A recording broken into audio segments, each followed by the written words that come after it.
Hey now. Hey now. Hey now. Hey now. Hey now. Hey now. Oh, good morning, everybody. I know, lots to talk about. Hello, hello. That was all over the news.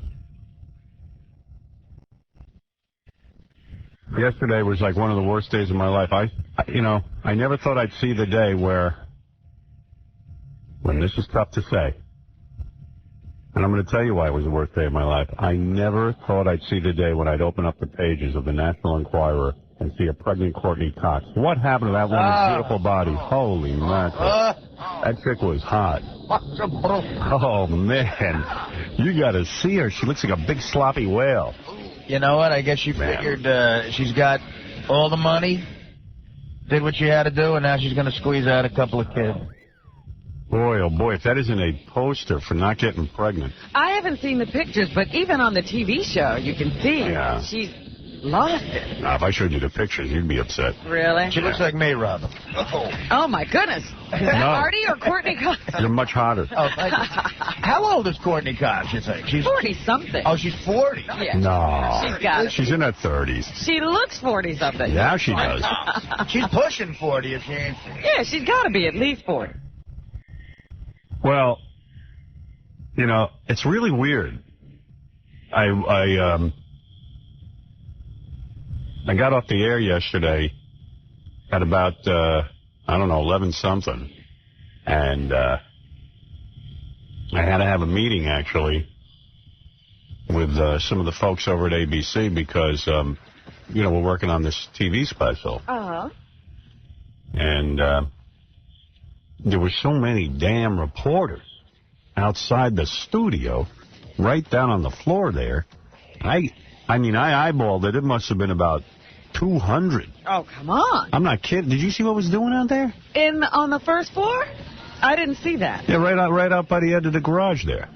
I saw they probably had dispersed by the time I got out there. Yeah, I didn't give them the big finish. I didn't sit there and talk to them. They all wanted to interview me, and I was like, I ain't being interviewed because I got 5 hours a day to be interviewed right here. Yeah, and I saw you a lot on TV last night, or heard you. Yeah, I heard a lot of people defending me or putting me down. Right. You know. But they had lifted, comments from the show. Yeah. Yeah, I mean, that's all you have to do is listen to the show. There it is, right there. Yeah. Oh, Courtney Cox is 40. Exactly. Yeah, I knew. I figured it had to be. Hey, Fred, you don't know everything. I thought I did. 22704. Now, Fred, can you believe... Well, I got to say this to Fred. When we were sitting there in Hartford, you were the overnight guy and I was the morning guy. And you and I first met. And we were, you would come on the show, do a voice here and there. And, And you'd be scrambling around the studio trying to put stuff together on a reel-to-reel and take phone calls and do commercials and job bank and everything else. Would you ever have believed the events of yesterday and the turmoil and the commotion around us? It's mind-boggling. It is. Like the answer, it's mind-boggling. What's mind-boggling? What is mind-boggling? And what is amazing to me is it must be frustrating for...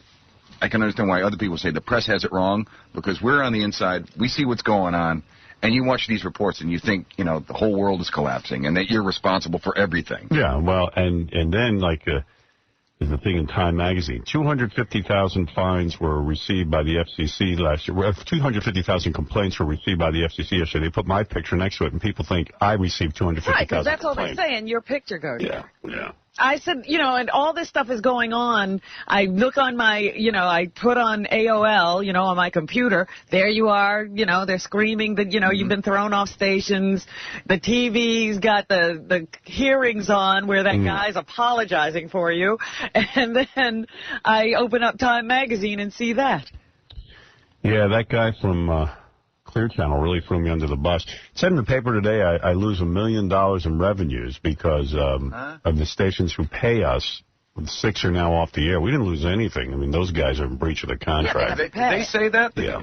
I read a thing that Clear Channel supposedly, if I had it right, actually their profits are going to be up in this most recent quarter. Not Clear Channel, us. No, I'm talking about us. Oh. I'm saying they.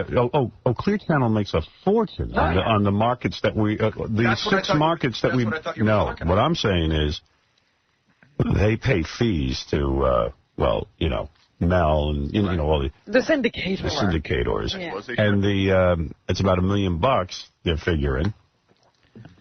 They're saying that we lose, but we don't lose anything in terms of revenue because they're in violation of the contracts. And they know that. And they violated the contract in many ways. They didn't even pick up the phone and give us a warning that this was happening. So it's really nuts. And I don't know what's going on in those 6 markets that we were thrown off. I don't know if that's temporary still. I haven't heard. We Really? put in several calls to them. They haven't called us back. I don't know what's going on. I know everyone's trying to figure out what's going on. I don't know what's going on. And I'm in the middle of it.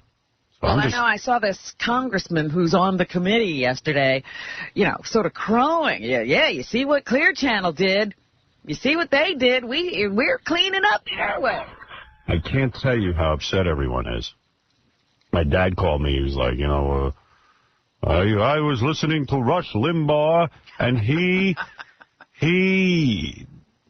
defended you. My father's always like, I never listened to Rush Limbaugh because he always has a knee-jerk reaction. He gives out the Republican Party line. Meanwhile, every time I talk to my father, you got He's Rush got Limbaugh. a Rush Limbaugh quote for you. My dad's one of those guys who says he hates someone, But he listens. but he listens every day, but he doesn't even know he listens every day. Right, he doesn't know he's a listener. He's one of those guys who, listens to me every day and doesn't know he's a listener. Yeah. Yeah, especially being on the show, I found there's millions of people like that who say they don't like it, but Right. know the entire show. Right. So my dad was like, it's frustrating. He says, Rush Limbaugh defended you. He at least, whatever you're going to say about him, he's a smart man. He understands. So I said, of course he understands. He understands that one day it might be him. Right, yeah. Wrong president gets in, it's him. Right. I mean, where's this all heading? Congressman taking credit for getting me off the air. I didn't even get a complaint filed against me. Right. Clear Channel took me off because they had to testify from. They're so afraid of the government. Free speech is out the window. I mean, I don't even like saying the word free speech anymore. It's just absolutely not true. It's a misnomer. Yeah. So I don't know what's going to be. I don't even know. So I was running around avoiding reporters all yesterday because, A, I'm not going to sit and talk to them. The only reporters I wanted to speak to were female reporters who were willing to get in a thong and sit on my lap and let me and they can interview me. Hey, Plus, they're going to slant the story against you anyway. Right. Why would you contribute to that? Hey, did you see any? Because I want a girl in a thong on my lap. No, one of but those- I'm just saying. I mean, it's not going to do anything for you to just give an interview, so you might as well get a girl in a thong. I was amazed. I was watching all the different TV reports. I was amazed. This is going with your point. How many TV reporters don't even understand what's going on? This is an issue they should understand. Oh, they're all idiots. First of all, they're all smiling through it, like Right. happy that, Howard The Stern's bad off the air. boy is gone. He's gone. And then they don't even know how to explain the story to you that I absolutely said nothing wrong, that they trumped up some charges on me in the last minute so they could suspend me. Right. She has no concept. The reporters never say this is the same company that had me hired for 15 years, and all of a sudden, the day before a congressional hearing, decides I'm doing something wrong. That's the story. What? Not that they're doing something wrong. I'm doing something wrong. Clear Channel should say, we've been wrong. We've been broadcasting this guy every day, not him. He's not wrong. We hired him. We knew what he did when we hired We him. have to do this to appease the government. Right.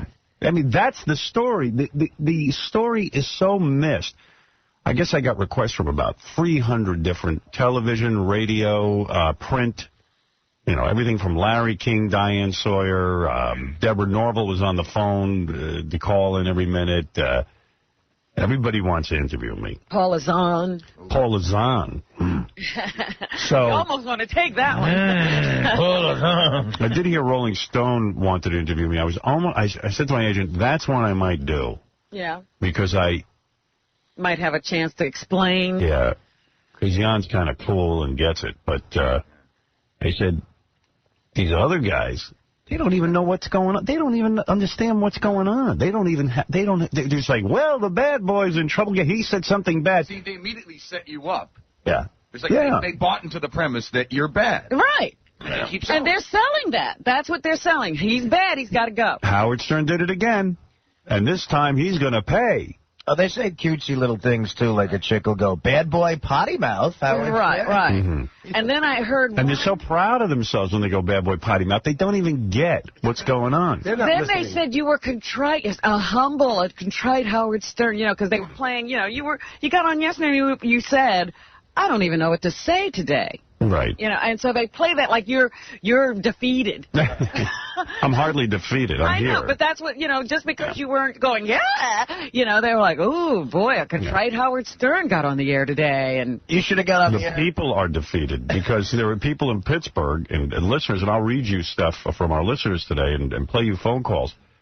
They're defeated. They want their show back on the air. Sure, they want to be able to listen to whatever they want. Yeah, people love this show. A sign that you would have been defeated is if you would have got on the air and said, we're on the air in Pennsylvania, Arizona, Texas, Kentucky, and then we're going to the White House. The complacent Howard Stern played Wheel of Yucko yesterday. Right, yeah. But that's what I'm saying. They just use their easel and they take the colors they want and they paint the story any way they want. The story was that Howard Stern ignoring all the crap and played Wheel of Yucko, where he had a filthy, dirty clown. Howard Stern was still up to the same antics. That's my FU. A defeated Howard Stern let a hot chick get a Dutch oven from a clown. In fact, I heard one reporter almost apologizing that you were still on the air here in New York. Yeah. It's like, well, he's still here in New York. He's still here. The story wasn't as much fun as if I was just off the air. Yeah, if they had thrown you off the air completely, they'd have had a field day. They were all looking for you yesterday, man. Diane Sawyer's office called. I know. Matt Lauer's office called. The CBS Early Show, Good Morning America. Everybody was looking for you. Dude, when you went down to the garage, did you see any hot chicks sticking? No, man. I just got right. You didn't see them. I just saw like 100 people at least with cameras and all kinds of electronic equipment. So I just got in my car and split. And then there was a whole bunch of dudes hanging around my apartment, so I wouldn't even go back there. So I just, You were like homeless. I was like homeless, running around, and I went over to my agent's office, and we were hanging out there. And then, I was working on the ABC show. But don't tell them where you go when you can't. They'll then go there. Yeah, I let them go. I don't. And then I thought about it. I go, what is the difference? If they take my picture, who cares? Well, taking your picture's one thing, but like I said, don't give them interviews because they're not doing you any favors in these stories. Yeah, I know. Well, I didn't want to. To me, this is where you get your Howard Stern information right here on this show, 5 hours a day. Don't trust any information you hear anywhere else. And I still put out the same offer. If you're a chick and you want to interview me, come on now out. They have to be naked. After I saw that coverage yesterday. Yeah. Make them be naked. It's crazy. I'm going to read you stuff, and we're going to have the one thing that's interesting about this is you're going to hear a hell of a radio show today. What's going on is it's going to take me 4 hours to explain just to get to that, Yeah, just to tell you about what's going on. Paul, you're on the air. Morning, Howard. Pleasure to talk with you. I'm running home from work in Baltimore here, and they've already bleeped you out about maybe 5 or 6 times. Now, get out of here. They bleeped me in Baltimore already? Already. No way. I haven't said anything. Impossible. I haven't said anything sexual. What? It's a technical malfunction, but maybe it's a malfunction. Maybe about 12 minutes now, and I probably have heard half of it. In Baltimore? We can't talk about the news now? In Baltimore. I said potty. Well, that's when it came back on when you said potty mouth, but prior to that, everything was out. Wow. Wonder what's going on there. Hey, Gary, call Baltimore. See if they're having a problem or if there's some weird thing going on. I'm hoping they're having a problem. Dude, I haven't even talked about sex. There's been nothing said.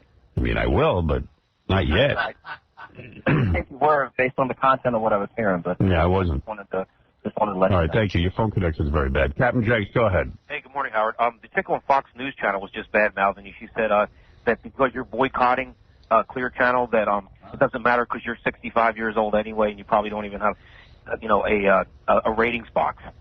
The thing is, Howard, is that... What? I know that Jenks got this wrong. Yeah, this doesn't sound right, Jakes. We're boycotting Clear Channel. First of all, I'm 65 years old. No, When did I become 65 years old? That's what I'm saying.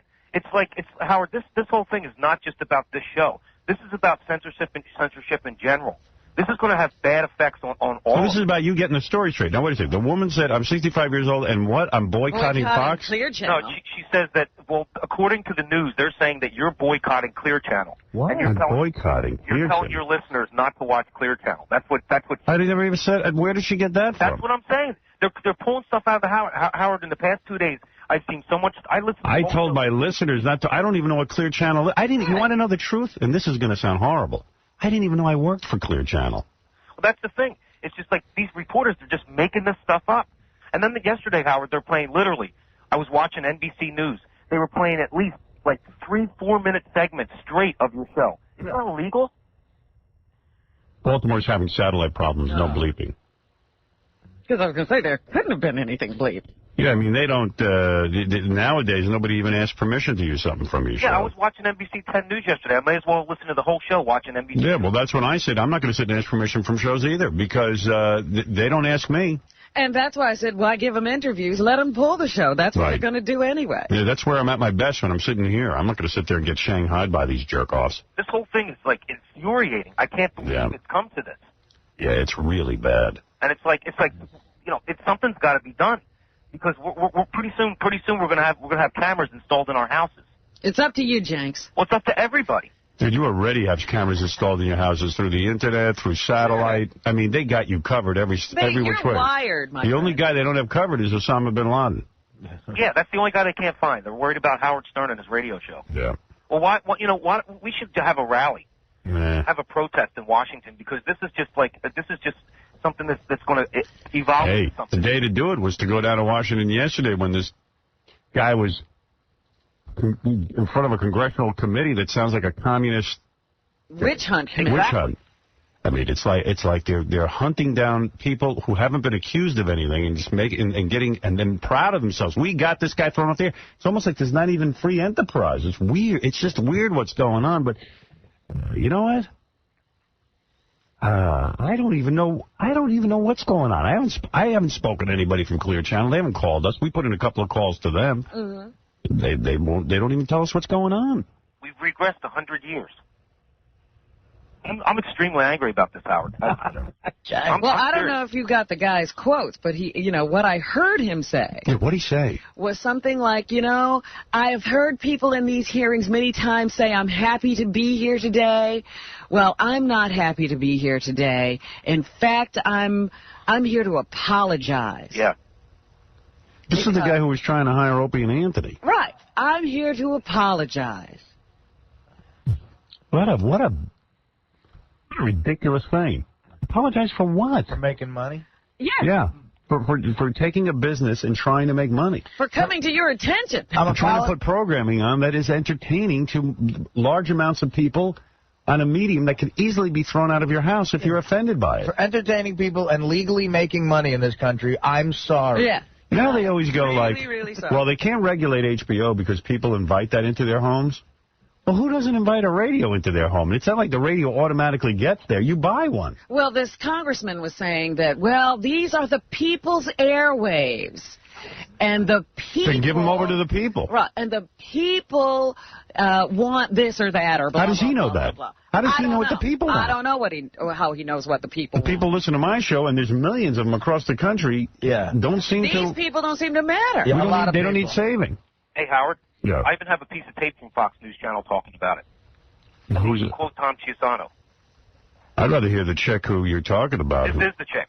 Oh, and this is what she going to say the stuff? No, I don't have that on tape, but this is the chick who said it.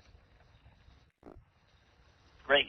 And a lot of the 9/11 families. I got tons of tape. What are we listening to? Why are we listening to Jenkins tape over the phone? Gets booed in 6 cities.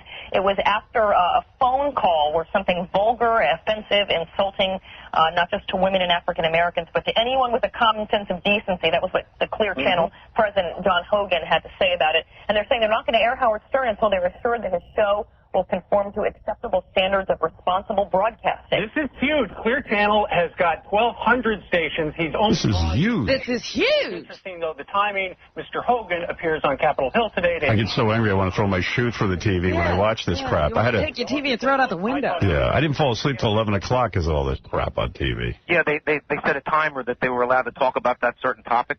Yeah, I know. I've seen that. Because they can't control themselves. They don't want to go over and bore you. Yeah. People short attention span. They just have a good topic. I blame myself because I let that one caller go through. It was the entire segment that's the problem. They've got a 40-second delay on this show. They could have hit the button. You didn't have to hear it. I've read the transcript. It was not appropriate. Now, who are these people? Who are those people? There's just a bunch of people sitting around yucking it up. Stuff we do every day. What a wuss. Was it appropriate? You know the thing that really pisses me off? The transcript came from Clear Channel. Yeah. They issued it. And they set me up. They were laying in wait, Howard, I think. Yeah, well, you know what? I can't even begin. I'm too exhausted to explain to you what's going on. The setup and the whole thing. I mean, there was nothing in that transcript that the FCC didn't. That's the other thing they don't explain. The FCC didn't fine me. You're not getting this. They didn't fine me. It was the owner of the station who had to go testify in front of Congress and said, "Here, we found something bad." And look at our fellow broadcasters, like a feeding frenzy. Mm-hmm. On your ass, bite, bite, bite, bite, bite. A guy calls up and says, "Hey, Howard, does Paris Hilton have sex with niggers and spicks?" You probably just got bleeped, Howard. No, I wouldn't. We're not on Clear Channel anymore. So the guy goes, that's what the guy calls up with. I hang up on him because I don't agree with that. And I said to the guy, did Paris Hilton ever have sex with a black woman or something? I don't know. I don't even remember what it was. Now, that happens on this show probably 50 times a day. Yeah. Okay. Clear Channel has tons of music stations. I am sure in some of those rap songs, the word nigga is on there.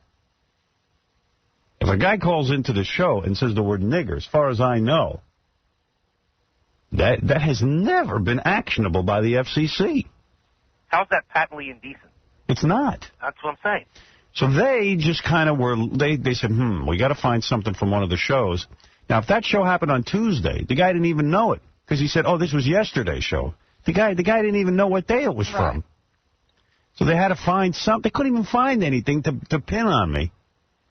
So they, said that. And now the reporters go, Howard Stern is a racist because he said nigger. I didn't say that. They twist things around. Yeah, I mean, it's like, what are you talking about? I hung up on the dude because he said the N-word.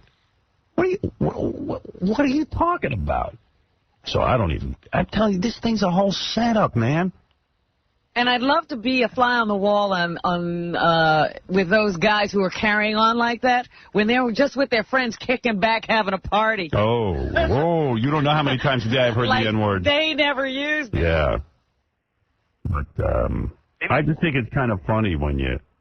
Howard, maybe you should just plan and have a goodbye show and then just play music throughout the rest of your contract. I just think it's really funny how many politicians now are trying to regulate what you can hear. I'm going to read you a list later in the show of every politician who's been involved in really horrible sex scandals. Mm-hmm. When I read this to you... people who know what's indecent. Involving rape charges, underage girls, boys... I'm going to read you a list of all of them, and these are the guys who are worried about the radio. It's the biggest hypocrisy going out there. So when you hear it, you're going to get nice and angry. There's a lot of people who want to speak to us. I will just open up the phones. I'm going to read you some email. We actually have people coming in today. I got a whole bunch of things. Our station in Hartford was running a real cool promo. Yeah. WCCC. I really like this one. I'll play it for you.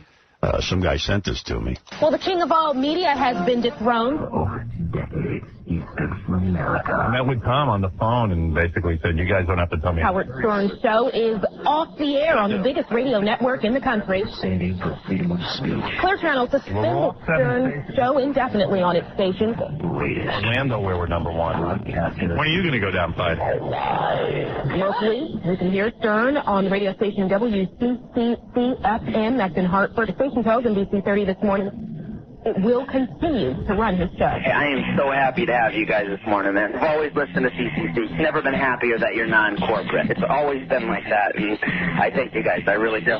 Nobody pulls our screen. Thank God for you guys. I'd be going nuts without my Howard in the morning, dude. I just want to say thanks for keeping Howard Stern on the air. But you guys got Paul. Thank you very much, and that a boy. I'm also a member of the Connecticut Army National Guard, and I listen to your station every day. We're not corporate. WCCC is your home for Howard Stern. Thank you. We're not corporate. I get that. That's a good slogan because these corporate guys, they buckle. Except for Mel, of course. The only one. Good. That's a nice pro. I like it. All right. We're going to take a break. We'll be back. Now, a musical genius at work.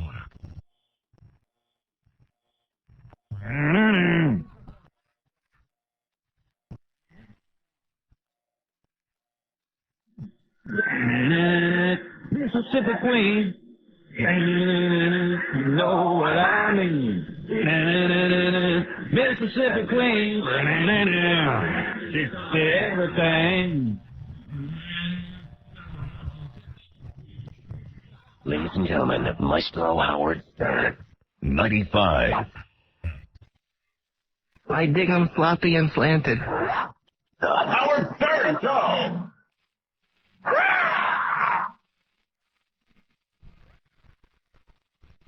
No. Hey now. Hey now. Hey now. Hey now. Hey now. Hey now. All right.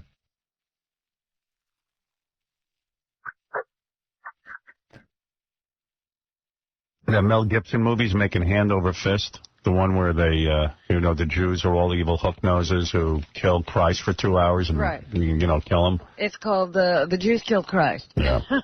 Christians are flocking to it and having incredible experiences and feelings. How much money has it made? Has it made all 25 million back already? Yeah.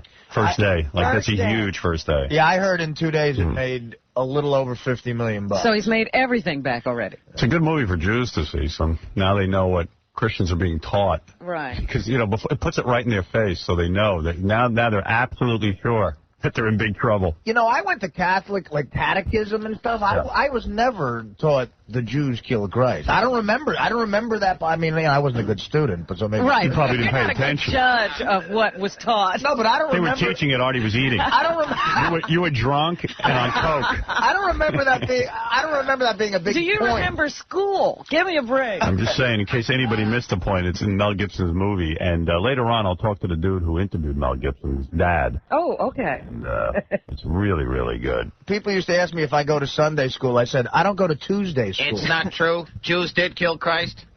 What is it, Casey? Yo, if I'm feeling squirrely this weekend, you know what a good thing to do is? If you go to this movie and you sit in the front, you laugh like Max Cady and Cape Fear. Yeah, that's what just just laugh like Well, he's getting beaten. How funny would that be? Well, Mel Gibson, his dad is going around talking about how the Holocaust never happened. Right. And this guy definitely hates Jews. Yeah. And we're going to talk to the dude that interviewed him. And that dude who interviewed him is a Jew. Oh. And Mel Gibson's dad didn't know. Didn't know. I was like, wow. A very religious Jew. Good for him. That's incredible. I was like, what's that guy up to over there? He's just going, why did they do that? So I'll play you some whacked out stuff. See you, Tom. I was just saying, like Artie, I had Catholic educated all but 2 years of my life. I was never taught. Yeah, I think Mel Gibson went to a special... Well, Mel Gibson isn't even into that whole Vatican thing. He doesn't follow the rules of the Vatican Church. He's a radical Catholic. Right, yeah. The new Catholic. He's way off. Yeah. Right. He wants the Mass in Latin. He wants... Anybody who has a real brain in their head knows that the whole Bible is made up. I mean, there's no real Jesus and there's no real Moses. Which this movie is supposed to be based on. I think there are 4 of them, and they tell the story in different ways, all of them. And actually... And none of them were apparently written. None of the Gospels were written by either Matthew, Mark, Luke, or John. Right. Who are the Listen, all I know is... thank you, Tom. All I know is... It was written by Carrot Top. all I know is... The Grimm's brothers. People are passing out. They're crying. They're putting ashes on their head. They're dying. They're dying. It's a religious revival in these movie theaters. Even a priest came out the other day and said, wow, I'm going to, hold this whole communion thing in a whole different new light. And Jews are heading for the hills everywhere. They're going like, uh-oh. So this is what they've been... take to the mattresses. This is what's going on. The most ridiculous thing I saw is a woman came out and said, now I know he was God. It's all movie. Because of the movie. I'm telling you, no human being could have survived this beating as long as Jesus does, and he should have been out of his mind. He shouldn't have been able to walk around looking at people and saying things. He was more like Spider-Man. Yeah, he could thought he take was a a superhero. vicious beating from Green Goblin and keep coming back. Yeah, he's Batman. No, he's the guy with the hockey mask, Jason. There you go. Because you can't He's get rid of rising Jason. from the dead. You know, the woman who plays Mary, his mother, is a Jew. Yeah. Right. Well, what does she Well, care? You know, I'm Jews sure want to just they're work. Jews playing the Jews. Yeah. And they said, you know, she has this special glow. When they were casting her, she said, you know, you've got this special glow, and you're the woman. It's that Jew glow. No, they found out that as they were making the movie that she was pregnant, and nobody knew when they cast her. What does that got to do with anything? I don't know. He's like, oh, she's a Jew. I'm like, I'm sure the Jews were Jews, too.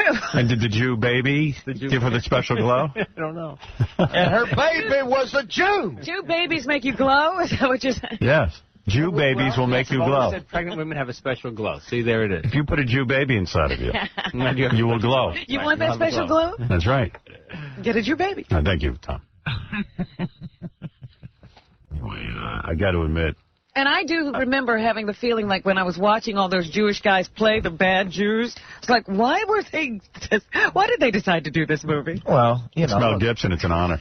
They need SAG benefits. I mean, everybody's got to make a living. Yes. Man, oh man, oh man, that movie is making money, whether it's good or bad. But we'll talk to the Jew who tricked Mel Gibson's dad into And revealing his true feelings. He didn't actually have to trick him. The guy's pretty open about it. We'll talk to that tricky Jew. The trick was not telling him he was a Jew. Yeah. And I guarantee you, Mel Gibson doesn't fall far from the trick. That's great that guy did that, though. That's cool. Oh, yeah, we'll talk to him. He's a pretty cool dude. I have to admit, I turned on the TV and this is embarrassing, to just look at myself. I hardly had time yesterday. Yesterday was one of my busiest days ever. Not because of, like, this whole getting thrown off 6 stations and everything, but I just had a bunch of meetings planned. I had to go to the psychiatrist. You should have heard that session. Oh, boy. Oh, I would have loved to have been there yesterday. Yeah, I was real angry about the FCC and the government. You know. You had a real rant, I'll bet. Yeah. Oh, good one. Oh, such a good rant.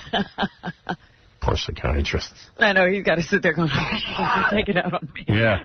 The guy doesn't jump out the window. So, you know, whatever, I was so busy, and then I was just beat. And then I was talking to this guy who's a carpenter, you know, about fixing some stuff in my apartment. Yeah. Yeah. You know, like in the middle of all this, I'm trying to figure out how to get some doors off my closet. I know, it sort of makes it like, why are you worried about doors at a time like this? I know, but I had the appointment, and quite frankly, it's a lot more important to me than all this FCC stuff, because I can't find my shoes. Right. You know what I mean? I mean, it was like I was more excited to sit and talk to the carpenter. Absolutely. The woodworker, the woodmaker. This guy's a real talented guy, and he was giving me some solutions to my problems in my closet. And I'm thinking of moving my stereo over somewhere so I can create some more cabinets. Got a whole bunch of things I need done, and I'm saying this is more important to me, quite frankly. Well, it's good that you can look at life that way. Yeah, so I had that going on, and I don't know. Then, then I had to go out to dinner last night with Mel. Oh. Not because of we've planned this for weeks. Mel is our boss of all bosses. But Mel had called me up and said, hey, would you do me a favor? And, you know, if Mel asked me to do a favor, I'm going to do it. I understand. I'd like you to do a favor for me. So I went to dinner. Evidently, this was a big deal, but I didn't know. What? You know who the owner of the New England Patriots, Bob Kraft? I know the name. Yeah, he's like a big deal. His son, Kraft Jonathan. Foods, yeah. Jonathan is 40 years old. So Mel said, look, Jonathan's a huge fan of the show. Would you come by John George? We're having a dinner for him. Oh. Would you come by and sit and say hello? I said, of course. And I actually had a really good time. It took my mind off of some stuff. Right, yeah. And Bob Kraft was there with his wife, and she's real nice, and Jonathan's wife, very nice, and Mel and Terry were there, and, you know, I love them. So we were just sitting and having a good time, and it was just a lot of fun. Good. You know? And Mel said some nice supportive things about what's going on with the FCC and the state of, affairs in the world. And but for the most part, it was just a nice evening. It was a nice evening about business. Yeah, it was just having fun. Good. So it was a good time, and then Bob Kraft gave me. See, I don't know anything about sports, and Mel said I'm a big homo because I don't know about sports. He didn't say it quite like that, but... Is Mel a sports guy? Yeah, of course. Mel goes to the Super Bowl every year. Mel paid $1 billion for the rights to the NFL just so, Yeah, that's a great business move, but maybe you're not a sports fan. No, he knew what he was doing. Yeah.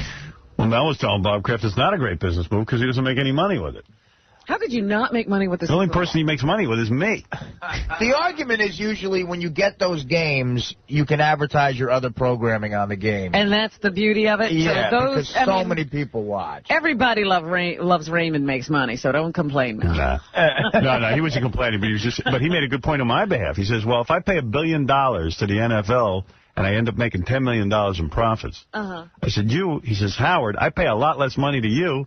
And I make way more. Yeah. He goes, so you guys should get $1 billion. I go, you're right. Yeah, I was going to say that at negotiation time. Well, you'd had a few drinks in him. But he's making a good point. He's making a great point. If you have to pay $1 billion for the NFL to make $10 million, and us way less, right? And we generate way more. Yeah. Who's worth more money? You! He is. That's how it works out. Where are my gifts? I'd get a gift. You got dinner. Yeah. Well, I didn't actually eat dinner. I just had club soda. I wasn't even drinking. You didn't even get dinner?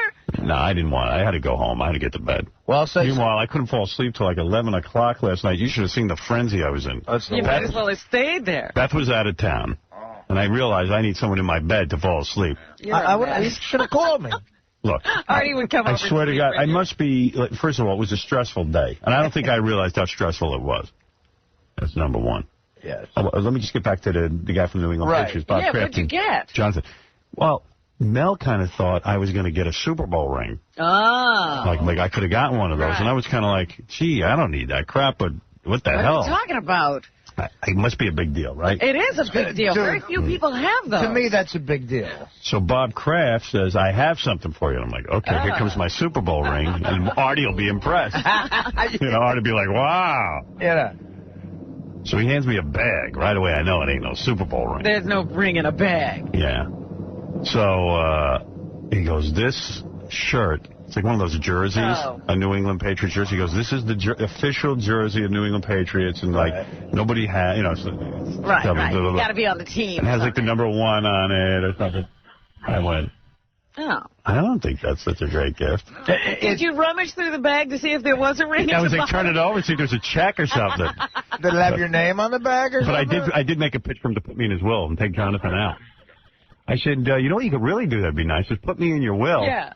And take Jonathan out. That's the will to get in. Yeah, I mean, hey, I'm a good dude. Well, you know who does have a Super Bowl ring, and this might make your head spin, but he's the greatest guy, is Oedipus. Does he? Our program director in Boston. Really? Oedipus has a lot of things he shouldn't have. He was the executive producer, I guess, of the Super Bowl broadcast on BCN. Oh.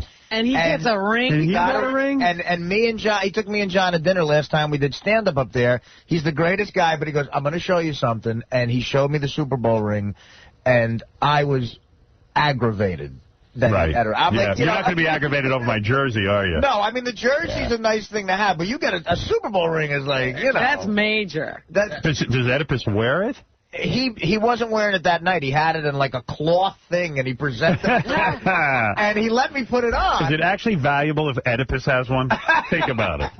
Well, his isn't valuable. Is it a real Super Bowl ring? It looked real to me. Or is it like a copy like they give out to guys who work at radio stations? No, a replica of. It was a real ring, and those rings now are intricate. I mean, and don't they have diamond in it? Wait a second. The Patriots logo encrusted in diamonds all around it, and it's how gaudy. I thought, can't they just do a simple silver thing? It's not a tasteful ring. I'm sitting there going like if Oedipus is getting, that means like a lot of dudes. If you're into the Oedipus level of giving out rings, right? Some radio guy who had something to do with the broadcast. Well, he produced it. All right, look, if he got a Super Bowl ring, that means there must be tons of them floating around and they can't be that valuable. Or this is like a knockoff ring they give to people who... Yeah, a commemorative. Howard, you know, I don't know if John wants to come in and explain it too, because he held it. It is heavy. It is a real ring. It's got to be what they get. Okay. And I had the same reaction though. I'm like, shouldn't it only be the guys who were on the field, bleeding on the field? Yeah. In fact, I even debate whether the dudes who sit on the bench during the games who never get in. Yeah. I don't think they should get a Super Bowl ring. Trainers get them. The Front office guys get them. I know a guy who worked the speed gun for the Yankees. Like, he would sit in the back and work the speed gun and see how fast the pitchers were throwing. Yeah. He has 4 Yankee World Series rings. Wow. He worked everyone. And he works the speed gun. He works the speed gun, sits there, See, that's and bogus. travels with the team. Then it's not a valuable item. Well, it is valuable if you've got the ring of somebody who is actually in the game. And if he couldn't pawn off his ring for anything. I should have brought in my jersey to see if it's valuable, but he swore to me Bob Kraft is valuable, but I don't see the value. Why is his jersey valuable? Why is it must be some special jersey? Because it's the official jersey from a year they won the Super Bowl. If it's an official jersey, that every year is different. But here's the to you, it's worth 25 cents. Yeah, I was like, what am I going to do with this? I'll give you $200 for it. I might sell it on eBay. You could. Does it have your name on it? No, it says, I don't know. I didn't even look at it. I just threw it back in the bag and stuck it in my apartment. If you threw it on eBay and you said, this is an official jersey given to me by Robert Kraft from the year that New England won the Super Bowl. Hey, what could I get? Started at $500, and I'll bet you'll get some, especially... But does it have a year on it? Doesn't matter. I don't know what it has on it. I'll bring it in on Monday. I'm like, how do you know what year it's from? Hey, Howard, can I just... All I know is I got a feeling it's like Oedipus's Super Bowl ring. It's not even real. It's so not worth it. I'll say one thing about that Bob Kraft, though, man. Yeah. They know how to run a football team. Oh, yeah. That is an efficient, great team. They've won a couple of bowls in 3 years. They know what they're doing up there. He seems like a real cool dude. I mean, I only had, I had drinks and stuff, and then... yeah, the Patriots are a good team, man, and they're run well. They're amazing on the field. It's like a machine when they're grinding through another team. Yeah. More importantly, do you know if it's like Tom Brady's jersey? I don't know. I'll bring it in. They had it number 1. Is that Tom Brady's number? Oh, it's number 1? Yeah, they put number 1. It's not even a real jersey. I don't know what it is. It's not yet. But I supposedly have something great. You know, you guys were talking about the rings before. Yeah. When the Mets won the World Series in 1986, I went to the Skybox the next year. Somebody had a luxury box. Right. The guy that's in charge of catering for the luxury box has a World Series. Oh. Then, this was the weird That's what I'm talking about. Keith Hernandez, his best friend, lived in my building when I lived in the city. I'm in the elevator one day. I go, what's that? He goes, World Series ring. I go, where'd you get that from? He goes, best friends with Keith Hernandez. So he gets one? Yeah, you can buy them. I told you. About it. I told you. Nobody cares. And the Super Bowl ring is worthless. Unless there's a special ring for the players. That's the one I'd want. Unless you're Tom Brady, it's worthless. Well, yeah, if you get Tom Brady's ring or if you get... Like, what would I be doing walking around with a ring? What did I play? Yeah, whose girlfriend are you? It's like you got... I got a ring. I got a ring for watching the Super Bowl. What's your buddy's name again? The guy, the football player guy just escaped. Marco Battaglia. Like if Carolina would have won, do you think Marco's ring is a big ring? Or is it not that big a ring because he didn't play as much? Well, he didn't play as much, but he was at least sitting there. He had a uniform. At least he was on the, he was on the field. Right. No, that ring means. If Marco was a player on a team, that means something. Come on. Yeah. But all I know is when I got that jersey, I'm saying that means Bob Kraft's gardener has a jersey. Limo driver has a jersey, and I'm running around with my jersey. You're in that group. By the way, I very rarely will be seen wearing a football jersey. It's just not my look. Well, I don't look anything like a guy who should be in a football jersey. Well, I'm sure they expect you to go home and have that mounted and put it on your wall. Oh, yeah, right. What wall would that be hanging on? I'm right next to the Neil Young poster. Yeah, where am I? What wall do I have? They make a special frame. You could devote to that. They make a special frame for that, Howard. It's a glass and the window opens. Yeah, so I can hold it. Touch your jersey. So I can fondle it and touch myself with it. I wouldn't wear it anyway. I'm a John. Anyway, I got home from that, and Jonathan Kraft, Bob Kraft's son, said to me, I feel bad. He goes, I know you hate doing this stuff. I go, you know what? I do, but I had a nice night. It was a nice meeting and everything, and I split, and then I went home. I was beat, I thought, and went through my email, which there was like 10 million just of like video reports of me on the news, and I'd had enough of myself by then. And then I had 47 phone calls on my voicemail. I tried to return a few of them because I had made plans for this weekend, and then I'm like canceling plans. And I'm just trying to figure it all out. Let me ask you something. Did you give an official quote anywhere? No. Because on CNN there was a scroll that you said... I didn't say anything. There was a scroll on CNN that said, Howard Stern says that what Clear Channel is doing to me is a sign this country's becoming communist. Maybe that was from the radio show. But I don't remember you saying that on the radio show. So you did mention communism a couple of times, but I don't know if you said that exact thing. Yeah, I guess they just decided to attribute something to me, Right. which most news organizations did yesterday. Yeah, they were doing it all day. Yeah, I mean, literally. It wasn't in quotes, so maybe they paraphrased something from the show. Yeah. So, I don't know, man. I made this like a big duty in the afternoon, and I was thinking like maybe because I just needed to release everything. Everything came out. Yeah, and when I was at this, when everyone was drinking cocktails last night at Bob Kraft's table and Jonathan's table, I was drinking lots of club soda, and I don't know what it did to me, but like, I don't know. It was just like a lot of fluid, and I shouldn't drink that much before I have to go to bed. So I get into bed, I watch Friends, which by the way is horrible now. Yeah, that was awful. Awful. Last night.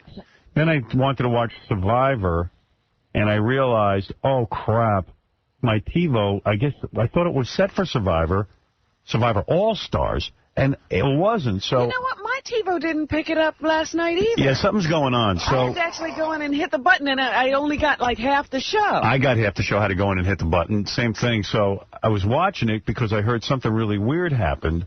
And I watched it, and I saw, like, Richard Hatch got naked. The gay dude got naked. Oh, come on. And he was naked, and I guess he rubbed his genitals. And they were doing a challenge against, like, one of the women, or threw it in her face, or something like that. But it didn't seem like any big deal. But next week she goes ballistic, and the rumor is she quits the show, and I think she's, like, setting up a lawsuit or something because she feels she was, like, harassed. That's not come on. Why you know what? Don't even say, like, she was near her face or anything. It was like they were trying to get by each other, and he rubbed against her. It didn't look like a heck of a lot. You mean like they just had to pass each other? Yeah, they were on a balance. It wasn't any big deal. No, he was doing it on purpose. Yeah, they were on a balance. He was being a jerk. Okay, all right. But, she's going to make a federal case out of it. Good for her. Yeah. I mean, why not? It makes for a good show. Because nothing's happening. Really? I feel your pain. I remember when I first realized that Friends was horrible. It was September of 1994. Right. The first episode. It took me all these years to realize it. Yeah. I mean, they're just really writing crummy scripts What are they And doing? they're just throwing anybody in there. Dakota Fanning was on the show last night. It made no sense, right? No. Yeah. Like the bright kid who's smarter than Joey, But is it building up to something where you're looking forward to a finale? No. Like a story or anything? No, Rachel's going to leave for Paris, but then she'll marry Ross. You can see it all coming. Right, you can tell. It's all telegraphed. Right. Another Paris thing? Like the other? Like Sex Right, and it the looks City. like Sex in the City. Enough with Paris. What are we going there for? Why is everyone going to Paris? What are we giving them money for? I'd like to nominate for the all-time worst episode of Friends ever, Phoebe's wedding. Yeah, I bailed out of that one. Where she was married right next to the Central Perk? Yeah. Central Perk. In the snow. In the snow. The fake snow with the fake set that was supposed to look like Manhattan. And she's gone back to really being annoying. Yeah. Last night with the name change thing. Phoebe changed her name to Contessa Princess Consuelo Banana Hammock. Banana Hammock. And it was just like dumb, and the guy who's married to her was dumb, and he changes his name to Crap Bag. Which is funny. I mean, it just sounds like some lunatic wrote the show. I just can't imagine, like, I'm working on a pilot for the WB with Bob Schimmel. I know if we handed that in, they'd throw us out of there. Yeah. Hi, I'm Crap Bag. 10 years under your belt, you can do that. You can hand in any piece of garbage. Crap Bag. Yeah. Well, I thought something was up when Jennifer Aniston in the beginning was a waitress at Central Perk, and she lived in a $4 million loft. Right. That threw you off? Yeah, that was a little weird to me. Yeah. With a big window and a view. Yeah. How does that happen? How do they get those apartments on their salary? Yeah, I don't Benji know. should live. Right. Yeah, they should all live in one apartment. Right. That's what they make. Poor Benji's living in Manhattan storage. They should be shacking up with guys just for their apartment. I'd watch Right. that. See, that'd be a good show. Well, that's what I'm saying. That they all should have to sleep with one of those guys because nobody has any money. They don't really like the guy, but he's got a cool apartment. So, I don't know. So I'm laying in bed, I'm watching all that TV, and I said, damn, I'm not even tired. What am I going to do, And I'm starting to think I might have to pleasure myself. But I just had sex with Beth the night before. Yeah. So what does that mean? I know, but I'm thinking, that's crazy. I mean, I just had sex. So I'm debating, what should I do? So then I said, well, I got Smallville to watch from the other night. I watched the whole Smallville. Now it's like 10 o'clock. That's into danger territory for me because I got to be up at 4:30. Yep. So I'm like, oh, crap. It's 10 o'clock now. I've watched Smallville, Survivor, Nothing's and Friends. wearing me out. Nothing is wearing me out. Then I said, I'll go get the New York Times. That'll wear me out. And I started wearing something. I started reading something that got me all charged up. Because, by the way, I was real, because I saw myself on TV. Also, Rosie O'Donnell and Kelly Carpenter got married. Yes. And I got to admit, I was real proud of her. Rosie. I really was. Yeah, good for her. I really was. I got to say, I mean, she is a fat load and all that other stuff. But you know what? Good for her. She went right on the steps. On the line, man. Yeah. She did, man, and you got to applaud that. I mean, good for her. A famous person doing it like that is a great thing. Believe me. You know what? I don't. And there's a lot of famous gays, like Ellen DeGeneres and stuff, who would never get married on the front steps. Right, they're staying away from it. Yeah, they don't want to offend anyone. So, good for her doing that. Absolutely. And I do applaud her. And I was watching it, and I actually got kind of emotional when she came out and said, you know what? What Bush had to say about gay people was mean and hurtful and despicable, and that's why I'm here. Right. And because she wasn't going to do that. She was sitting at home, minding her own business, you should and then put it he out had there. to pipe up. Hey, you got to applaud someone when they do something right. Yeah. You got to. And she did it, and you know what? I was happy for her. I was actually happy to see her holding that woman's hand and standing there and professing their love for each other, because that's what it's about. What the hell's George W. Bush getting involved in telling people you know what he's doing they should now? be married or not? He's stoking the fires, because now the New Paltz mayor is going to start marrying people. They're going to have demonstrations on Long Island where gays are going to march to every city council, and try to demand marriage licenses. So Maureen Dowd hit it right on the head. If the president is truly concerned about preserving the sanctity of marriage, why not make divorce illegal and stone adulterers like they do over in Iraq? That's what we're up to. Our soldiers are being killed in Iraq. Osama's still on the loose. Jobs are being exported all over the world, and that's no joke. The deficit has reached biblical proportions, and our president is worrying about what? Gay. Mars and marriage. Yeah. Mars and marriage. That's what Kerry ought to do when he gets it. He goes, Mars and marriage? What are you talking about? We got a deficit up there. We can't go to Mars. When reporters tried to pin down White House spokesman Scott McClellan yesterday on why gay marriage is threatening, he spouted a bunch of gobbledygook about the fabric of society and civilization. If I hear one more nutcase talk about the fabric of society and civilization, all the politicians are arguing that institutions can't be changed. Well, then how do we change the institution of slavery? That's right. Or that women can vote. The government should not try to legislate what's sacred, and that's the point of the piece. You can't tell people, get in their bedroom and tell them, listen, you can't be married. People want to get married. The only way you can have somebody with you in intensive care is if you marry a woman or a man, if you're of the opposite sex. But as she points out, when the Bushes get in trouble, watch out. You know what they do. They're going to give you a boogeyman. Lee Atwater tried to do that. Remember that guy, Willie Horton? They put the black guy up on the screen. Right. They will always try and fool you. Bait and switch. That's right. And shame on Dick Cheney.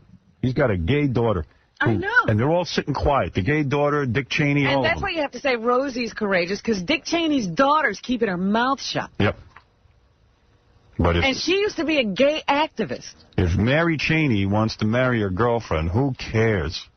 Go have fun and live your life. And you know what? If you love each other, man, more power to you. Because you know what? Very few people can even love anyone. That's right. You know. Could you imagine that your daughter comes to you and says, I want to get married, and you go, no, you can't. Right. Yeah, you can't. You're gay. You're not allowed to. Yeah. I don't want you to be happy. But better yet, try to picture a gay president telling you can't marry your girlfriend. You can't. You can't do it. And why? And then you say to him, but why, Mr. President? And he goes, it's not possible. It is, though. I'll tell you what. I know it's wrong. I know it's wrong. And then they say, how do you know it's wrong? I'm a born-again Christian. I just know. I thought we don't mix church and state. F you. The only nugget of positiveness And is... go, look, you didn't elect me anyway. I wasn't even elected by a majority of the people. The other thing you ought to be upset about with Bush is the stem cell research. Yeah, don't even go there. The Koreans have now been making breakthroughs, and scientists are saying it's a shame. You know, we can't even work on it. Yeah. There are... Bizarro world we're living in. there are a lot of guys, I'm sure, though, that would love to go to their girlfriends and say, look, I'd love to marry you. But the president says no. Yeah, what can I do? Well, the My president hands knows. They do lots of polls. Most Americans are against gay marriage. So what? So that's what he's doing. Yeah. You know, he's just playing the thing. So anyway, I'm laying in bed, and now I'm like, oh damn, it's 10 o'clock. I've been through all my TV shows. What am I going to do? So I go get the New York Times. Start reading that, and that's when I started reading about Bush and gay marriage and all that other stuff.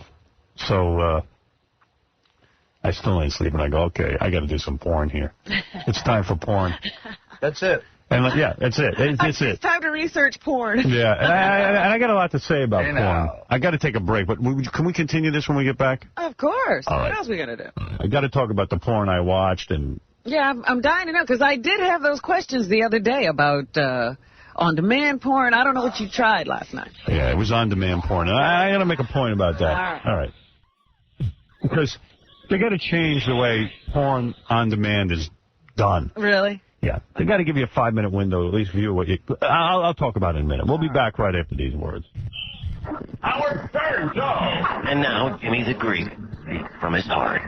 Or his ass. I'm telling you that the black is the better athlete, and he practices to be the better athlete, and he's bred to be the better athlete because this goes back all the way to the Civil War, when during the slave trading, the slave owner would breed his big black to his big woman, so that he could have a big black kid. I mean, that's where it all started. And now, the world's most famous black man, Howard Stern. 95. Howard Stern Show! The announcer says something. Something! I did. I freaked out. Yeah! It's Friday, F you. Even the FCC rests on Friday, so everybody's They're safe probably for the already gone. Yeah, they're probably gone for the weekend. You got the 3-day Long thing. weekend. Yeah, they get out Friday morning, and then they come back Monday sometime late in the afternoon. Right. You get the nice 4-day weekend and the first-class plane rides provided by broadcasters. So, Yeah, they're already in Vegas. yeah, don't worry about it. They got the big weekend planned. The celebratory weekend. They got Howard Stern off 6 stations. Okay. So... Work. All right, so where was I? So last night, couldn't sleep. I watched... Well, you were going to, you had to talk about the... Watched Smallville, watched all that stuff. So I was like, this is ridiculous. It's 10 o'clock. I got to get to sleep. That's not here. We had sex last night, but maybe I need to pleasure myself. So I was like aggravated that I wasn't even feeling horny, but I know I just need to do it because that's one of the steps I take when I can't fall asleep. Like I even went and ate shredded wheat. That puts me to sleep. Shredded wheat didn't work. Shredded wheat didn't work. Smallville didn't work. Reading the New York Times didn't work. I'm just laying there. Now, have you ever in your career resorted to maybe taking a sleeping pill or I have. like that? Yeah. I've taken Ambien. Ambien once in a while, but I don't even have any anymore. I never take it. Yeah, I don't need that stuff. So I was like, okay, I'll watch some porn. And I've got a whole stash of porn on DVD, but for some reason I just hate going to get a DVD and getting up to get it. And so I got up and I got a bunch of tissues. Well, I did. I mean, what am I going to do? So I get into bed and I get on, actually, you want to know what I did? I'm so time economical. I was laying in bed, and when I decided to watch porn, I knew I had movies on demand from Time Warner. Right. Like you could literally just order in a movie. So I know that channel 1002 is the adult movie channel. Mm-hmm. So I go on there, and they have a menu of adult movies, and it's really weird, like a lot of hot Asians or hot black chicks. Oh, really? And I didn't want an Asian, I didn't want a black chick. Not your night for them. No, I wanted a good old-fashioned white woman. Right. So I'm reading the descriptions of the movies, because how do you know... You know, I mean, I have certain kind of porn I like. Mm-hmm. I like a little story with vignettes. You need a story. I don't need it, but I just hate straight sex. And, you know, I like I mean, it's kind of hot. I figured you just go in there and you go right to the scene. I do, but I need a little, I like the girls all naive and, you know. You need a little bit of who these people are. A little bit of it. Even though the acting is horrible and everything, I do like a little plot. Like, I like to know that it's like the bad schoolgirl or, like, you know, the dominatrix. She can't pay her rent. Yeah, I like her to be, like, miserable, and she needs to do something because she's desperate. Something like that is a great point. I'm with you, but it can't be. It can't be too long. I dig the scenario of a job interview where a chick comes in for an interview. Right, I've seen that a million times, and it always works. And it's like... Or the repairman. But some of them go on too long. Like, one time, Jenna Jameson put out a pirate movie. And the pirate movie was like... Wasn't it a musical? Yeah, tons of plot. And they tried that, and you know what? There wasn't enough sex. So waste of time. I'm not saying I need, like, a whole Playboy, you know. Like I hate the Penthouse and Playboy videos because, like, they're, like, just too artsy. Uh-huh. Yeah, the hot chicks, and that's how they get hot chicks to do them, because they make it seem like it's art. Right. I could go on about porn forever. So I'm on the. So while you got to wait like about 30 to 40 seconds, this like little weird circle thing comes up on your screen, and it tells you not that they're, you know, they're trying to find your movie. Yeah, like it's loading it or something. It says something like, we're loading your movie. Yeah. So the time that it takes them to load the movie, that's when I got up and got my tissues. And I have tissues by the bed. Right.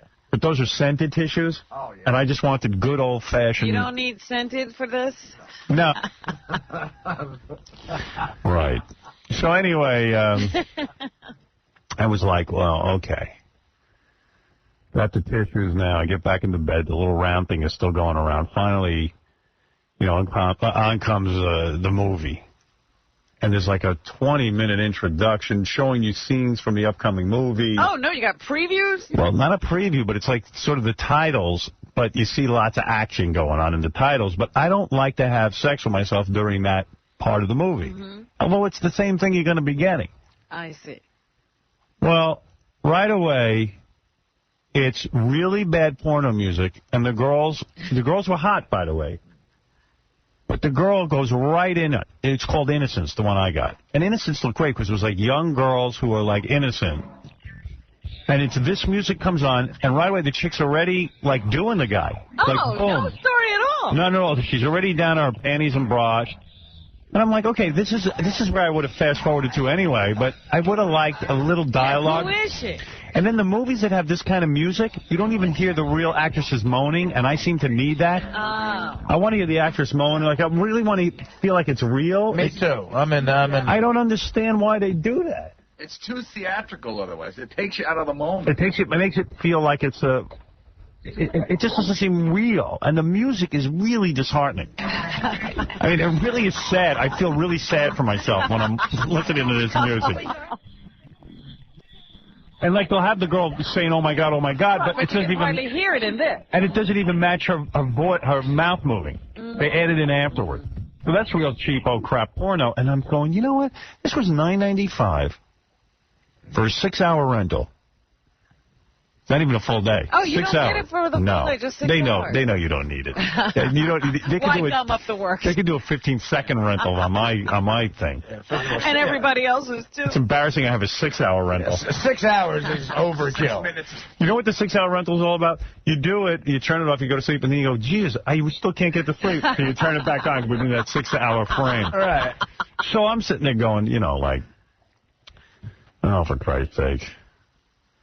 I'm lonely, I'm depressed. Now I'm watching bad porn. And I, you know, I got a lot of money. You know, I'm doing okay in life. I go, I am not giving these bastards another $9.95. First of all, another movie? How's my bill going to look? Like, they're going to know what I did. They're going to know I tried to get it on with myself, and I couldn't. I've been there. My Cablevision bill has been very embarrassing. So I fast-forwarded, and then there was another chick, and she was into the guy right away. No setup anywhere in this porno. And I said, you know, I can go back to the main menu, but who's to guarantee that I'm not going to get another similar movie? Right. Oh, my Debbie. So then I realized I'm not even getting aroused because I'm so pissed off. Now the porn has pissed you off. It's pissed me off. Now, everything in my day has pissed me off. And I'm like, well, what do I do now? I should have called my parents. They put me to sleep.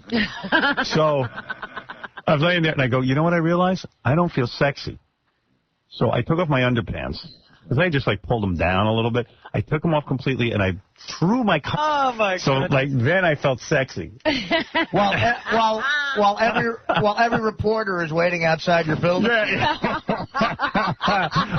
sexy. Howard, it's Katie McGee. Can I get a comment? Because I'm looking at myself, and first of all, I felt terribly inadequate. You should see these guys in the porn. I mean, they're huge. But like with naked, I'm on the bed, my legs are akimbo. And I did it for a while. I mean, I had to do it for a while. I just had sex last night, but everything was done. And then when I was done, I was disgusted with myself. Like, just disgusted. Like, just really ashamed. Turn off the TV, and then I go to the bathroom, and I like have to urinate like 20 times. Like I drank so much club soda with Mel and the owner of the New England Patriots that it was unbelievable. And then I felt like I had to make a duty. Oh, my goodness. What's going on? Yeah, and I was like, oh, my God. I said, I feel like I shouldn't have even got started with myself down there. Like, there's so much activity in that lower half of my body. Like, oh, my God. And now it's like 20 to 11. I'm, like, freaking out. I'm not asleep yet. And you know how I am about sleep. You know what's really great about hearing this story is that on CNN it says, Howard Stern, for some reason, was unavailable for comment. Well, now you know the reason. None of their business. That's great. Yeah, they could do the follow-up why I wasn't there. He's making a duty after.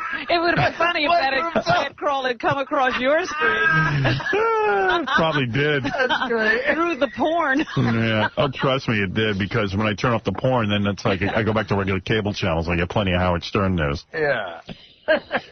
So, and then I don't know. I felt weird because like everything. I was like, wow, did I damage myself in some way? You know, I get neurotic as soon as because I'm like going to the bathroom so much, and like I felt like I couldn't. Myself. Felt like I couldn't empty out. You know what I mean? I was like, uh-oh, I think I hurt myself. I was mad at Beth for not being home and handling the situation properly. One thing was very aggravating. My dog wouldn't even come over and see me. My dog was like staying on the other side of the apartment, missing Beth. Yeah. Yeah, he missed Beth, or she missed Beth too. Yeah, the dog loves Beth more than the dog loves me, which is kind of. And you know that when Beth is gone. Yeah. Oh, I yeah. think the dog loves you while she's there. Dog has nothing to do with me when Beth leaves. Really? Yeah. Well, that's her dog. Much as I might think it's mine. All right. It's not. I still love the dog. Actually, I love the dog even more for that because, you know what? She's not annoying me every minute. I know what you're talking about with that porn, man. I try the same thing. And I love Playboy. I think it's a great organization. But there's something on the Playboy network. You have no control what you're going to see with my situation. And don't they do softcore? They do softcore. Yeah, I forget that. Sometimes the chicks are so hot because they're Playboy hot. It's worth it. But I'll tell you, these chicks in the movie Innocence were way hot. And it wasn't They were dirty, filthy whores. No, they were dirty whores, too. But they have programming on a Playboy channel where you put it on. There's something called sex court. Yeah, that's the worst. You have to sit through a court case. Like, it's just a hot chick, but fully clothed. She's got to complain against this guy. And you have to sit through 20 minutes of a hearing before anything happens. There's a guy on the phone saying they're butchering this bit. But, I can imagine. But I can't. I mean, I haven't said anything weird, have I? Well, you're talking about sex, and everybody's going to be... No, but I didn't even say the word sex. I know. He's not worried about words in particular now. Oh, come on, man. Everything. My father goes nuts, too. My father goes, your fans call you up, and they tell you when they're butchering your material, and it makes you crazy, and I don't like it because they're driving you crazy. I said, Dad. Oh, that's very sweet of him, though. Yeah, he was very nice yesterday. Would have been nice. Who he cared? I'm famous now. He always cares. When I was a schlub in the house, he didn't care so much. He was busy pissing me off, too. What could they be editing? I don't understand. What are they doing to me? I tell you, there's in page 6 today, I love the guy who draws the cartoon on page 6. Did you see it? I love that cartoon, too. It's a picture of me nailed to the cross. Oh, really? Oh, really? Passion of Howard. Yeah, I love that guy's. Yeah, his cartoons are always great. This is The Passion of Howard. And it's Clear Channel standing there like a Roman guard, and FCC like the Jewish guy. Yeah. The FCC's got a big hook nose. He's a funny dude. And I love how he draws me because I'm so grotesque. And instead of the whatever that thing is they tack up above Jesus' head, they've got Howard Stern, King of All Media, above your head. It's a great cartoon. Great. I wish I could, I might blow that up and stick that on my wall somewhere, except it would aggravate me. Because it's the truth. I didn't think it was, I thought it was a little ironic that my picture was right next to Jesus yesterday on the front page of the paper. That was nice. Because they're doing the witch hunt. Oh, yeah. And ironically, I look like a witch. Well, you look like Christ, is what you said. Well, I look like a witchy Christ. But if they chopped up that last... Big ugly Christ. If they chopped up that last rap, that was a real funny... Oh, man. I just told a real funny story that was completely innocuous. And there's no way we'd be fined for it. And this is ridiculous, and they should really fire me. They really should, because I'm not going to stop talking about pleasuring myself. I'm just not. How many times they hit the button? Why don't you ask that there Dave, the genius behind that? Well, Tom's here early every day, too. I think they put their hold hands and punch the button together. Yeah, Tom's coming in every day early to hit the button. You want to hit it this time, or shall I? I don't want to lose my bit. I don't want to lose my job. Really sucks. Welcome to America. It's crazy. All right, hey, all right. I'll change the subject then. Because I wanted to talk to this guy anyway and congratulate him. This guy's name is Stephen Feuerstein. Feuerstein. Feuerstein? F-E-U-R-E-S-T-E-I-N. Feuerstein. Feuerstein. It's my Feuerstein. Right now, he's the top Jew because... Hey, Steve, how you doing? Very well. How are you? All right. Steve did the interview with Mel Gibson's dad. You're the man. That's the man. All right. Nice being with you, Robin and Howard. Hey, Steve, so Mel Gibson's dad didn't know you were a Jew, did he? No, you know, the good thing, Howard, is we were born in a generation where the Nuremberg laws don't apply here in America. Right. You don't have to wear anything. So I didn't have to exactly say, hi, I'm Steve Feuerstein, the Jew. Right. So you just said, I'm Steve blah, blah, blah. Right. You know. I actually pronounced it the way you and Robin did. Yeah, I'm Steve Fuhrer. Steve Fuhrer. Oh, it's Mel Gibson's dad's like, oh, the Fuhrer. Heil Hitler, my man. Yeah. Steve, who do you work for, by the way? Pardon me? I mean, like, how did you come to interview Mel Gibson's dad? I mean, like, who did you do this for? Well, actually, I'm the executive producer and show host for Speak Your Piece Radio on WSNR here in New York City, Howard. And we've been working on this for about 12 months. Where is it, WSNR? It's somewhere on the AM channel, actually, 620 AM, and we are every Monday and Wednesday night live from New York City. And we're a social political talk show, and I've been eyeing this for literally almost a year. Is this one of those stations where you pay to be on it? Howard, with great dignity, I say yes. That's all right. That's cool. Hey, you got a good interview. So, Stephen, so how did you find out that Mel Gibson's dad was a big, raving, anti-Semite lunatic? Well, he's been out there, Howard, for probably he's 85. I'd say for about 85 years he's been that. Right. And unfortunately, he's not a raving lunatic. This guy was so lucid. I felt like I was actually dealing with someone within, almost like the Grand Wizard of the Ku Klux Klan. Yeah, I got to play the tapes that Steve got. I mean, I've got only edited pieces, but Steve, like, did a masterful job of letting this guy talk and, like, not getting pissed. Were you, like, seething inside when you were listening to this? You know, Howard, I wasn't. What I was really concerned about, the whitewashing of Mel Gibson. And when I saw that he had the interview with Diane Sawyer a week ago, right, I was on the phone with his dad literally for 2 hours prior to the Diane Sawyer interview. I had to hang up on Hutton because 10 o'clock was actually my show and the Diane Sawyer interview. So Diane Sawyer is a sellout, man. She totally just let Mel Gibson slide on the whole question. They got a ton of hook-nosed Jews, you know, running around while Jesus is suffering, and she just kind of let him off. She didn't say anything about the dad. But she did one thing on there, Howard. She did do one thing. She did get him at the end to say, hey, Diane, don't go there. Don't talk about my father. You won't drive a wedge between me and my dad. Yeah, but she shouldn't have let up. Yeah, she just let him go. Why not? What about what your dad said? I'm with you.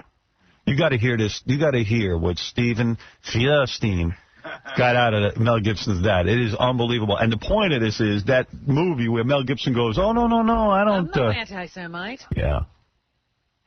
But, here, let me play. You know, and you know when your dad is that loony, you know... And Mel Gibson won't denounce him. You know that Mel Gibson made that movie to please his dad. Oh, he did something beyond that. We find out in our transcripts, Howard. He made this movie, and permit me to say, Hutton Gibson specifically told me on air that they made this movie because now everybody knows the line. I said to him, Mr. Gibson, what line? I thought maybe it was the line of the Pope. It is as it was. And he said, everyone knows the line. And the line is that his blood is upon our children. And if you look at, just one final comment, if you look at why Mel kept in Aramaic, that line from Matthew 27:25, he had to, because I believe the Gibsons made this film to perpetuate that blood libel. Yeah, all right. Listen to Mel. This is the words of Mel Gibson's father. This is going to freak you out. Here we go. I'm going to play some stuff. You got to hang in there with it, though. Yeah, and they claim there were 6 million in Poland. And then they claim after the war there were only well, it was 6,200,000, according to some almanac or other. In Poland, yes. Now, after the war, there were 200,000, it says. Therefore, he must have killed 6 million of them.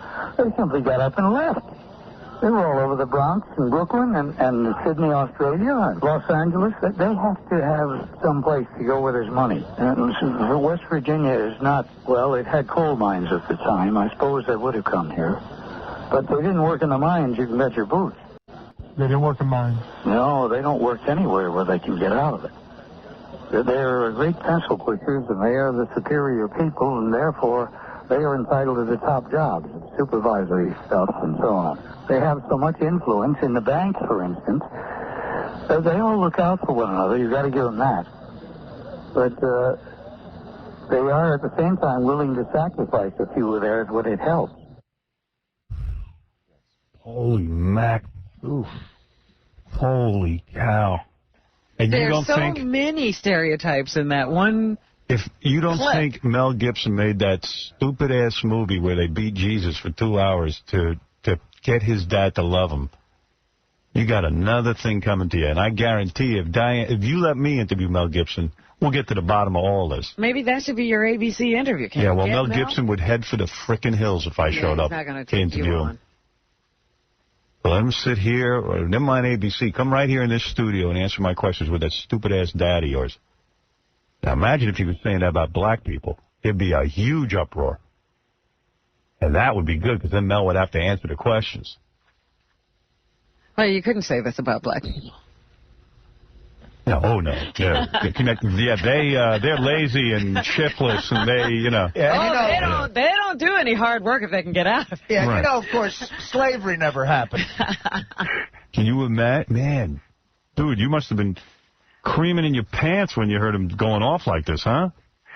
Howard, I'll abstain from responding to that, but what I will tell you is that at the end of the day, I think you should interview Mel, because I think everyone in this country has really a need to hear from this guy. Yeah, and you know, Mel put out this movie to get these wackos. And he's got them. The same wackos who are trying to get me thrown off the air. I got to tell you a story.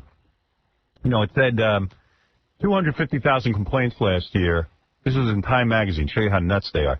250,000 complaints last year about not about Howard Stern, about radio. Radio, media. Yeah. So they put my picture next to it, so you think that I got 250,000 complaints. Anyway, as soon as, someone made a point yesterday, Jason Shrinsky, who goes around saying he used to be my lawyer, which is not Right, true. that's how they introduced him. Yeah, by the way, Jason Shrinsky was not my lawyer. He represented this man. He didn't represent me at all. In fact, if anything, he kind of... Didn't he represent the other side? He represented the other side that was trying to screw me out of a contract. Right. So I don't have any love for Jason Shrinsky, but he was on TV defending me, which is okay. That's nice. But, the time to have been nice, Jason, was when Goff was beating the crap out of me with that whole stupid DC 101. But I'm not going to get into it. There's so much to get into. I got to write another goddamn book. But everyone was on, anyone who could to get on TV was defending me or hating me yesterday. Right. And the weird thing is, like Mel was telling me, he got 4,000 email the night that it broke that we were going to be thrown off six stations. The email is all from this American Family Association. Right. Now, you could either say that's 4,000 complaints, or it's one complaint sent 4,000 times. Yeah. And then I forget, Gary was telling me a story. One time we called someone from, who had written... Yeah, he said they got a senior citizen. Where is he? What they do is, this one guy, we called him and said, what are you complaining about? What was that all about? We used to get a lot of letters from the American Decency Association, like thousands of them. Right. So one of our sales guys called one of the addresses on the letter, and he said, listen, I want to talk to you. what's your problem? Why are you so upset with us? And the guy goes, listen, here's the deal. I'm a senior citizen. I don't even know who Howard is. I get paid by the American Decency Association for 50 cents for every letter I write. I'm on a fixed income. It's like 50 extra bucks for me a month to write these letters. The guy didn't even know. Yeah, he doesn't even know what he's writing about. Yeah, they give him a script, and he just copies Jason Shrinsky said on TV yesterday, he goes, yeah, maybe there are 4,000 complaints, but... Well, he said, let's not pretend those complaints are from all from individuals. You know that there are certain groups that are sending out lots and lots of letters because they have issues. So then the newswoman just blew right by it. It was a guy. He just went right to another question. Didn't even want to talk more about how wrong you were at the broadcast. They don't care. And same thing with Mel Gibson. I don't want to talk about my dad. I don't want to. What do you mean you don't want to talk about your dad? Your dad's a raving lunatic. Howard, not just the dad. Who else? The son. Of course. And many of the 10 children. Have you interviewed them? I spoke to actually the daughter a few days ago. I spoke to Mel's nephew. And you got to understand, these are all part of this very elite sectarian group that they basically believe about 99.9% of the world is not in their camp, will not find salvation, and virtually are unfit to live in this world. Aren't they lucky? They're the only people who are going to heaven. Not only that, they're as kooky as the Taliban. Yeah. And Mel Gibson's movie's as kooky as the Taliban. And let me tell you It's a something. propaganda film, much like that Leni Riefenstahl For used Hitler. to make. Yeah, so, basically, who are they showing this movie to? A bunch of stupid people who need to believe that somewhere there's a Jesus who's going to There's save a them. magic great father who's going to save them all. And I'm not just saying that about Christians. I'm saying that about Jews. I'm saying about everyone. Everyone needs religion because they're afraid they're going to, that this is it. This is it. Going to die, and that'll be that. So they're all killing each other and going to war over these stupid movies. But, the problem is that some of these people are so dumb, they react to a movie like they're having a real religious experience. Now you got Mel Gibson running around saying, oh, no, this movie's fine. Listen to his old man. How far could Mel Gibson be from the tree? This is what he grew up listening to. Yeah, I mean, come on. There's a reason Mel Gibson's obsessed with religion.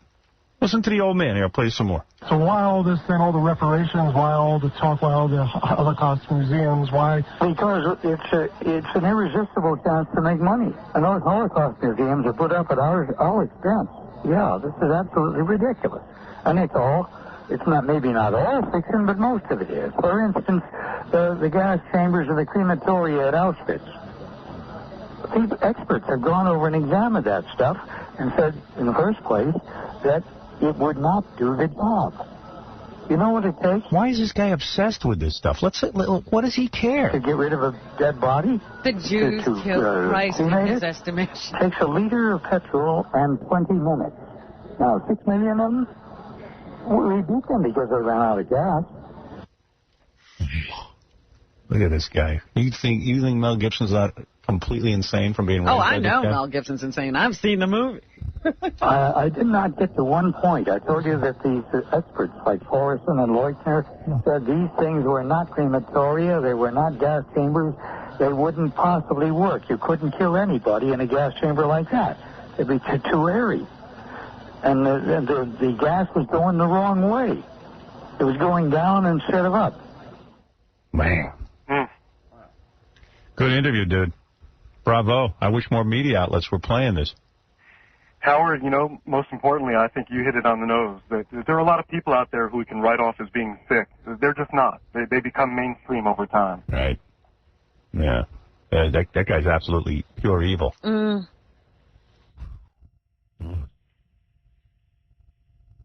Nice job. That left me speechless.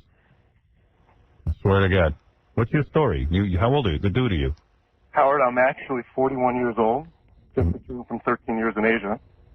Why the hell would you go there?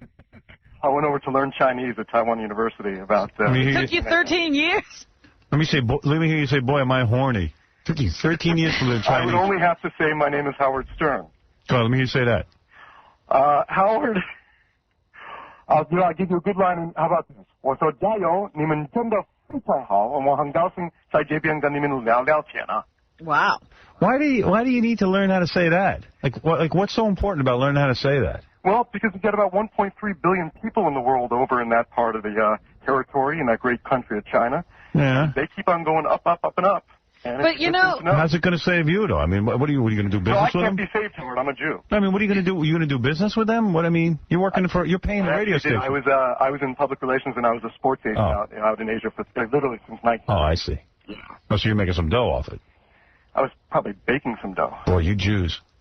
You'll do anything to get money. Well, they've got to, you know, What are you they've over got to here? go where there's money. He's got to go with the money. Yeah. Well, the Chinese are going up and up and up, so.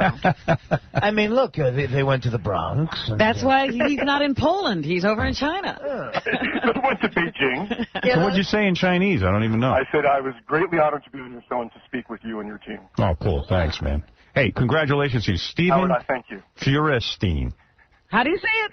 I like the way Howard said it, but it is Feuerstein. Feuerstein. But I think that's perhaps the Fuhrer is what attracted Hutton Gibson. Look at this guy, man, with the Chinese. That's pretty good. Yeah, that was real good. If you gave me 200 years, I couldn't learn Chinese. Me neither. No way. I would need at least 13 years just to sort of get a little bit good To at say it. hi. Yeah, to say hello. I barely I'm such learned. an idiot. You know, like my grandpa Stern, he came to this country, you know.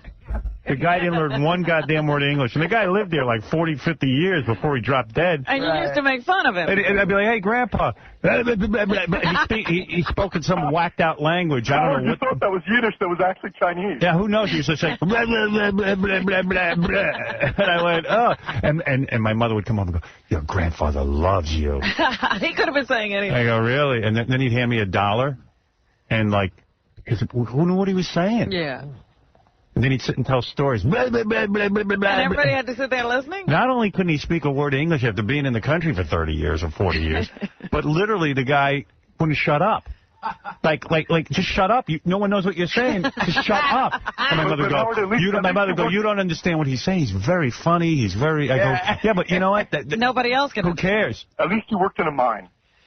Yeah. He pressed pants, but he doesn't believe in hard work.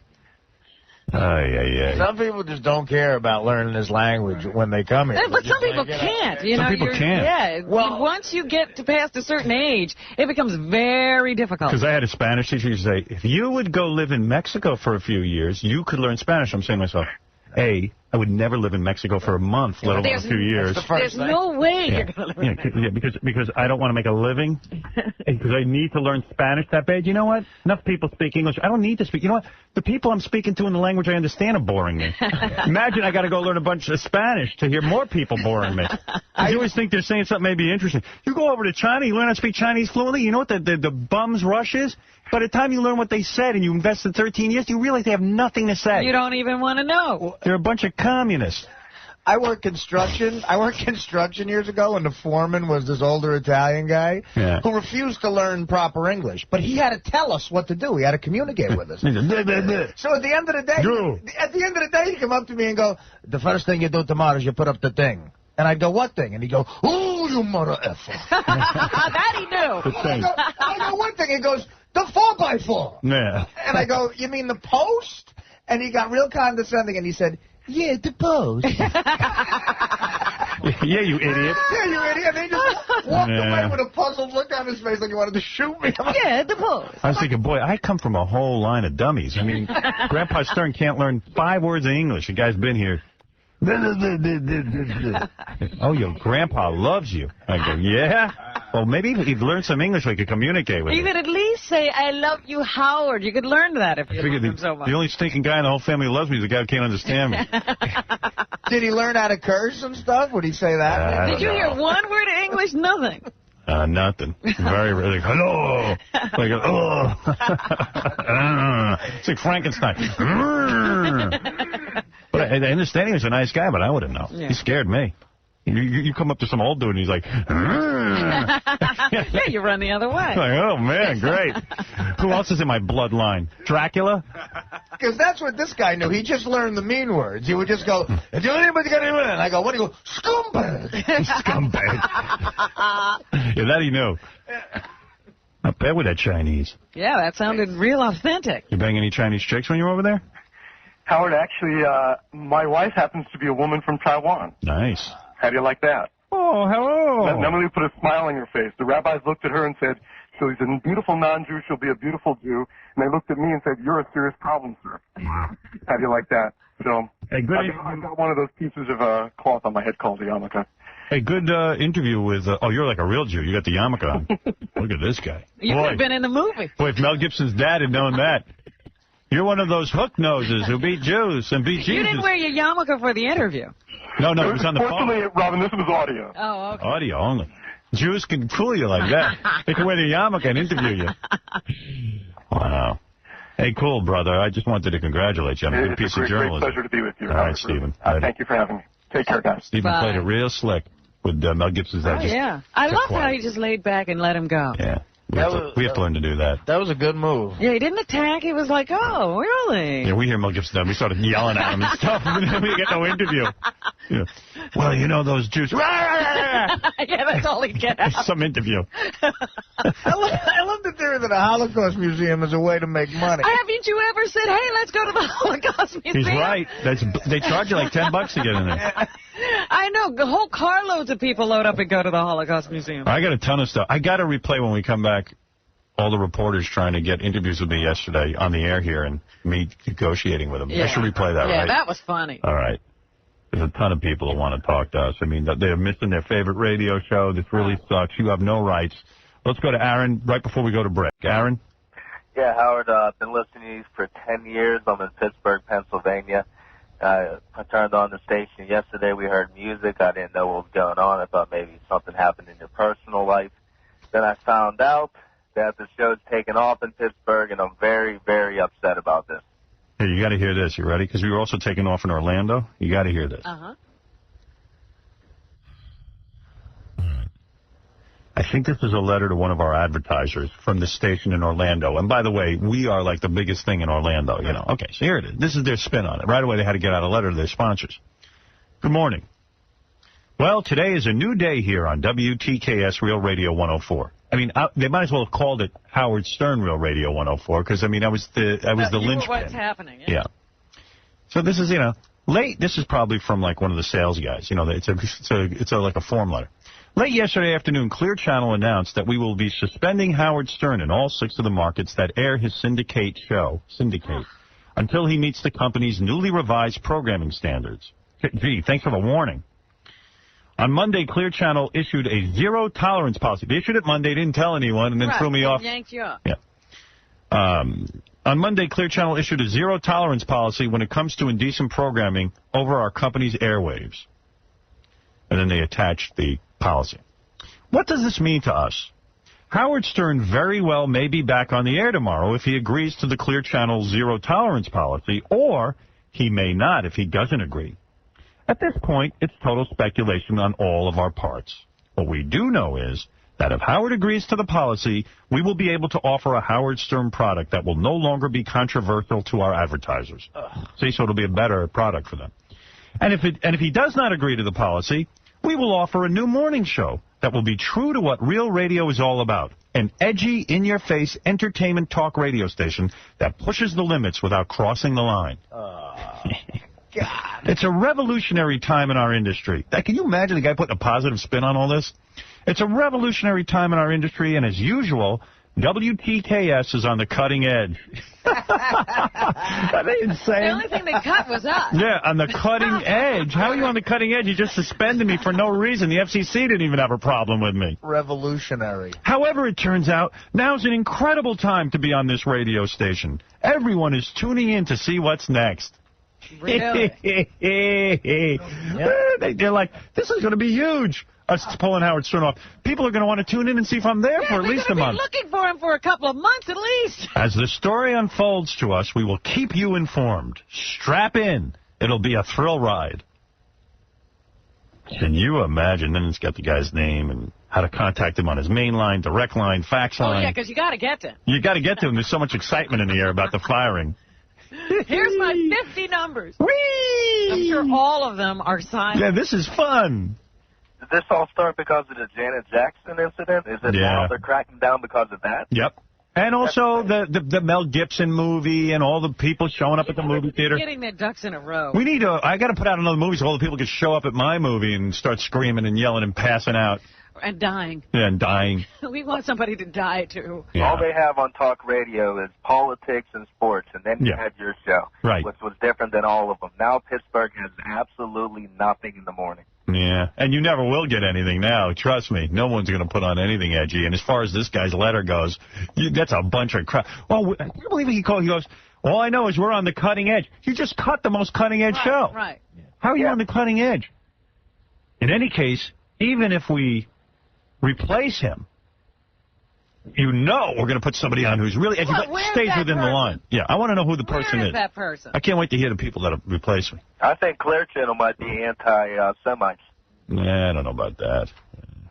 Because it's all going down. Everybody's got their anti-something, but the new Morning Man, you might be right, the new Morning Man is Hutton Gibson, Mel Gibson's dad. Exactly. I won't be talking about sex. I'll be talking about something else. He is cutting edge. He's cutting edge. Right. I got to admit, he'd be more cutting edge than us. Well, yeah. He's got way us out there. beat. He's got us beat. He's got everybody beat. Are you going to be able to get picked up in another station by Pittsburgh pretty soon? Or I don't know, man. I got to wait and see what's going on here. Are you concerned about this, or is it... Oh, yeah. I mean, what do you mean? Why wouldn't we be? Yeah, hell yeah. I mean, you just- guys, Pittsburgh's one of my biggest markets. Yeah. Are we concerned about it? Yeah, it might have crossed our minds once or twice. Well, you know... Rochester, one of my biggest markets. Orlando. Miami. Miami, Fort Lauderdale, number one. I mean, whoa. By the way, Clear Channel made tons of money with our shows in those markets. Don't think we were thrown off. Notice they didn't give any of that back. They're not sorry about the money they made. They should he really... only apologized for, Bubba the Love Sponge and having us on the air yesterday. But he didn't give back any money. He's not sorry about that. Yeah. Really hypocritical. You should hear somebody. They have this sex therapist on here in the Pittsburgh Airways at nighttime. She talks about everything, all the body parts, toys. But when it comes to you, because you're number one, they got to crack down on it's not even that. They go, kids don't listen past 10 o'clock at night. That's the rationale. Crazy. And that's crazy. If you have kids, that's the only time they can listen to the radio. Sneak and listen to the radio. It's not even, they're in their bedrooms listening to music at night. In the morning's the only time they can't listen unsupervised. Their parents are putting them on a school bus. But that's what I'm saying. They can go in their room and listen to anything they want unsupervised. They got these sex shows on at night. They're absolutely filthy, and they're on like talking to 15-year-old, 14-year-old girls. And they're on like Z100, which is a station marketed to teeny boppers.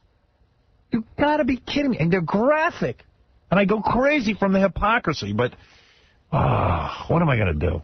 What can you do? Is there anything you can do?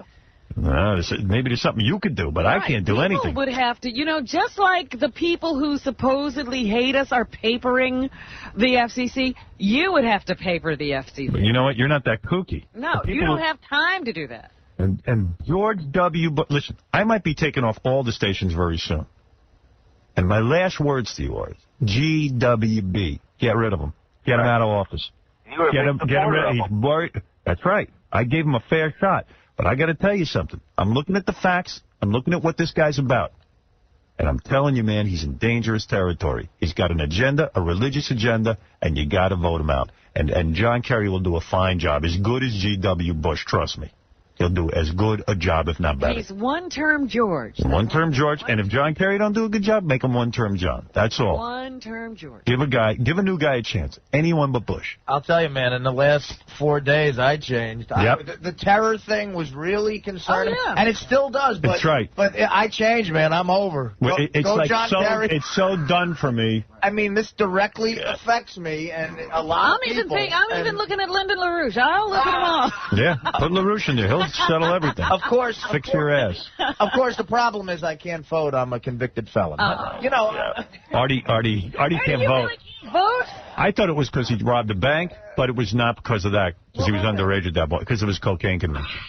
I mean, I don't know. It's I got to get official confirmation on that. But if I could vote, it no longer would be for Bush. Hey, Sam Phillips is here. She's this hot chick who's banged a lot of celebrities. We're going to play a game. Guess who banged me? All right. We have to guess who banged her. This is a woman. So. Yeah, she's hot, too. Hey, Howard, do you think you could put me back on hold so I can listen? Yeah, sure. Hold on. It's a shame you got to do that. Hey, it's also a shame that Stuttering John's last days today, and now we're talking about this all the time. Hey, you know what, though? Mel was talking to me about that. He goes, John's a traitor. I go, really? What is that all about? He goes, look. He said, what you did for this guy, there was nobody on the planet. He couldn't pick up the phone and call you beforehand or go to you in the hall. He goes, at least say to you, hey, something's up. Jay Leno's a big con man, rip-off guy. Maybe we could have done something for the guy. He goes, but he totally abandoned ship. He did it on the sly so that, you know, nothing would get screwed up for him. He wasn't interested in staying with the show, and he wasn't interested in being with the people who would really, I mean, where would he be without us? And he says, he's dead to me. Oh, well, I knew that. Mel, you don't leave. Yeah, he says, you don't even know when you're being screwed by a dude.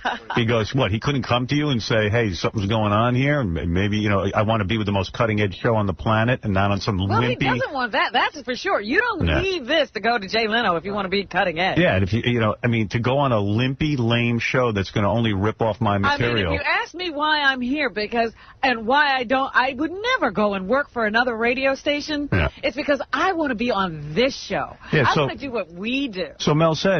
He could have come. Maybe we could have done something for him financially. But no.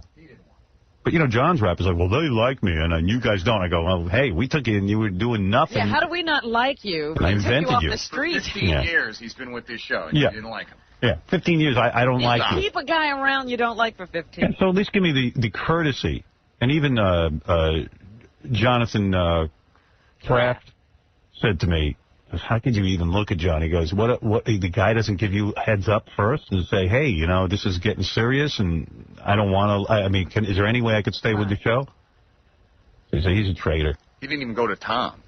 No, he didn't go to anyone. Tom, yeah, I got Tom was a certainly serious available. offer. Right.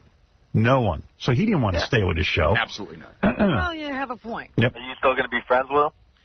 Yeah, I'm friends with John, but I don't know. If I keep talking to Mel, I'm not going to be. I know. Mel will talk you right out of that. Yeah, Mel's getting me real fired up. I was going to say, yeah, that's revving me up. Yeah, Mel sees things very black and white. He goes, what? He says, what? The guy couldn't track down someone from the company and tell him? He happens to be right. Yeah, I was wondering what You happened feel that way, yesterday. right? I 100% do. You're giving him Tom, way go much more of a pass than he deserves. I was going to say, and how about, I mean, when we took away the midday shift, which we did last July or something like that, continued to pay full scale. Like you and I talked about it, and you know, and I specifically said, you know, I'm asking you to ask me not to cut his pay rate, and you said, so don't do it. You know, let's protect him for as long as we possibly can. Well, we're supposed to have a deal till April, actually. It was a 2-year deal that was supposed to end in April, and you cut it in December. So there was no firm 2-year deal. Yes, there was. Then you know what? Then why didn't you? If that was the case, why didn't you stand up and say, "Hey, Tom, you know what? You're not living up to your deal." And when we did, we didn't cut it all the way back. We still left 50% of the money in. No, you didn't. Yes, we did. What are you talking about? Absolutely, we did. You left 50% of the money in? Yeah. When? When your new rate started. See, he's angry with you, Yeah, he's but definitely he's definitely angry, and this was all out of anger. It wasn't angry. But And by the way, my agent did call Tom and say that we're, you know, John's trying to do other things. I just want to make sure that, you know, and What other things? Other things You aren't didn't get full-time specific? jobs with other, you know. Oh, John. With Trying to do come other on. things is not. Hey, John, I got that a job conversation. offer. I'm sorry, Robert, but that conversation was about you doing other special kinds of projects, and what I said to him was we have no problem with you doing other special kinds of projects as long as we know about them up front and they're not in conflict with the radio show. Okay? Which has always been the policy. Can I just say one thing, too? Because I feel, I got to get this off my chest before you leave, John. I'm not mad at you. But I really take offense to the fact that this whole reason why nobody knew that you couldn't tell me was because I get everything wrong. And I think that's just a cop-out. Well, no, I spoke to Robin about it. No, You never told me about the offer of an announcer's job. The announcer, not the announcer, but the You never correspondent. told. You were turning down all those other jobs. That's what my Mel's point of understanding view was, hey, John is ungrateful, that he did this on the QT, that Jay Leno's a rip-off artist, and that, you know, if John wanted to stay with the most cutting-edge show, at least say to you, hey, something's going on here. It's a serious offer. It's really good money. Well, if Can you really guys want do to stay something with for the me? most cutting-edge show, you couldn't take this offer. And plus, you Under know what any Jay. circumstances. And plus, you also know what Jay's doing. I mean, Jay's taking something that he never would have put on the air in the first place, if it wasn't for the fact that John was on our show, and never would have hired John ever, not out of college certainly. And so he said his point is he owed you the courtesy of coming to you first. You remember when? But I don't know. You know, my point of view is, hey, he didn't want to be with me anymore. Right, but you remember when I was, you came to New York and I was left in Washington, and they tried to hook me. I was like, I can't do that. Right. And they were offering me big money to do it. That's true. More And you had money no than job. I had ever made in my life. I went somewhere else. I was Didn't do under it. the impression that you were leaving in 2 years.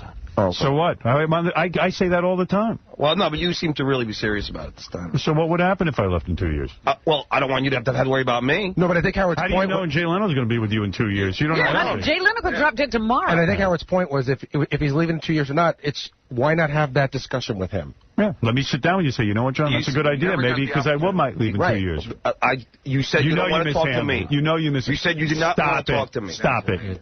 You found me the morning after you signed the contract and you talked Robin, to me. so why didn't you? So why'd you say to me? You've done all you can do. There are a whole bunch of conversations you had You with said Howard you've done about all you other can do. things that I I've didn't never know talked about, business with you. and you could have brought it up there because it I was never just you talked and business him. with you since Just you that and him. conversation. You know what I was talking about. I'm not going to go through it with you again. I said to you, I don't want to hear about your cockamamie schemes Your anymore. business. That's right. I don't want to. The same what Tom's talking about. Not about if you. It's a big difference if you're leaving the show. Right. Come on, John. I'm talking about, you know what I didn't want to talk about. All your cockamamie, Stuttering book, John tour, your book, yeah. your this, your that, the other thing. I said, talk to Gary, let him know, and I will talk to you on a case-by-case basis, or I'll tell Gary. When you were leaving the show, it's a whole different ballgame, and you had no problem picking up the phone the day the contract was And those signed other things you telling talked to me about were in addition to the show. You were never leaving the show with those other things either. You never told me when you were leaving the show. I told you that I was going to be looking to do a sitcom or things like that. Yeah, looking is one thing. And getting the job is that's different. not the same. That's not what we're talking about. I don't. By the way, talk to Mel. So suddenly your whole thing is going to change because you talk to Mel. I didn't say that. All right. I'm telling you what Mel said. And he made some well, good points. I don't know a guy who's ever left here that has left on a good note, no matter Oh, sure they are. Sure they have. Yeah, like who? Scott Einziger. No, Scott Einziger. He left on a great note. We were still friends. You're wrong. All right. Are you doing other work? Me? Yeah. Yeah. Am I doing other work? Yes. Yeah. I have a deal at Right. And ABC. how do we know about ever been that? an issue? No, it's not. Never been. It's never been. But that was in my contract when I signed here originally that I could do other stuff. And I had an understanding that Tom, that would also be. If Mel was happy about it and everything was fine, you'd be happy about it. No, Everything would be fine. Come on. By the way, I don't Thomas think said that's true. exactly. Please. This conversation took place well before he ever had dinner with Mel last night. And you know what's weird, Howard? For 15 years, I've been paid literally nothing. So suddenly I'm so. How did you get two homes? You know what? So suddenly, because every weekend I'm out on. I'm not blaming you for it, but I'm saying suddenly I'm Maybe you would have. Maybe he would have. So maybe he would have seen you. And give him a and shot. I talked to Mel 2 years ago. I've had a long conversation. All right, but the point is, why wouldn't you come and say to I still made anyone? nothing. Why wouldn't you come to someone and say you got another job offer? That's what it would That's what you take do. for you guys to pay me. Maybe, yeah. Well, that's what it takes in any business. That's the way it is. You got to use things to your advantage. Well, I mean, do you think I get paid here? I get paid because Mel's afraid that someone else is going to make me a better money offer. Yeah, but Tom didn't believe I can do anything else. What are you talking about? But Even when I told him I got a job, he's like, "No way! Like, get out of here, you!" Everybody said that. Show, right? Well, John, you can't do anything else. What are you doing? You're being the stuttering announcer. All right, so then But the You can't do anything else. You're the stuttering John. All right, so then I sucked. Right. I didn't say you sucked. the point that Mel was making is you don't love this show. Of course I love this show. No, you want to go do Howard, I gave you 15 years of loyal... imitation of this 15 show. years of loyal service. Because nobody else wanted you. No, because I love you. No, and because I love no one this else show. wanted you. The first offer you got, you ran off. You didn't come to anybody. You did. Wait a second. Mel's right about one thing. Go and sit and pretend that Jay Leno is as funny as you. Yeah, I know, and that's going to be interesting. That's your hell. That's going to be. That's going to be. Jay Leno is funny. So okay, all right. You're going to really say that. You're going to say Jay's funny. Jay Leno's one of the best stand-ups in the world, Howard. Okay. Is Jay Leno's Tonight Show funny? Yeah. All right, anyway, so John is leaving, and I do wish you well. And I don't care what Mel says. No, I told you, I told you I wished you well, and I do wish you well. And have a good time on the Tonight Show. Seriously, have a good time. I know that Jay's a very honorable guy and will treat you well. So you're in for a good ride. And I do wish you well, and you are a friend of ours, despite Mel never saying that you're dead to him. And Tom saying you're dead to him. I didn't say you were dead to me. So I wish you good luck. All right. When we come back, we will have Sam Phillips in here, Tom. You should be ready on the button. She will be admitting that she had sex with a man. And by the way, that conversation was edited, by the way. Which one? The one with you and Yeah, what I heard I was edited yourself. about that I had because I pleasured myself. Mr. Watching porn. Well, how many times was the button hit on me for that? I'm not sure. It was a couple, though. Wow. Wow. What's up with that? Did I really say anything wild? I don't even know what I said. You know what? Look, I don't think now's the time to talk about it. Was it the length? I'm sorry. Or the John, width? what? Hey, Howard, I got one more question about Jay Leno. Yes. If Sutter and John, if it doesn't work out between him and Jay Leno, let's say in 6 months, and he gets rid of him, will you rehire him? No, that I absolutely wouldn't. I'm going to have someone to replace him very soon, actually. And I wouldn't blame you. No, it's not because I don't like you. No, I know. I'm going to take that budget. Of course. I have to move forward. Of course, I know. And you know what? I do love John. And I'm going to be sad to see John go. He's a great guy. Oh, he is. And but no, I'm not going to be disloyal to somebody new. You mean I can apply for an internship? Intern, you can always You can intern. start all over again. You can start all over again. You'll be fine. You'll do just fine. Who's going to be the king of gossip? Who's going to come in with the private stuff no one else will have the guts to talk about? That's a big hold. That's a big shoes to fill. That's the shoes. Yeah, John, and despite that John thinks I don't think he's talented, I do. No one is on the show because I think they're untalented. Everybody here is talented, not you, Gary. All right. Not you, Tom. Certainly not you. And I never claimed to be. Who's funnier, Letterman or Leno, John? Leno. I hate Letterman. Oh, Letterman, please. John. Oh, not even. Hold on a second. I swear to God, may I die right now. I think that David Letterman is so arrogant. Bury him. And I swear to God. Artie, haven't I said this to you privately for years? Actually, John has said that to me. I completely disagree. I so don't like David Letterman. Win. I so don't like him. Fans I think he win. thinks his S don't stink. But you're saying Jay's funny. Jay Show is funny. First of all, David Letterman saw Jay Leno doing stand-up and said, that's what I... That is a pro. No, you know you got the story wrong. No, I don't. Leno who saw Letterman. No, you got the story wrong. How much you want to bet, Fred? Go back and read The Late Shift. Yeah.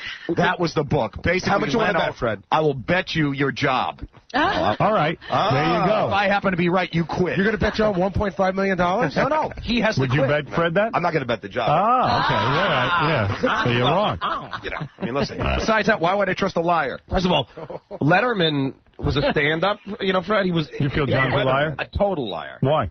Because that you pointed it out like 5 seconds ago. If he really wanted to get a hold of you, he would have called you. Right. You made a good point. And this, I've been. I could only go. And I've been holding on to this one for quite some time too. He was blaming Gary for screwing up some information. Yeah. Now, about a year ago, did you not go on Celebrity Get Me Out of Here? Yeah. You were in this studio asking Howard for permission. Yeah. To go. You said, I need 2 weeks. Yes, I thought it was 2 weeks. Then I pulled Gary aside. And then you blamed I pulled Gary aside a week later and told him it was 3 weeks. Told Steve Kingston the same thing. Freddie, why don't you get Steve Kingston on the phone and ask him how many weeks that I don't care. I don't care what Steve Kingston said. Don't sit there and accuse me of lying, Fred, when I didn't lie. I told Gary 3 weeks, buddy. I swear to God, in Gary's office. You never told me. Stab me. You have the nerve. I swear to God. I want to stab you. I swear to God I did. You have the nerve. How come a week? How come a week I have the nerve? Because that's what happened, Fred. And were you in the office, Fred, with me and Gary? I have another point. Hold on. One more point. One more point. Were you in the office with me and Gary, Fred? One more point. At least have a witness, John, Fred. one more point. There is no witness, John. It's me against you. Yeah, right. That's right. Fred, did you One more point. point, John. So you can really blow your stack. I got an email about 2 weeks ago saying you bought a house in California. Yeah. Sent the email. Untrue. But do you have a house in California? You named the town. You named the town. B, you got the price wrong. And C, I don't want to... Did you buy a house in California? It doesn't matter. Yes, I don't no. know. Did you buy a house in California? He's just asking if you bought a house in California. Before you announced on this show and before you told Howard? Yes. Okay. So how long did you know about it? I mean, so what I'd say there's some deception. By the way, hold on. No. Hold on. Deception. Here's the truth, Howard. Here's the truth. When it serves your purpose, you tell the truth. If I want to, first of all, I don't have to buy that house. Okay, that's A. B. If I want, I could flip that house already for an incredible profit. But that doesn't make not why you bought it. Wait a second. In my head, there was a thing in my contract In your head, there's a bat flying around. All right, Freddie. Howard, listen. No. Go out on a nice note. I have Sam Phillips. Please let me finish this point. I think I've heard Howard, it all. No. Here's the deal. I can't wait for the first bit that he There was a thing in my You contract. can't wait for what? The first bit that he There was a thing in my contract, Howard, that might not have happened. It wasn't until the last day that it was finally negotiated. I might not have ever signed the contract. And if that happened, I was prepared to sell that house in 2 seconds and turn it over. And if you signed, you were prepared to But move you in didn't yesterday. have a house. What's that got to do with anything? You were serious because I could have used it as an investment. You were serious enough about But You're just as good as my Manhattan. You're delusional. You had a house. You don't buy a house in California unless you're pretty sure you're going. Once you buy a house in New York, if you want to make a big investment. I don't have to put 10% down. No, but you love to invest. Why do you have to invest in California? No, but why? Think about it. You got to go out there and look for the house. In fact, I do work for the Tonight Show. Right, so you were serious about it even early on. Yeah, I wanted the job. That's what he said. Well, that's all we've said. But the truth is... You want the job. No, of course I wanted the job. Okay. But so you can go work for a watered-down show. You don't need to be on the cutting edge. That's all Mel said. This is some farewell. I was working... It's a sellout. No. Robin, I don't make any money here. I make a very small amount of money. So why couldn't you come and say? 15 years. So why didn't you come I didn't and expect say Tom to ever pay me. In fact, come on. hold on a second. I was once in Tom's office, and Tom told me... Here we go. Right. I'd rather die than give you a raise. How many times are you going to use that line? And did he give you a raise, though? He did. No, he didn't that time. Sure he did. No, he's given you one since. By the way, since. By the way. And that's not the conversation. The other conversation was... You and Steve sat there and told me, what else are you going to do anyway? I mean, John, So you're angry. That's why you did what I'm saying. Tom you're being suddenly, dishonest then. Somehow I was going to get money from Tom. Ask everybody in the company. Maybe in light of the fact that you got a job. You use it. You come to me. Listen, forget about Tom. You come to me and you say, hey, I got a job. What do you think? You think maybe this will break Tom's bank? You say it. Well, I don't think Tom would ever. It's okay. You wanted to leave. Tom's never paid me in the past. So now the anger's coming out. And Tom is never paying anybody in the past. I wouldn't know about that. Well, ask anyone in this company. I could bring 20 people in here to say, does Tom pay you? But even I said to you, it's better to have two people wanting you than already a raise in 2 years. But why you probably could have gotten more money out of Leno. But why not say, hey, maybe I could play this off? Right. Because you wanted to go I thought that was dishonorable, sit and try and play. No. That's what you do. No, when are you worried about being honorable? When you came to the company almost 20 years ago, and your agent, excuse me, I was talking. Your agent negotiated with Mel. And you're dead to me. Did he just come and say, hey, this is the only place we're going to work? Or did he say, listen, we have other offers, and there's a certain value that's being established for the show, and this is where you've got to be in order to... Yeah, you state your case. Would you say to Mel Howard, I got another offer, Mel, pay me more? Yeah. Sure. That's what I did my last contract. That wouldn't piss him off? No, he said to me, he goes, he said to me, what's the offer? I said, I'm not even comfortable telling you about it. And he said, okay, I know that you're honorable. I know that you're telling me the truth. What are they offering you? I said, I'm not even going to tell you that, but I need certain things out of this job.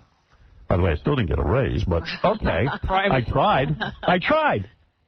I decided to stay here because I'm loyal to Mel. You know what? You're looked upon a lot differently here than me, and That's as well you should. Not by me. As well you should. Not by me. Not by me. I think the point everyone's trying to make is that if you... Can I just say the words? Can I just say the words? If you would have gone into Tom and Howard and said... Not even Tom, Howard. I got this amazing... Hold on, can I finish? Wait. I got this amazing deal. I pulled you aside and said, Howard, Tom's not paying me. Is there anything you could do? No, you're not hearing it. That's This is a different situation. If you would have gone to Howard and said... I might have been able to go to Tom. And say, hey, there's a real danger of John leaving. The market and even if Howard heard the numbers or didn't know the numbers, and you said to Howard, it's life-changing money. All right, we can say that. Yeah. Howard might have said, you know what, John? I can't compete with that. Go. And I think Ralph, you're on everybody the would air. have felt better about themselves. Ralph, go ahead. You're on the air. Now you're Let me guess. Go ahead, Ralph. John. Oh, here we go, Ralph. No, listen, I'm real happy for everybody is, but I think Howard, part of this was like an F you, look what I can do. Right. No, I know. And then you know what? That's okay. I'm fine with it. And in all seriousness, can I say something? Well, I haven't said they were acting like they loved By the way, I know. And John needs a lot of love. And let me just say something. He's angry after 15 years. But listen to me. I do love John. And despite... I love you. Yeah, wait, Joe, John. And Rob, I'll tell you if I love you. We'll see how this conversation goes. John, why couldn't you just... I don't understand. For all these excuses and buying a house and doing this, why couldn't you pick up the phone and say to Howard, hey, you called to go to dinner, you called to do this, you called to do that, you called for 900 other things. This is a pretty damn important thing.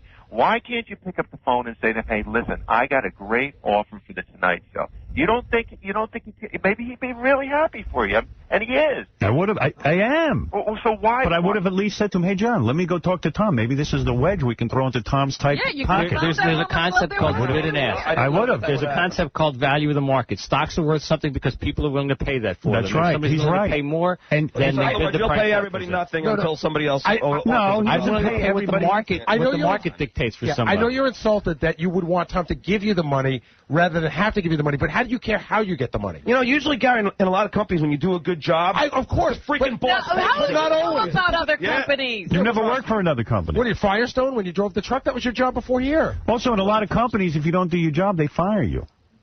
All I'm saying is, and also, John, you know what, Tom could be. Also, in a lot of companies, when you leave for a week and you don't tell anyone, you don't show up. You know what I mean? They don't often do that. In all truth, and by the way, John, in a lot of companies, they'll fire you if you say something off color for a morals clause. I wanted to work we for don't. Tonight Show. I mean, well, that's what we're saying, and that's what Mel said. That's what we're saying. You didn't want to work for a cutting edge. How many years you didn't want to be out here? You want to work for the Tonight Show? I like to work here too. Too bad I couldn't do both. But John, why didn't you call Howard? You know what? It doesn't matter. You know what? Hey, listen. Robin knows how. Hold on. It's okay. Listen. Let me just finish. You know what? Don't even get the last word. No, it's not true. You know how badly I felt after the conversation. Go ahead. You would want, especially when there was this offer on the table that you were going to take. Then I noticed you got awfully quiet, even around me, John. You've done all you can do. Callie, go ahead. Even around me, you got awfully quiet. You didn't even call me You've and done tell all me. you can do. You didn't even call me and Hold on. tell Let me me. let Callie say a word. Go ahead, Callie. Yo, John. Callie, the guy you always hang up on. Remember me? You mean the guy I put through about 2,000 times? Yeah, a few times, but you always hang up. You're the worst phone screener. You have a life because of Howard, and you're a loser. You're a traitor, and good riddance. And you know what? When you do lose your job with Leno and you sell your house, your whole life will go down the drain. I don't wish that on John. I don't wish it on him. You know what? But that's what it's going to be, because the point is... All right.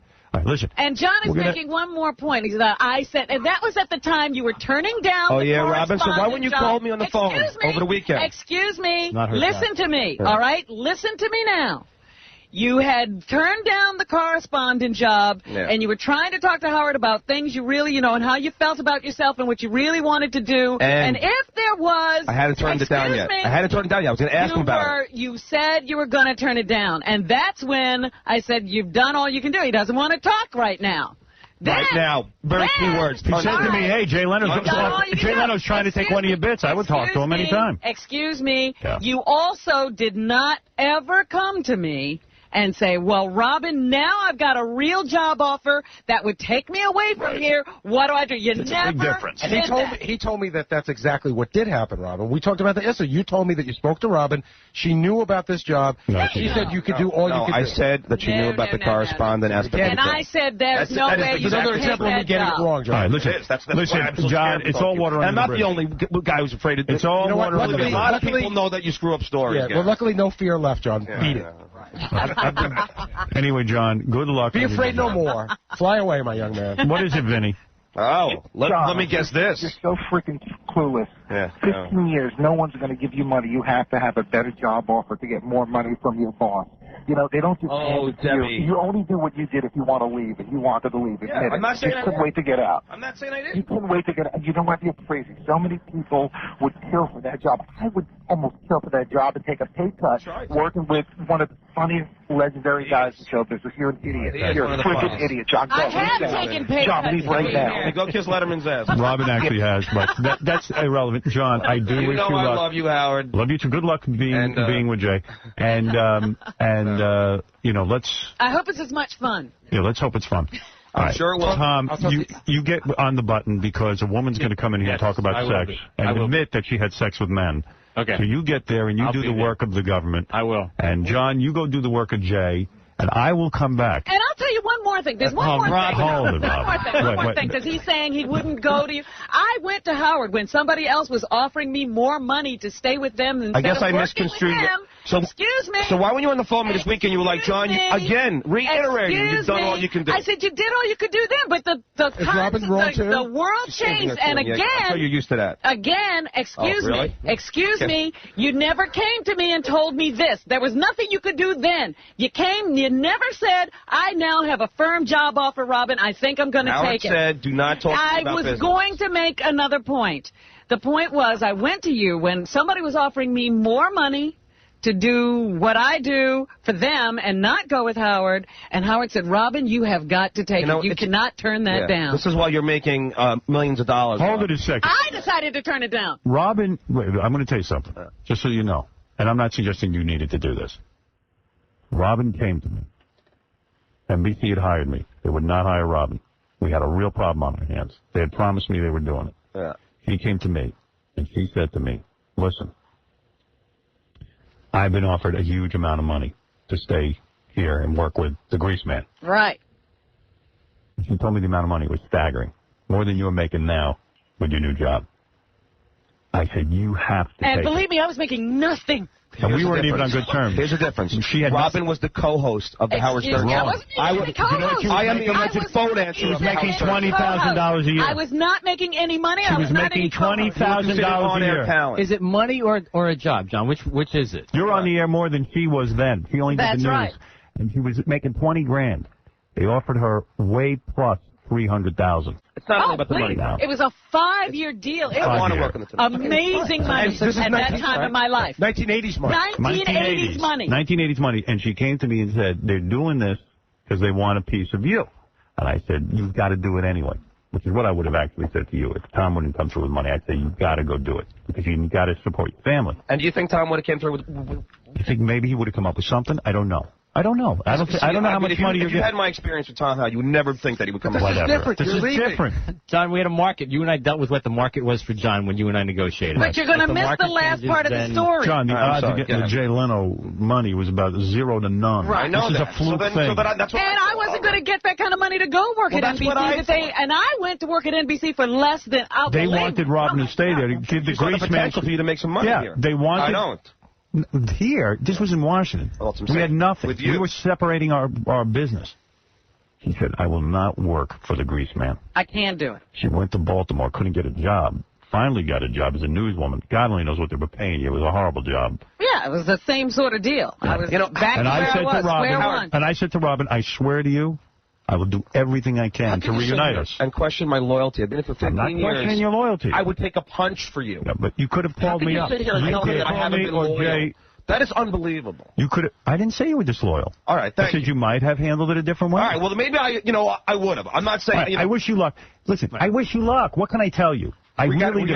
I got a great bit coming up, and now I have taken time away from people who are grieving in 6 markets of losing my show. That really is upsetting. Trust me, if Jay Leno goes off in 6 markets, no one's going to grieve. One thing I wish, Howard, is that I was here to fight the good fight with you. You have left the good fight. You have left the good fight. Yeah, you went off somewhere else. Well, I didn't know that was going to happen. Go to safety and security. How did I know that? I guarantee you, the government, as long as there's a Jay Leno, the government will never argue with Jay because he will never say anything to piss them off. He'll go, what do you want me to say? I'll say right now. And I do wish you luck in your family, and that they're a good family.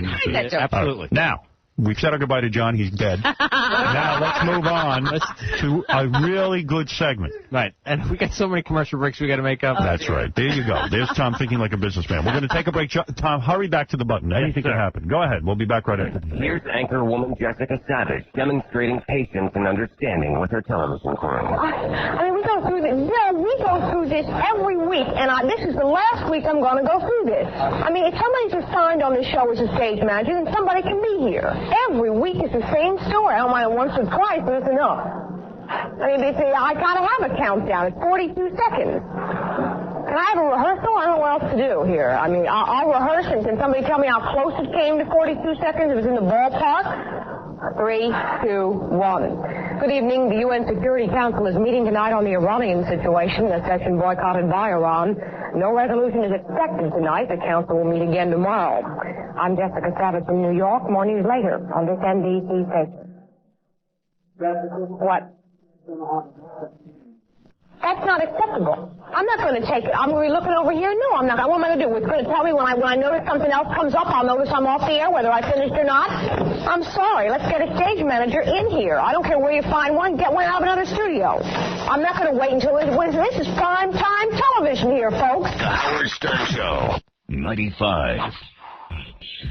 Are you ready? Ladies and gentlemen, stand today here in the greatest city in the world. Brace yourself. The Big Apple, New York City. Here they are. Let's get ready to rumble.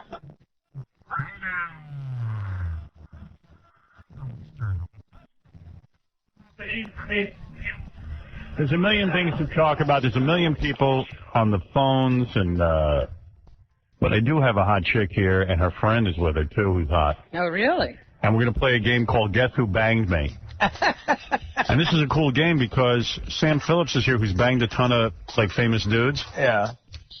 And her friend's here who says she would get naked, so for everyone we get right, she'll take off a piece of clothing. Beautiful. This is going to be a good game, I think. If you guys can get anything right. Oh, we'll get it right, but if we know someone's going to be naked. You'll work extra hard. Yeah. And just so you know, it's 3 pieces of clothing because she's not wearing a bra, so it's shirt, pants, and underwear. Oh, good. What's her name? I don't know. Oh, Nikki Nova. Sam Phillips is in a movie called Busty Cops. What? Busty Cops. She made Sam Phillips. Busty Cops? Busty, like a big bust. Okay. We had her on years ago. Killer body. She came in here and she got naked. I think she might have been in Penthouse and stuff. We just had her on a couple times over the years. She's really cute. Bring her in here. What am I doing? All I see is KC. Yeah, Casey's still standing around looking at you. Get that shirt off. Oh, Casey, I'm sorry. Oh, hey, baby. Now I remember you. Oh, look at your friend, too. Man. You guys lesbo? Not together. Not yet? No, we never have. Why won't you do it together? We're best friends. It's just weird. It's like sisters. All right. Wow. Holy. Look at the cans on her, huh? Oh, let me just take a look at what's doing here. Christmas. Hey, Sam, I forget. How did I meet you again? I came on your show years ago, and I did a rap album, and you played a song, and I was terrible. It was horrible. And you told me to. No, Gary told me to take off my top. And you were in Penthouse, right? Yeah. Actually, Gary told me to get naked, and I said, I thought all the bimbos on your show just took off their tops. And you came in and you told Howard that I was giving you problems in your office. So that's when I ripped off all of my clothes, and I ran into the studio because I wanted to show you I was a team player. Yeah, you're still hot, by the way. I'm 38. It was my birthday 2 days ago. You're still hot, got the big fake boobs, got a perfect body. Can I show it to you? Yeah, please. Show us something. Man. Sick of talking about the FCC and the government. Can I show you my underwear? Yes. Oh, right. Please do. They're new. They were birthday underwear. I'm so aroused. What kind of a question is that? Of course. Yo, Robin. Hey, how are you? Hey, I'm baby. fine, girl. Birthday underwear. Oh, my God. It's perfect. Did you ever have kids or anything? No. Yeah, it shows. They're smart. Don't have kids. 38. You look very good. Wow. What a Thank body. you, honey. What, do you work out? Well, don't put your pants back on. No, I don't work out. Just stand there like that? You are hot. You're hot. You Damn don't right work I am. out? No, I swear, girl, 7 years. Jeez. I'm a your ass? vegetarian. I can vouch for that. I've never seen her exercise. Can I see your ass again? Do you ever you eat a lot of food? Yeah, I'm a vegetarian. Huh. So, like, vegetables, pasta, a typical thing, pizza, macaroni and cheese. Really? Chocolate. And a body like that? Yes, I'm genetically blessed. Unlike Artie, who was not genetically. Yeah, I was just saying, I eat pizza and macaroni. You don't have this body. No. What about your beautiful friend over there? This is Nikki Nova. Ooh, and I want to just tell you. Is she a porno chick? No. What are you? Nikki Nova. Are you like a Penthouse chick? I get naked and I host a show for Playboy TV called Night Calls 411, but I don't actually have sex on film. You're hot. What, do you got a boyfriend? Just a tease. I have a boyfriend, yes. Yeah, but like you could lose him easily. No, we actually have an open relationship, so I've got a very liberal boyfriend. Oh, yeah. So what does that mean? Oh, girl, wait till you hear this. What do you mean you have an open relationship? Like I could bang you and he wouldn't be pissed? Well, as long as I tell him. And we have a certain rule. How great is that? You have to tell him. I would have to tell him, yeah. No, I forget it. The guy doesn't care as long as he knows. Yeah, he's cool with it. But he might tell someone. Oh, I See? see what you're saying. Right. Oh, that's your That's problem. no fun. Are you saying you would be embarrassed for people to know that we had sex? No. Just his girlfriend. Just my girlfriend. I don't need Your her now. girlfriend's hot. Thank you. You're welcome. Believe me, she owes it all to me being that hot. Oh, honey. I'm sure you've made her look hotter over the years. Oh, yes. Yes. Yes. She's benefited so much. So, Howard. Hold it. I'm just soaking in you two. All right. I produced. Hold it. Before you start entering it up. So, Nikki, let me understand something. We're going to play Guess Who I Slept With Sam. Yes, we are. Every one we get right, you take off an article of clothing. Absolutely. All right. You have 3 articles that we're talking about. Your shirt, your pants, and your panties. Yes, I wore panties today, especially for you. Okay, because you got a killer body. Thank you. Yes, she does.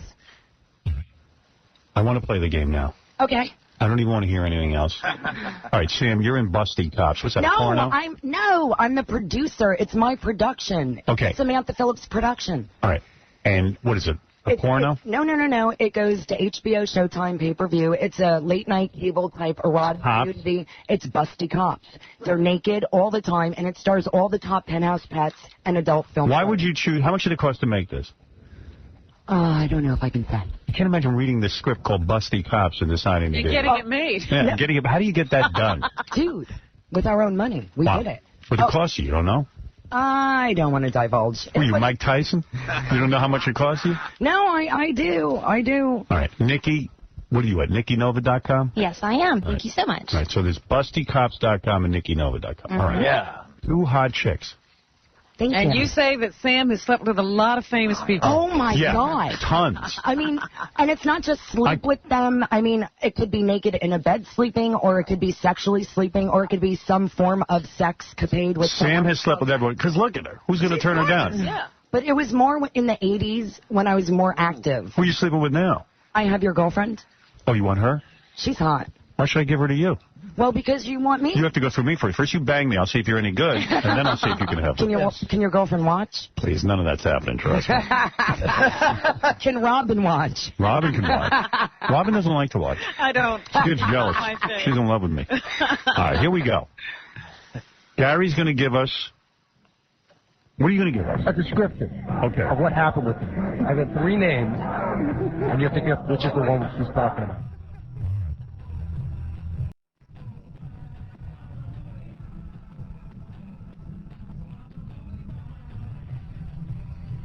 All right, Baba Booey's turn. All right, here we go. Okay, you ready? Oh, my God. Can I just say he's the best kisser in the world? From what I can remember, the second... Okay. Now, give us a choice. Is it Charlie Sheen, Emilio Estevez, or Kevin Bacon? Ooh. He was a great kisser. Kevin Bacon was... and I want to get these right because I want to get Nikki undressed.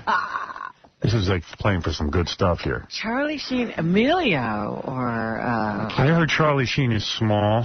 Can I help? Yeah, go ahead. Yeah, let's figure this out. We want to get it right. Here's why, out of those 3, I have a theory. Kevin Bacon is completely naked for a couple of seconds in a movie. That's right. And he's big. And he's pretty big. Yeah. From what I remember. And And he seems like he'd be sensitive enough to kiss well. Oh, that's right. Yeah. All right. Collectively, we're going to say... I mean, Kevin Bacon. All I'm basing it on. Right. Wait, hold on. I don't know. Kevin, like... But Emilio and Charlie are brothers, so if one's not hung, the other one probably isn't either. But I know Kevin, he's like half a homo. He's so into that That's why life of his. Sensitive and would kiss well. Yeah. This is when he first got his fame. Okay, but he's so into that Kira Sedgwick, and I don't think he messes around, and I don't think He before... didn't mess around, though. She didn't say he messed around. But before that, he was like with 1 or 2 chicks. And I don't know if he... You don't think he even used his fame to get anything then? But Sam's older. This could have been in 1976. Howard. He was a guy at one time. All right, we're going with Kevin Bacon based on what Artie taking a good look at his wiener. God, don't blame me. Sam, would you like to answer? Yeah, Artie, you're wrong. Oh, who was it? Emilio Estevez. I'm going to kill myself. Can I tell you that guy, literally, kissing him was like melting my mouth in butter. Really? Yes. Yes. He seems like kind of a turd to me. No. He was really cool. Why'd you break up with him? I don't really think it was a relationship. You're kidding. He is him, huh? God damn. All right. Okay. I think Nikki should take off an article of clothing anyway. Then you don't have a game. No, here's what I'll do, though. I'll take off my shoes to get prepared for taking off my pants. Yeah, because you can't take off the pants without take off your shoes. We're going to get the next one right. Yeah, you All better. right, go ahead. Sorry, guys. Yeah, thanks, Artie, for that. Thanks for staring at Kevin Bacon's wiener in the I movie. mean, it was in a movie. You see, you notice, hey. I wouldn't have looked. I don't even care about whether the girls take their clothes off or not, but you turn anything into a game, I want to play. I'm so busy watching Nikki take off her boots. Super hot. Just pants. Those boots are nice. Those pants. What are those, D's? Yeah, well, they're like borderline seedy. Can I tell you something? Those are implants, but those are the best I've ever seen, at least in clothes. That is very nice of you to say. Do you, are those silicone or saline? They're saline. They're just bags of water. Boy, they look great. She showed it to me in the green room, Howard. I said, the real ones? Yeah. She lifted her shirt? Yeah. And whoa. Because Sam told her to. Oh, yeah, I'm like, get naked. I do whatever she tells me. And they look real. Gary, everybody. I made her show them to everybody. Oh, we got to get one of these. You're the right. last. You ready? We're going to rip your clothes up in here. Yeah, come on. Okay, here we go. And no one else had a theory. I had a theory. Well, you said that Charlie was small, and I said, well, they're brothers. It's got to be genetic. Made out with his girlfriend. All right, give me choices. Rob Lowe, Corey Feldman, or Isai Morales? Corey Feldman. This is easy. Corey Feldman. That's it. I'm getting this right. That shirt's coming off. I ain't throwing my 2 cents. All right, I say Corey Feldman. That's a trick. What? That's a trick. Why? Because he came on the show and he said that, so that's an obvious choice. I'm not saying that. I'm just saying it's Corey Feldman because he's into having sex with his chicks and because everything. his girlfriend said that she got with. Don't screw me up. It's a trick. Corey Feldman. Sam? You're wrong. Corey Feldman? Who is it? It was a little pathetic. Give her a little credit. Isai Morales. Jeez. I don't know if that's much better. The best Oh, my God. He's gorgeous. No, honey, he is gorgeous. Jeez. He's beautiful. I don't He want is to. beautiful, and he's a great lover. Great lover. I don't want to see him out of line, but who's Isai Morales? He's on NYPD Blue now. Oh, honey. Dude, that's on Chips. He was on the Buddy Holly. The Buddy Holly movie. Not Buddy Holly. La Bamba. He was in Buddy Holly. No, he wasn't. La Bamba. Oh, you're talking about Gary Busey. No, and he also did a movie called Bad Boys with Sean Penn many years ago. That's right. All right. You knew who I I was. can't believe you banged him. Well, you banged everyone. We went to high school together. You banged him in high school? Well, I didn't really go to high school. I only went to a year of it. So I banged him after high school. Yeah. Oh, you're a bad girl. Literally, when the day ended, she banged him. You left after a year in high school? Did your parents get mad? No. No. Were they hippies? Yeah. Yeah. Yeah. I was on my own. Good. Yeah. Well, you know what? You didn't turn out so bad. You spent money on busty cops. Look, they must have known what they were doing. Can I just tell you how huge Busty Cops is? Okay.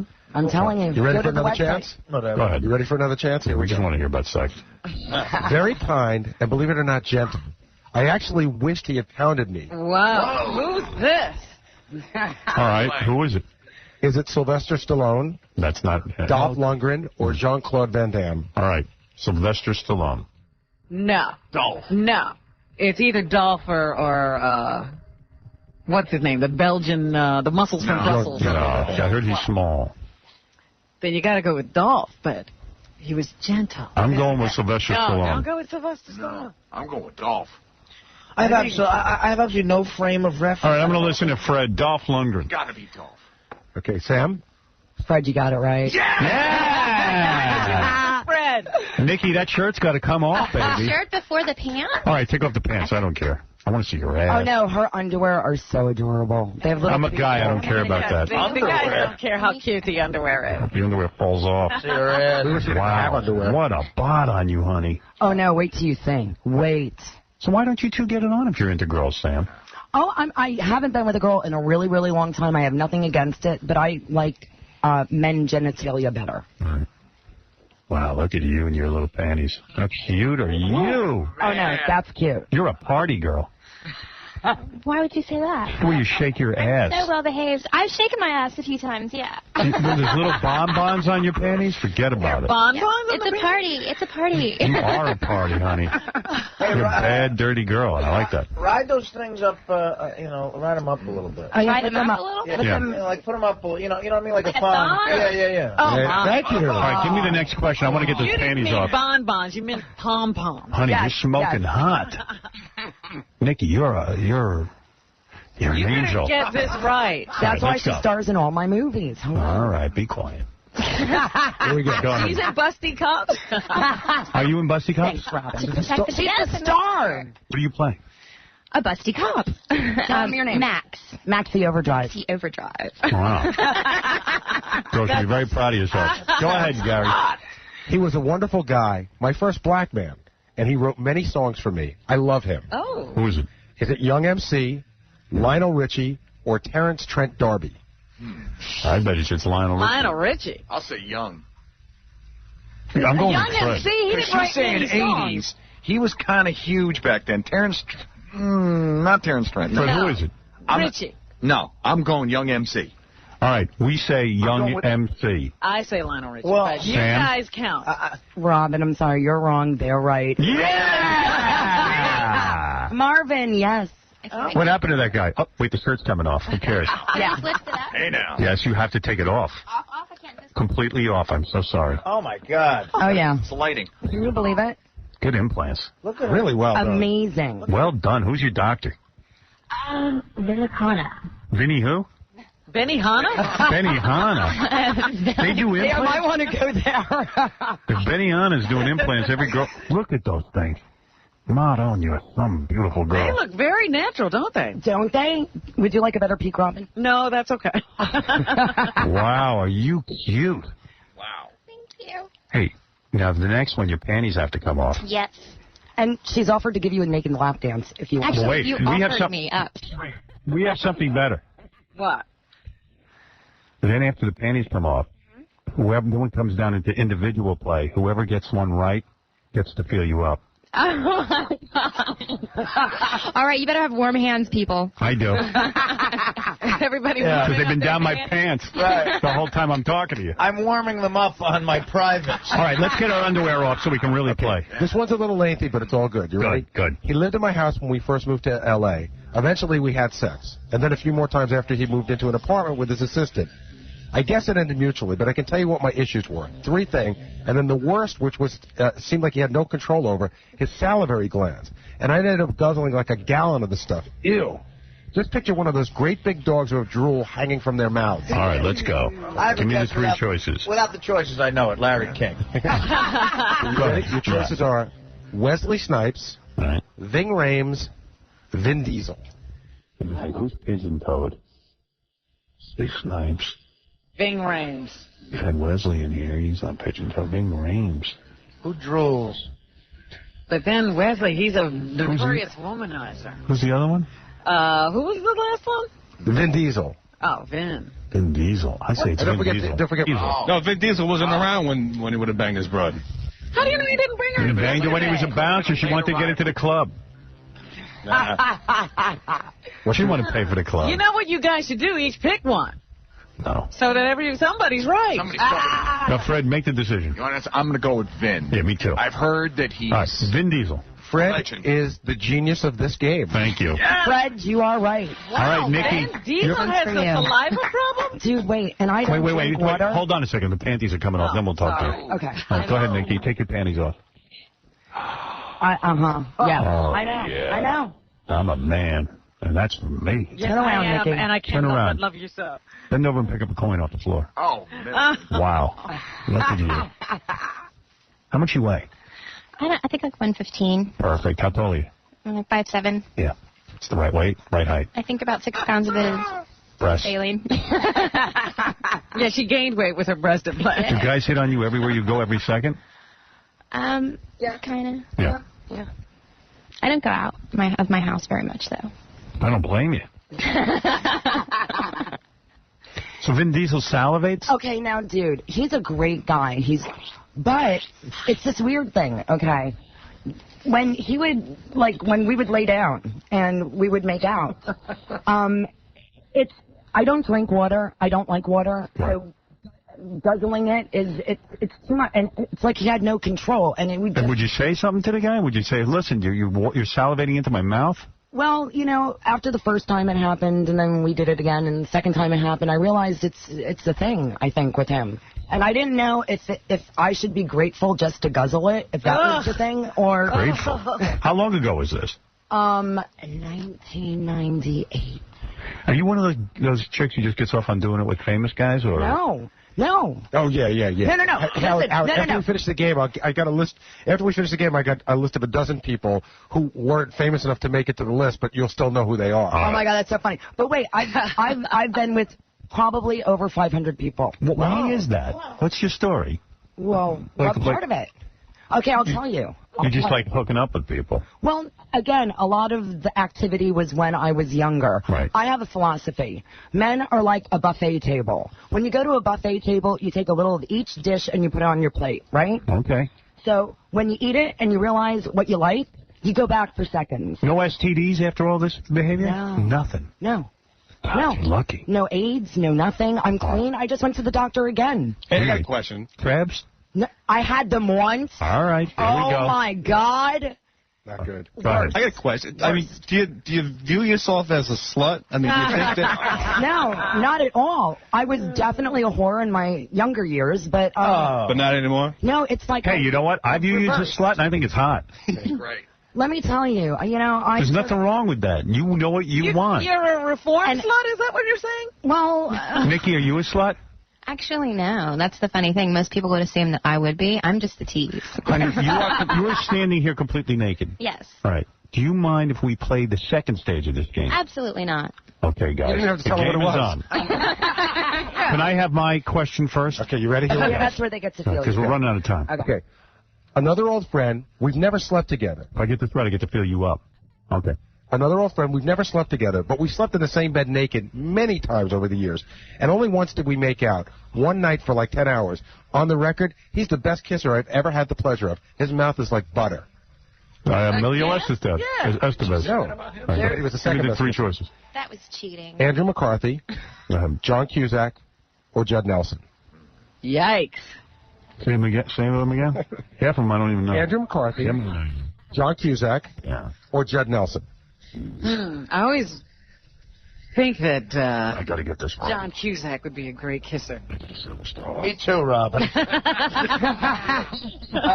Saying John Cusack. This is my question. It's your question, and I have no clue. Fred, help me out. What do you think? Wait a minute. Let me... Joan Cusack. John. Torn between Andrew McCarthy and Cusack. Not Judd Nelson. It could be him. It could be. But he was I think Judd Nelson would have banged her. Yeah. You know what I mean? Like. Right. Well, what kind of guy lays in bed with her all night and doesn't bang her? I've been naked with her many That's what times. I'm saying, John Cusack.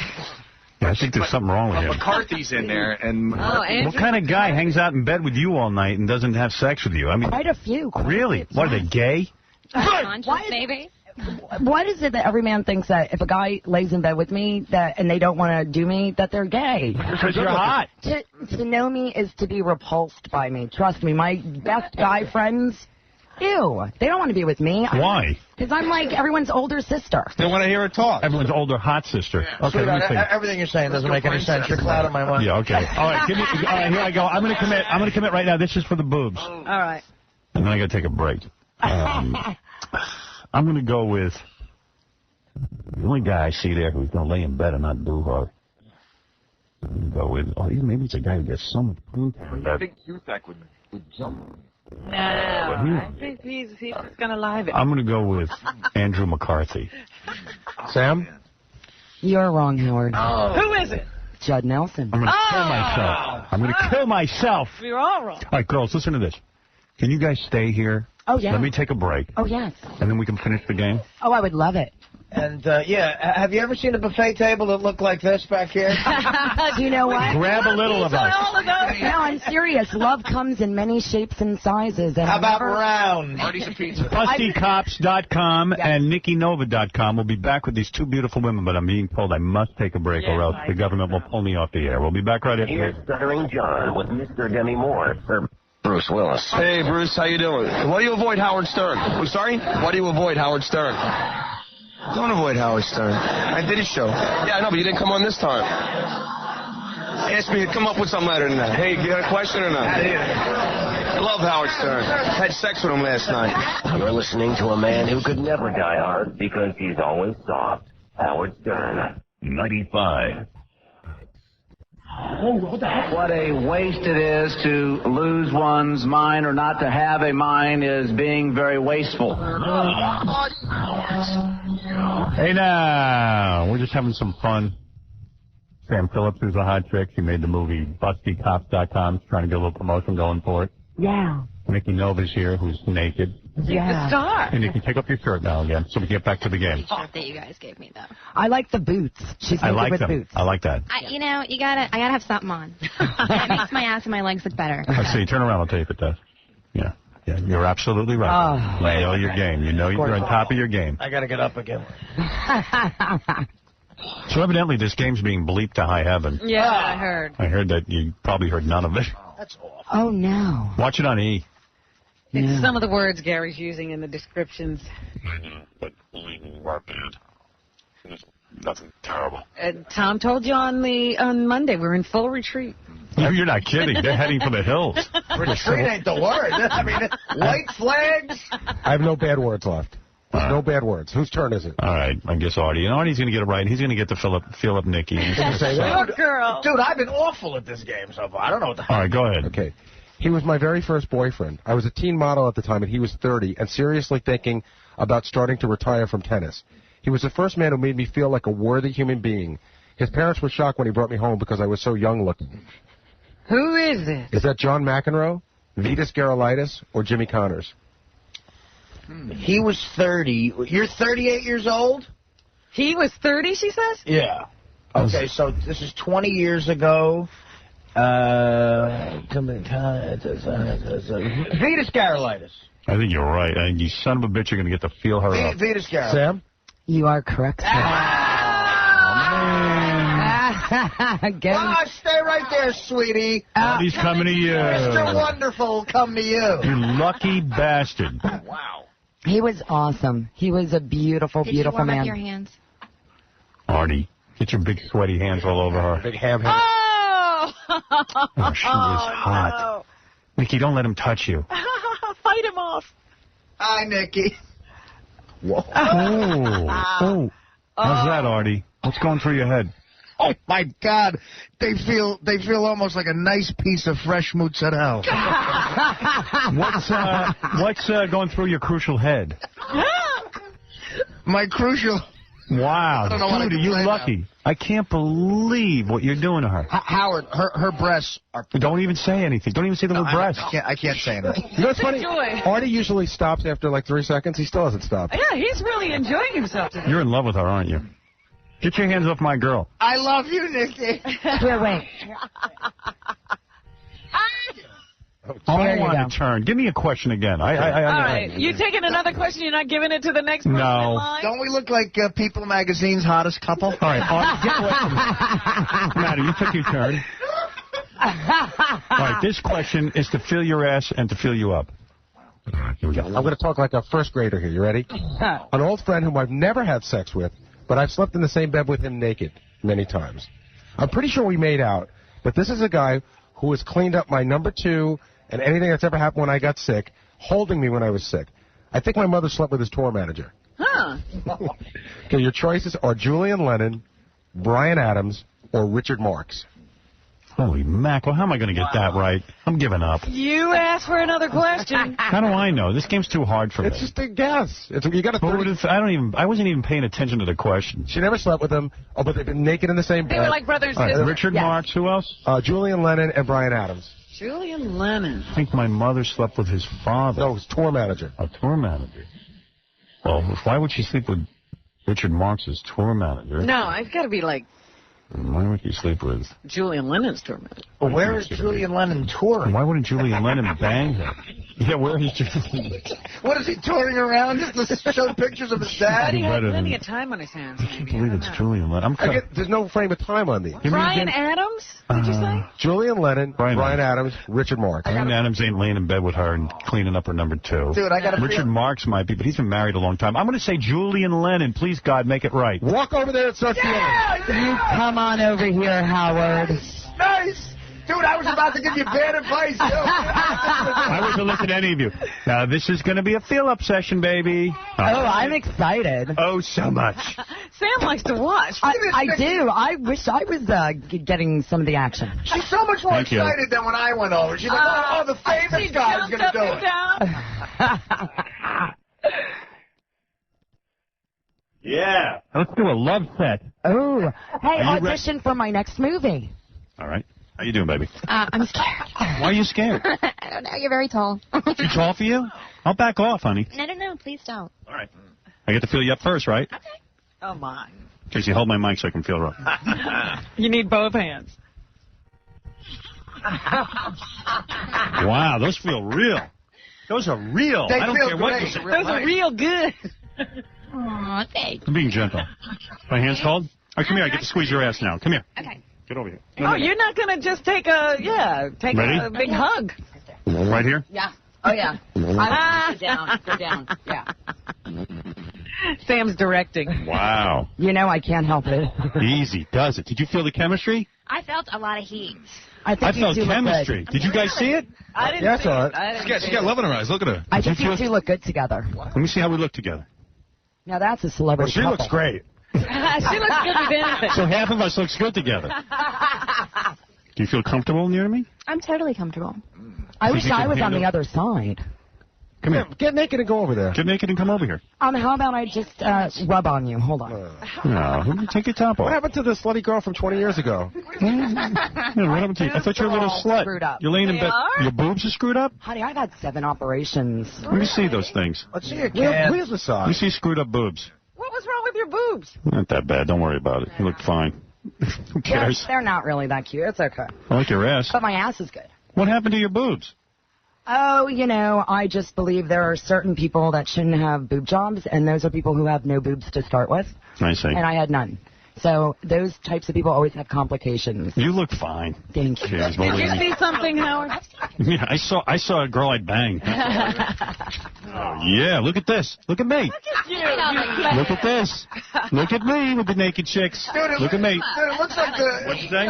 He's got muscle. You're damn right I do. Feel my leg. You'll feel the muscle. Come on, baby. You're damn right. There's plenty of more where that comes from. Now he's Your being ass felt is up. It's not that bad. Ross, this Go isn't ahead. fair. She's getting Go more ahead. than me. Feel some ass. Okay. All right. Not so bad. All right, wait. I like Let me that. flex it. Dude, you look It's not like, that bad. You look like the leader of some crazy cult. Right. New recruit. I feel like I was having a colonoscopy. Oh, girls, thank you for that. Now, Howard, I have 2 more questions and then a list of about 8 guys we can run through really quick that she's been with. Well, I got to feel her. I don't care anymore. Exactly. Who are the guys she's been with? All right, so let's see. There's I don't know what went on. Something went on. David Duchovny. What went on with him? Well, I dated him for a little bit, and I don't really remember a lot about him. Did you sleep with him? Well, yeah. Okay. I did, but, I've slept with a lot of people that I don't really How's he in bed? recall. Any good? I remembered that there was no issue, so that means he was good. She said that she didn't like the ratio between his lips and chin. He had weird teeth, and his house smelled like health food. Really? Well, you're saying it's so rude, but... Did you enjoy his acerbic wit? Oh, he was, this is way back New York before he was on even Red Shoe Diaries. I mean, this was a long time ago. Maybe his ass felt like 2 little pillows. No, he was a great guy. Howard, let me throw you one. 3rd best kisser she ever had. Howard Stern. Going to blow you away. She's got him rated. Who is it? Richard Dreyfuss. Oh, no! Can I just tell you something? Seriously. He doesn't know what he's doing. No. He's hanging on the line. See, let me tell you You something. made love to him? No, I did. Okay, get this. I did a movie with him, a gratuitous scene that, of course, got cut out of the movie. Right. Where I was naked in a limousine. He blindfolded me, tied me up. Did things. It was a with G-rated movie. Yeah. Made out with me and felt the upper half of me. Mm-hmm. Can I tell you something? This man, I melted in his mouth too, and I was so excited when I came home. And he also took me for drinks to the Formosa Cafe afterwards. Wow. So I know he's a gentleman. All right, give me some other. Okay, Richie Sambora. Ah, he's awesome. He Really? was one of the best boyfriends I ever had. He is the nicest man. Great lover? He was a great lover, romantic. Hate to hear that. No, he really was. Yeah. You mean Heather's having a good time? Oh, honey, she is so lucky, and they actually are a really cute couple. Yeah. Yeah. No, I don't think so. Joey Pants. Joey Pants. Okay, no, wait a second. Now, Well, you've I been meant through everyone. Oh, honey. I was Young, gonna bang you. old, bald. I was going to bang you tonight, and now I'm not. No quality control. That's right. Joey Pants? I'm not following Joey no, Pants and listen. Richard Dreyfuss. No, listen. Joey Pants. I dated him like maybe once or twice. We stayed friends. He was looking for like a long-term relationship. Give me another question. I forgot what Nikki felt like. We want a Nikki. No, I got a it's all Nikki right. Go ahead. question. Yeah, go ahead. I'm going to leave Nikki No, alone. let me just tell you this really quick. Yeah. This really quick story. So anyway, he said he wanted, to have a relationship, and I set him up on a blind date with this girl named Nancy. And I escorted them on their date. Well, they're married, they have children, and I was never invited to the wedding. Who is this? Joey Pants. Joey Pants. Who And cares about Nancy. him? Go ahead. Oh, come on, he's the handler. Anthony Michael Hall. Who cares about him? Okay, Mick Hucknall, the lead singer of Simply Red. Didn't he tie himself up and kill himself? And No, that's He's still around. Oh. That's Michael Hutchins. or same whatever. guy. Yeah, go Yeah, ahead. the guy from the Eurythmics did that. Well, it's funny you mentioned that, because he's on the list. Dave Stewart of the Eurythmics. Dave, do you know that I was dating Dave Stewart the same time I was dating Dolph Lundgren in different countries? Honey, how do you date all these guys? You're only 38. You should be like 108 based That's on what how I many said. I guys was you the did. biggest whore when I was a teenager. You look great in panties, by the way. Yeah. Thank you. You look a real killer. Thank you. Killer. Why do you think I've gotten so much action over the years? Yeah, I could see. Thank you. Why do you think I haven't? The way you look in panties. All right, one last fact, and then I got to go. Is David Keith the white guy with the red hair or the black guy? David Keith is an actor. He was in Firestarter. White guy or black guy? He's white. Okay. Right, yeah. Yeah. Keith The guy from David Officer is and a the other Gentleman. one. Yeah, exactly. Keith David is the black guy. couldn't remember. David Keith Yeah. is the Hey, white guy. Nikki, do you go to like a male gynecologist? No. Female? Yes. You couldn't go to a guy because he'd attack you, right? Now, I just think that women have one. They know a little bit more about it. No, about you, I prefer Sam? a man. I prefer So a you go man. to a guy, does he like freak out when you're in your panties and stuff? No, you know what he says, actually? Actually, this is my old one that I had in New York. I guess he handled a lot of older ladies, and every time I would come in for my checkup, he'd go, "Oh, it's so good to see you." Right. You want to hear a couple people that Nikki's been with? I won't even play the game. I'll just tell Nikki, you. too? Oh! Nikki was with, is it Jared Leto? Yeah. Oh, that's the guy who's How's he in the bed? with, I don't really remember a lot. He was very rude, but but he was very young, and I was very young, and Why does he got to be rude to a beautiful woman like you? he was just. I think it was like after that MTV show before he started doing movies and stuff. Oh. I think he was like at the end. All carried away with himself? Yeah. Who's Jared Leto? He used to be with Cameron Diaz. Yes. And he was The ex of Cameron. He's a guy who's real way too cute. good looking Real and doesn't know how to treat a woman. And one more for Nikki. You saw the movie Titanic? You remember Leonardo DiCaprio? Yeah. She wasn't with him. Sort of. She was with Billy Zane. Oh, Billy Zane. Oh, Billy's cute. Yeah, and he's very awesome. nice guy too. Yeah. Super, super nice He guy. gave it to you good? Yeah, it was Pretty good. She said that Not great. she saw him dancing, and it almost made her not want to go home with him because he had a backpack on. He had a backpack? Yeah, and then she went to his house, and he had a crystal rock collection. Oh, no. To get the energy just right. That's scary. He's very spiritual, but it wasn't actually his house. It was his suite. Oh. Oh. How many times did you do him? Twice. That's it? And you were done? No, we just sort of never called each other. It was kind of Backpack. Lucky bastard. And I'll tell you one more for Sam. She did Andy Rooney? AJ Benza, too.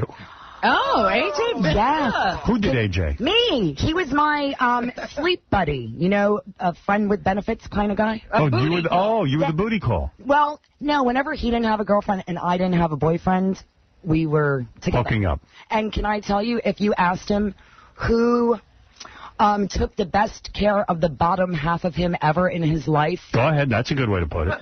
right? Yeah. Aside from, I think he just got married. He did. Aside from his wife, it's me. AJ called me the other night. Oh, yeah? I called AJ yesterday. Was he, like, looking for John's job? No. Can he come back on the show now that John's off?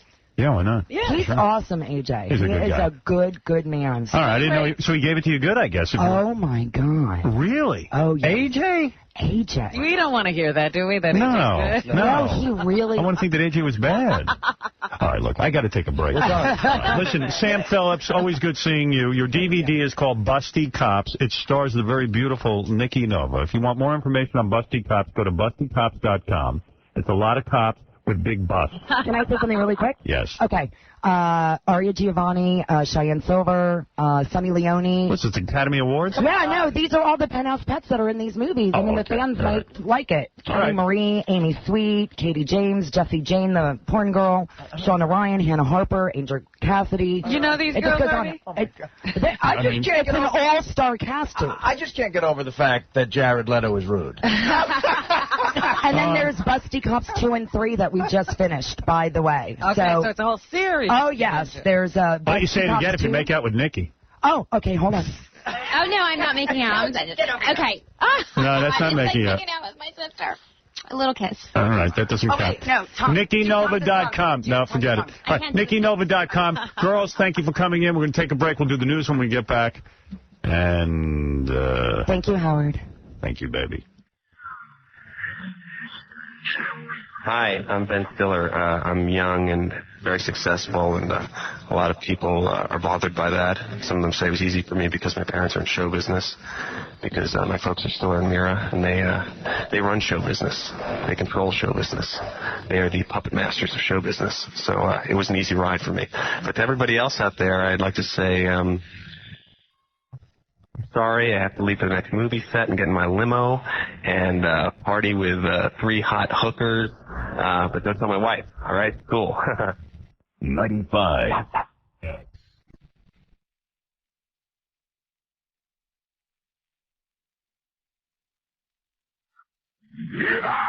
You're listening to the Howard Stern Show.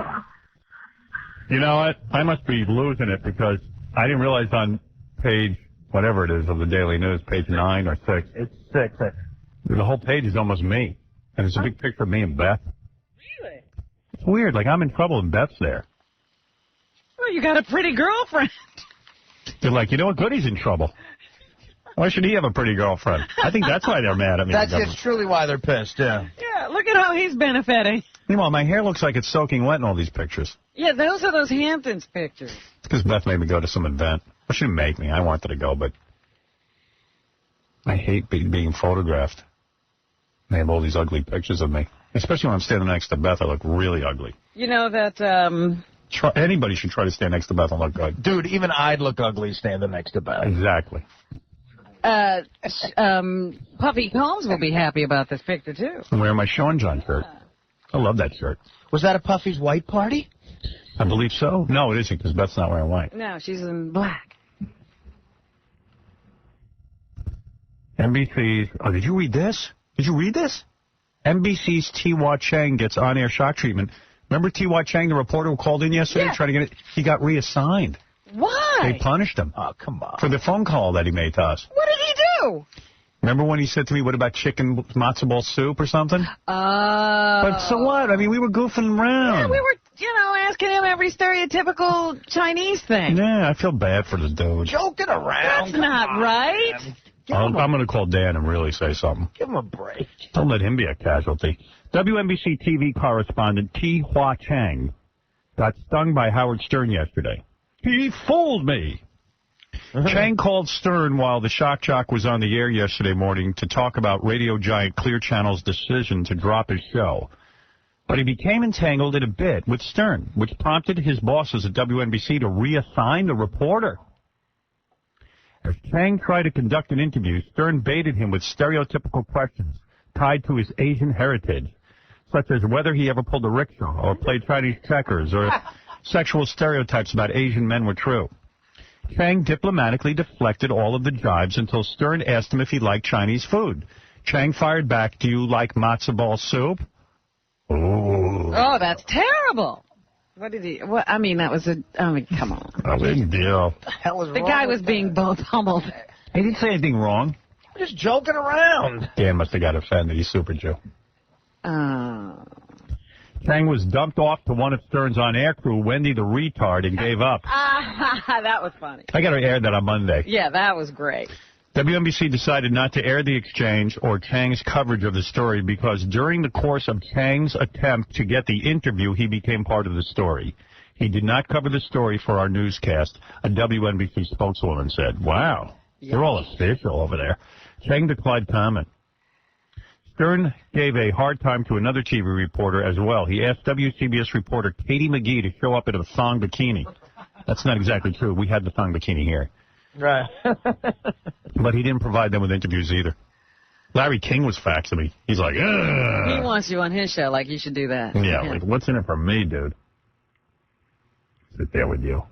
So Howard. He says bad crap about me anyway. Right, that's what I was saying. Why should you do anything for him? Yeah, he's an Imus man. Yeah, he's an Imus man. He's always saying how brilliant Imus is. Yeah. I can do Stern Show. Just tell me what I can't say, and I'll say it. There you go. So, you know. So why would I help him out? But I feel bad for Tiwa. Yeah, Tiwa's okay, man. He wasn't saying anything all that bad. No, it was just a retort. Like, would it be okay if I said, do you like matzo ball soup? Here's another article. Howard Stern railed. Railed? I didn't rail. Did I rail? I was kind of calm, I thought. I thought you were subdued. That's what the other station said. Howard Stern railed that he was being persecuted like Jesus yesterday after his show was yanked from 6 stations around the country. Yeah, the guy in the New York Post drew a picture of me as Jesus. I love that guy. Yeah, that guy's railing. But even as he was catching flack from fascist foes, quote fascist, an unrepentant Stern fielded a call from girlfriend Beth Ostrowski and graphically recounted their recent sex romp. Typical fodder for a syndicated show. This is from David Hinckley. Thank you for pointing that out. Yeah. Because someone said to me, well, it's like you're going to accept it. I go, accept it? I didn't do anything different. They're so afraid of me and what this show represents, Stern told his millions of listeners on WXRK-FM in New York and more than 50 other radio stations that still run his morning gabfest. The raunchy top-rated morning show was suspended at 6 stations owned Clear Channel Communications, whose president, John Hogan, apologized for Stern's bad behavior before a congressional committee yesterday. Those are the comments you have that I gave you that sheet on. They're in the computer. While Hogan was groveling, the top requested song on Clear Channel Z100 station in New York was the expletive-filled hit, Don't Want You Back. Which is a joke. Yeah. Stern got into hot water with Clear Channel officials Tuesday after a caller used the N-word and asked Paris Hilton's ex-lover if he ever had sex with a black celebrity. Yeah, some guy called in and used the N-word. So? When did that become indecent? Oh, it's also that he asked if you had sex with a black celebrity. I guess that's wrong. Yesterday, the self-proclaimed king of all media claimed he was a victim of the furor over Janet Jackson's televised breast-baring during the Super Bowl. Well, yeah. I mean, look at the climate. I don't know. You want to hear the rest of this? No. Well, you know, there's a great obvious lie in the article. What's that? Rush Limbaugh says, I've never heard Howard Stern. Oh, where's that? Oh, yeah. Stern got some backing yesterday. That's the whole other big thing. Stern got some backing yesterday from an enemy. An enemy. I just don't care. Conservative radio commentator Rush Limbaugh, who said free speech was endangered by the government's bid to tighten decency standards, and he's right. I've never heard Howard Stern. Can you imagine? We have tape of him. We have tape of him saying he liked the bit you did. Yeah. I've never heard how... Well, you listen, Rush has got a real credibility problem. Yeah, I mean, Rush also said he didn't do drugs. I've never heard how he thinks all people who take drugs should be in jail, which would be him. I've never heard Howard Stern, but when the federal government gets involved in this, I get a little frightened, said Limbaugh, a frequent Stern target. And rightly so. Everyone should be frightened. If the government targets you, you're dead meat. Oh, yeah. Rush has never had the opportunity, it says here, to hear me because he was too busy scoring OxyContin from his maid. He was nodding. Ladies and gentlemen, one time I turned Howard Stern on while I was in a Percocet fit. Stern was replaced by rock music at Clear Channel stations in San Diego, Pittsburgh, upstate Rochester, Louisville, Kentucky, Fort Lauderdale, and Orlando. Industry experts said there was still plenty of raunchy radio in those markets. It's just not me. Bill Mace, who runs a talent agency called Pittsburgh Strippers in Steeltown, says he wants his Howard Stern back. We're not in Amish country here, he said. We're a little behind the times, but not that far. We can handle most of Howard's stuff. Don't worry about it.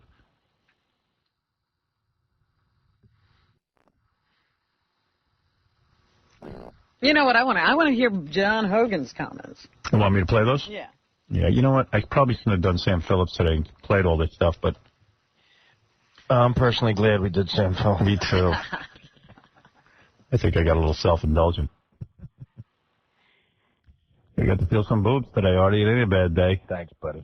people could say, you know, a lot of things are going wrong, but Government's coming down on you. still can feel up a woman. I ain't going over to Leno. You're damn right. You ain't going to be doing that there. I ain't filling up no boobs over there. Maybe you'll make an extra $100,000 there, but Yes, I understand we got Sam Phillips coming into there. now what's this? John Hogan's the guy, right? From Right. Clear Channel. Yeah.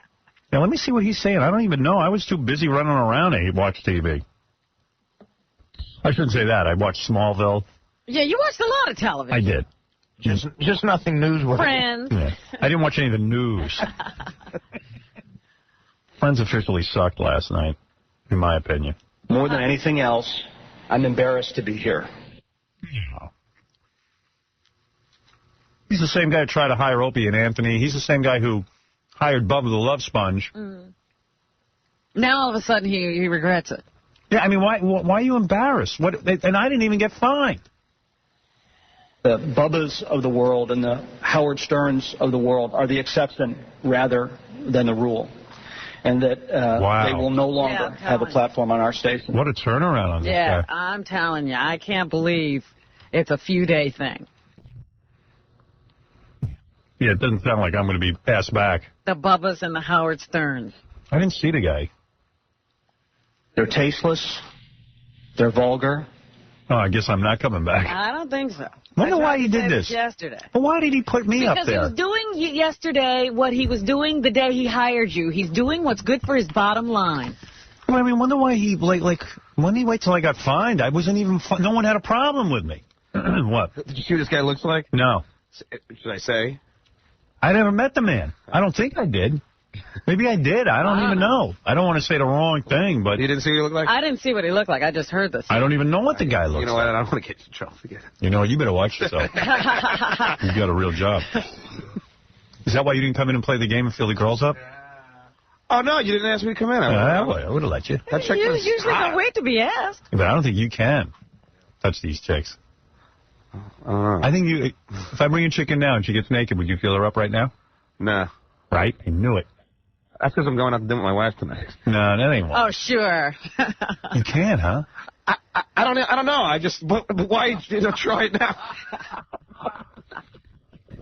Are those girls out there? I'm going to put one of them naked right in front of you. Nah, they left. Oh, too bad. I'll fill Gary's butt. All right. Let me see what else this guy has to say. They're tasteless. We heard that. They're vulgar. They should not, do not, and will not represent what our radio stations are all about. But I did for 10 years. Yeah, it wasn't like he hired you yesterday. Wow. What an odd thing.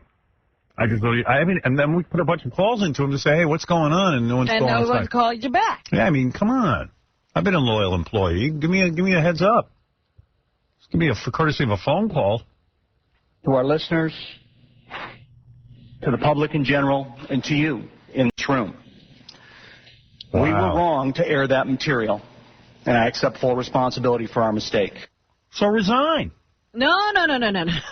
Why am I fired and he's not? I'm sorry I'm eating. I had to eat something. I was going to say, is it all right to eat? I get it. You don't like what I'm doing. Okay. When did you start not liking it, though? I've been on your stations for years, so shouldn't you be fired? Yeah, you didn't make a mistake. 10 years is not a mistake. That was a plan. Those are the guys who even hired all my imitators. What's Bubba the Love Sponge and what's Opie and Anthony? What are all these guys? They're all in my vein, you know, in my... Sure, they're clones of you. So why is he not fired? He's now, mea culpa, I was wrong. Yeah. And then they asked him what I did wrong. Even the FCC didn't find anything wrong with what I did. But, he didn't even wait to be asked the question. No. He just said, here, I'll give you this pound of flesh. Just let me keep my stations. No one was taking them away. But he's like, he might have something before the FCC right now. I don't know what his deal is. But he really didn't do anybody any favors yesterday. He didn't stand up for himself one bit. He said, yes, I've been doing the wrong thing for 10 years. All right. Please don't punish me. He's punishing me. I can only punish himself. But all right. Hey, you know what? What am I going to do? What am I going to do? You don't like it? Fine. You can breach of the contract, and that's it. That's all I know.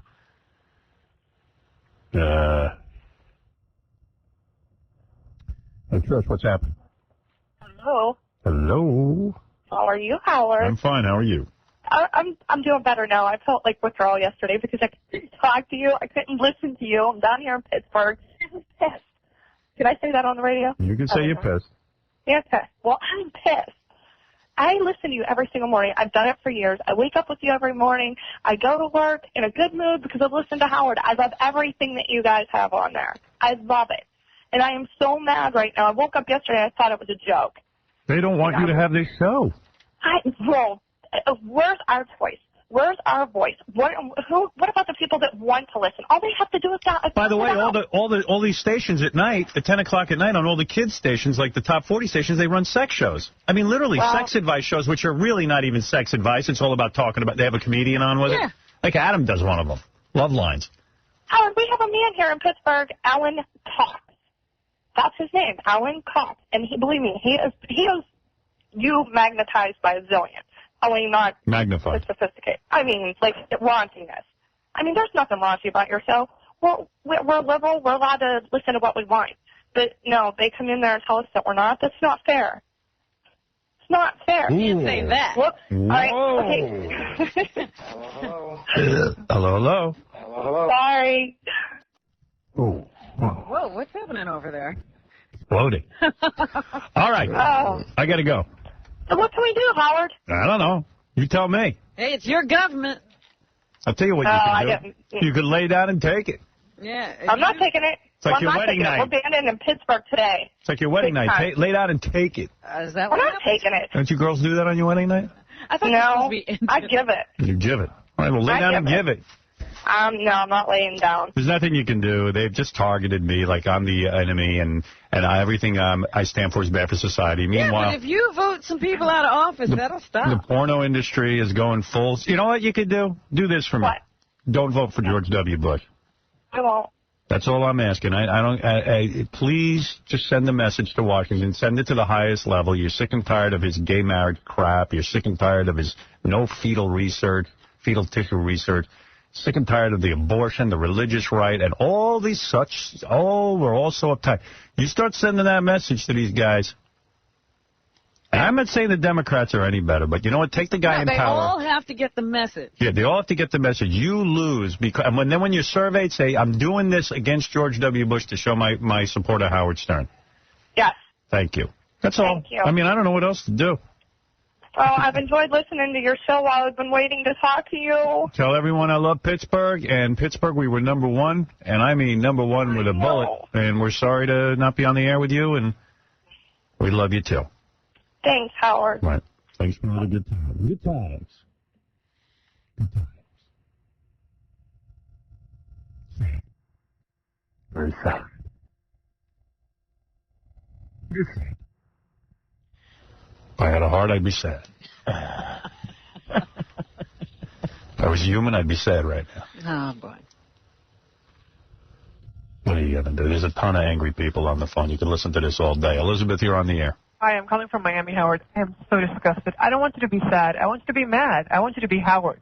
Okay. Do something about this. And tell us Do what something. to do. What can I do about it? What am I going to do? The government's got me. People, we can't do anything. They got me in the crossfire, man. They're using me. You know how big the porno industry is in this country? You know every channel now. I have friends that are talking about getting laid last night. LAID. I don't even think I could say that anymore. I'm just being put up there. There's so much porno on TV, sexuality. Yeah, they're saving this country from itself, and it's immersed in porn. But it's all about me. It's incredible. I mean, all I have to do is change the station. I'm a grown woman. I know how to change the station. You could throw out the radio.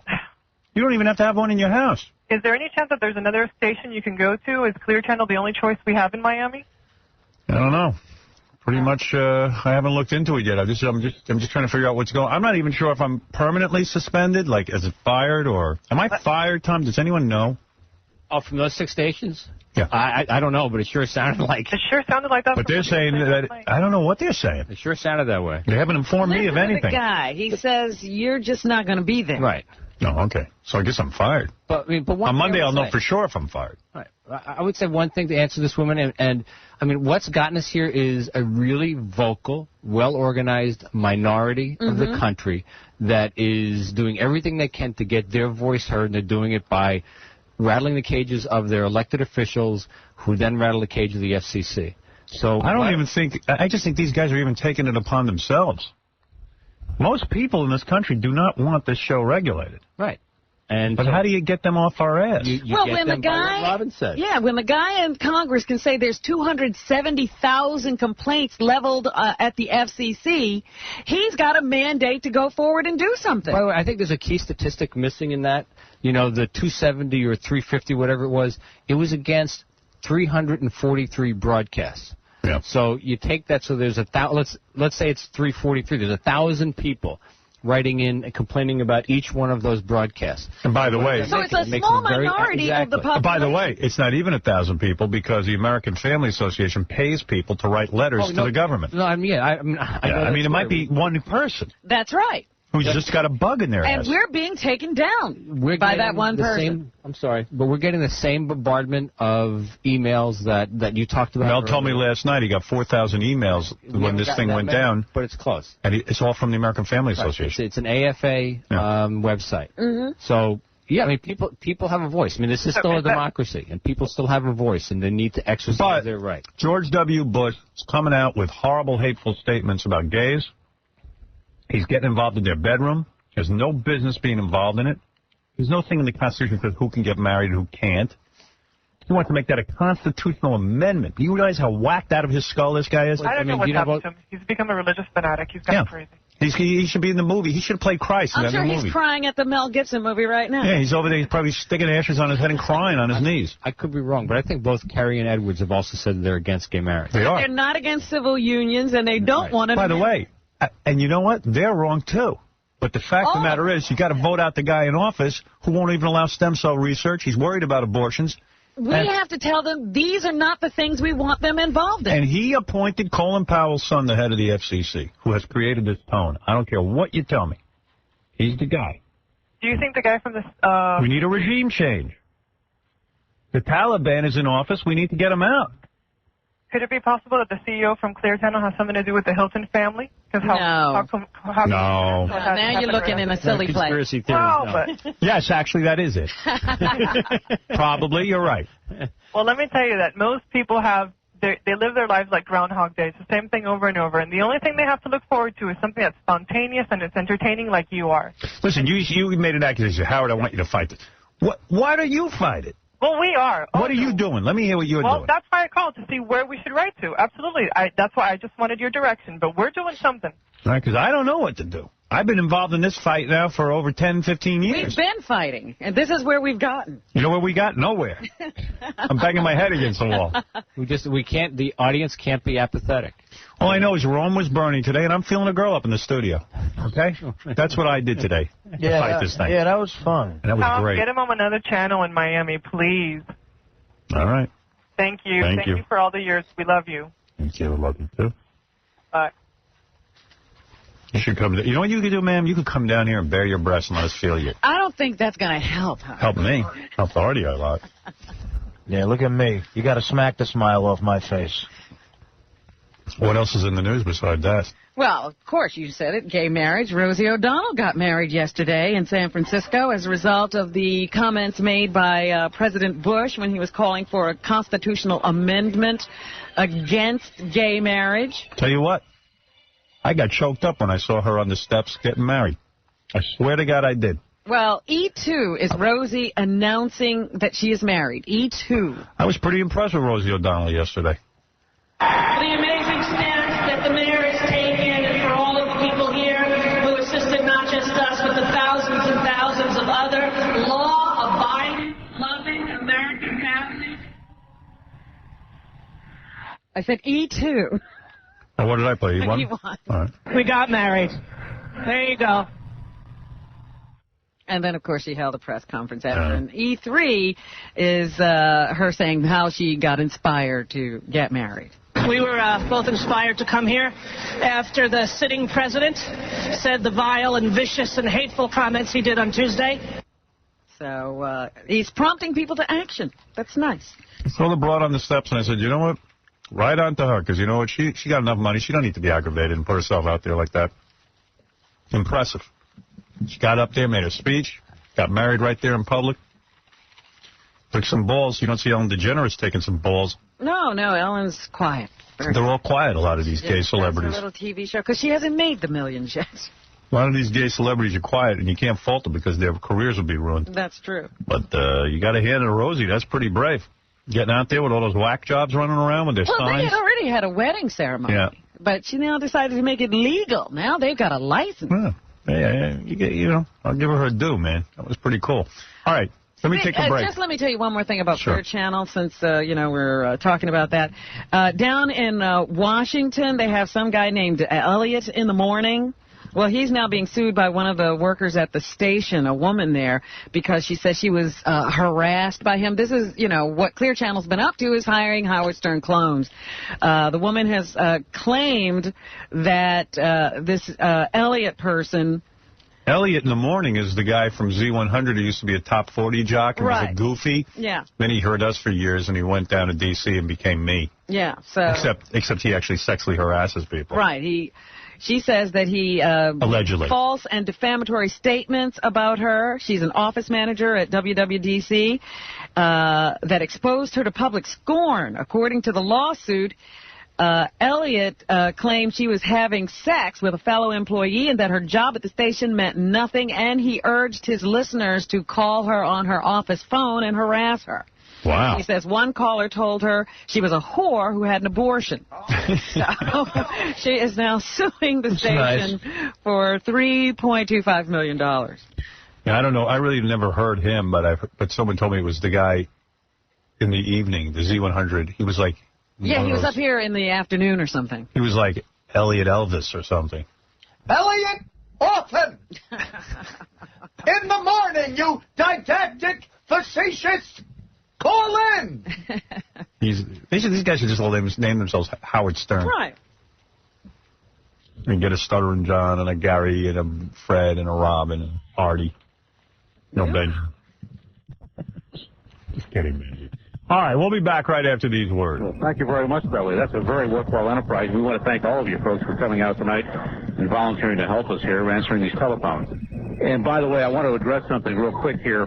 Obviously, not all of these telephones ringing right now are from callers who are making a pledge. Along with our pledgers, I think we have somebody who is trying to play a game with us.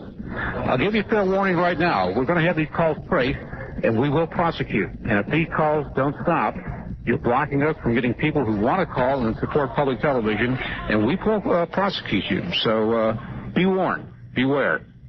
That's about the end of that subject right now. 95.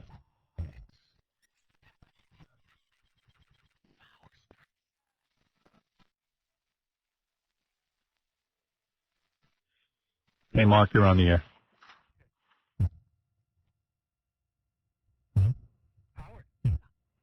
How you doing?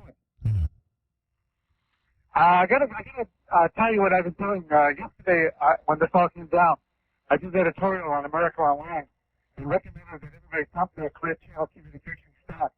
I don't know if you want to do that. I dumped thousands of shares of stock, and I recommend everybody else do the same thing. What would happen if, I don't know anything about that stock stuff, but what happens if everybody dumps their stock?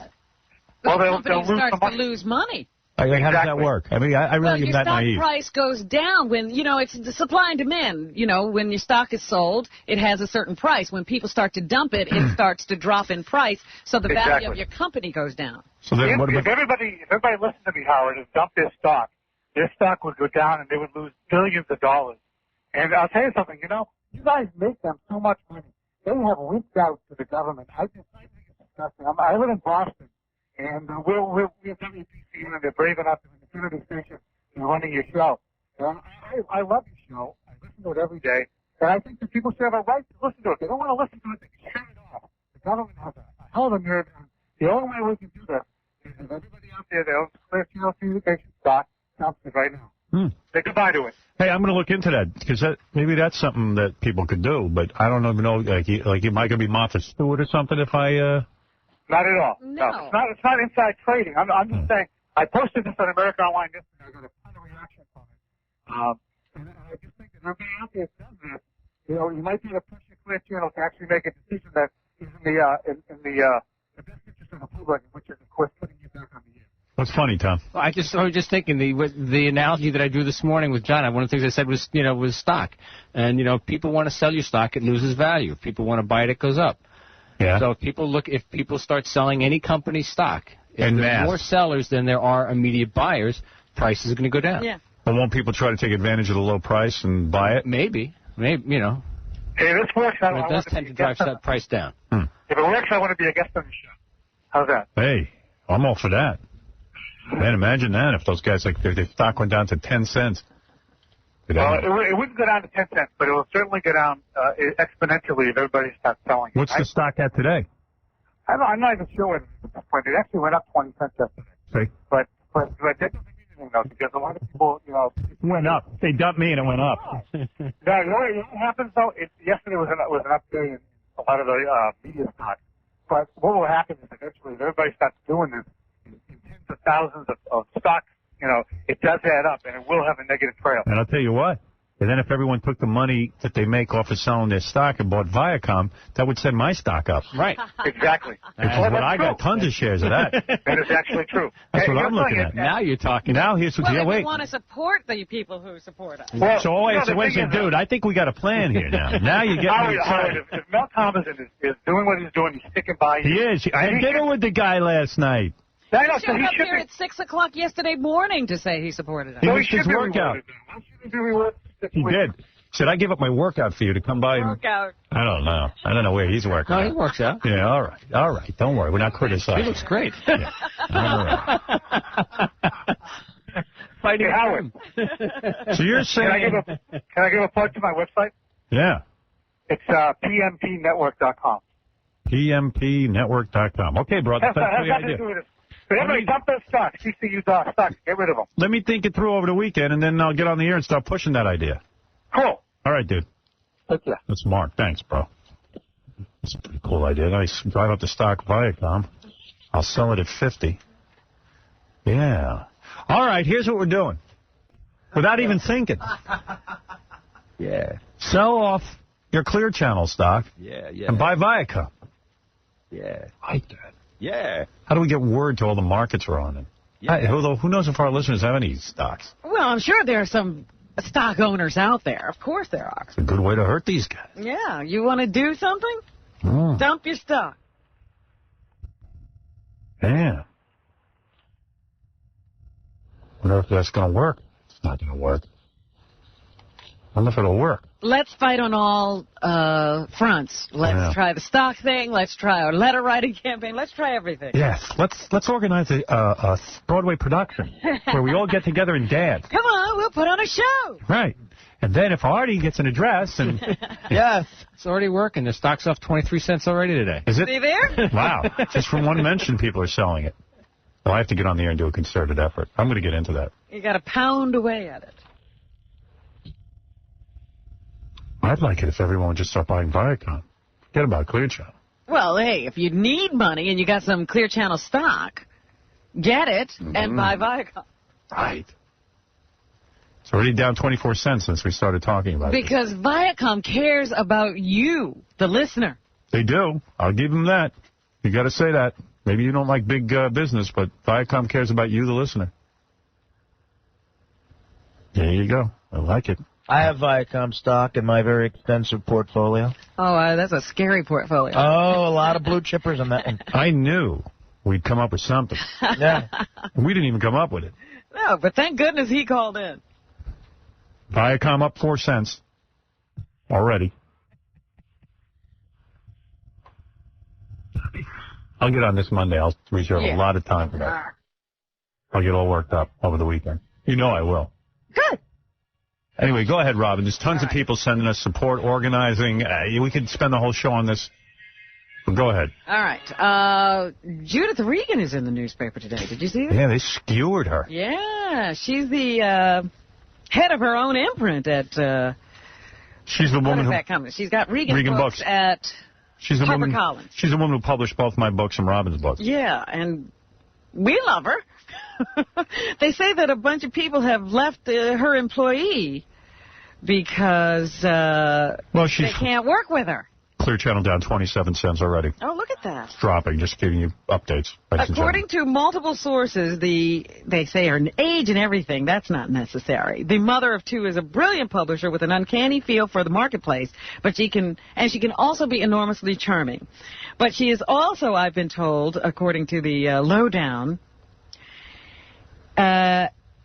she can bully her underlings, regularly addressing them as effing retards and effing idiots, and phones them after midnight at home to berate them in profanity-laced tirades. Yeah, I heard Judith was hard to work for, but I didn't know it was this hard. Oh, Judith once tried to yell at me in front of our staff, and really? And I told her, Judith, leave right now. Mm-hmm. Go settle down. And she did it. Yeah, that's all you got to say to her. Gary, you were there, right? Oh, yeah. What happened? I forget. You were so cool, because you know what? She was just really pissed off. And looking to make... I know what I had done. I was trying to figure out the back cover of my second book. Right. So I called in a few of the interns who were around there. And I said to them, what do you guys think? She got crazed. She said, you want to ask interns? Well, then I'm not sitting in here with you. And she started in on She started yelling, but you're very calm when it comes to that sort of stuff. You go, Judith, you know what? If you want to be like that, I'm going to leave. I'm not here to hear that. Yeah, and I left. Well, you don't work for her, though. And they weren't even interns. They were just assistants. Yeah. So I said, you got to calm down, baby. You just need it. Well, yeah, I mean, if you can talk back to Judith, I'm sure you get along fine. We once had it was answering machine fight. She called my answering machine and cursed it out. I heard about that. So I called her answering machine and cursed it out. How did you not save that? And then she called me and said, well, then let's have lunch. Yeah, she doesn't mean anything. Really? She just needs hot sausage. That's all she needs. She ain't a bad broad. She's probably hard to work for. Yeah, they say one employee developed a stress-induced rash, and another suffered stomach trouble under her steady fire. Wow. Yeah. So they're really giving it to her in the paper today. Man, I met her when she came in here. I don't think she had that in her. She turns me on, man. I'm touching myself hearing about how angry she gets and how she gives people rashes. Kind of turns me on in a way, like a powerful woman. I should have banged her. I think I could have, maybe. I think she had a crush on you. Yeah, it's just because I was writing her a book. Well, hey, you'd use whatever you got, right? We were sitting there with the lawyers vetting the book, and she took an ice cube and tried to, how do you say this, on the new rules, the new zero tolerance. Be careful. What? Be careful. All right. She took an ice cube and was, like, rubbing it against my hiney. And then, like, it might have wedged. Sleep. Yeah, I'm cool. I know how to do it. It's not obscene or indecent. All right. And I was like, woo! And these lawyers, meeting. the lawyers couldn't see because we were on the opposite end of the table. And I said, I don't care how mean she is to anybody. She's being nice to me. My wiener knows when it's being nice. You find no fault with her. My wiener finds no fault with her. So she yells at dudes and they break out in rashes? She's like Superwoman. Yeah, you get stomach trouble or you break out in a rash, yeah. Oh, my God, I have diarrhea. I'm in Judith's presence. That's nothing. I'm giving you a rash. I'm getting a rash. I wish I gave some people around here a rash. I'm too nice. Nobody seems to break out in anything around here. No, everybody's fine. Me and Benji are both looking a little blotchy. Yeah, Benji's blotchy. Maybe I make him rashy.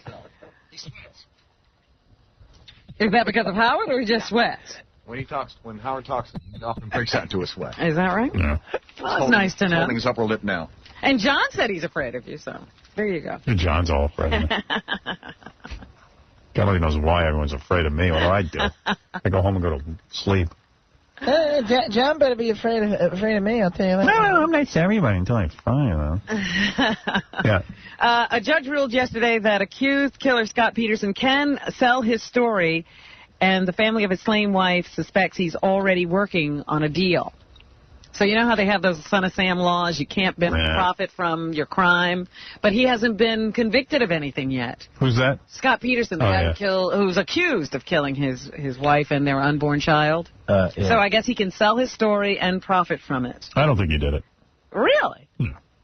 Who do you think did it? Probably some other guy. Probably somebody else. I can't imagine a husband would kill his wife and try to hide the body. I don't believe it. That's never happened. Not that I know of. Who would do that? Okay, well, that's... I can't believe you said that. Mike Tyson is going to avoid jail. He has come to some kind of an agreement as a result of that brawl he had in a hotel some time back. Mm-hmm.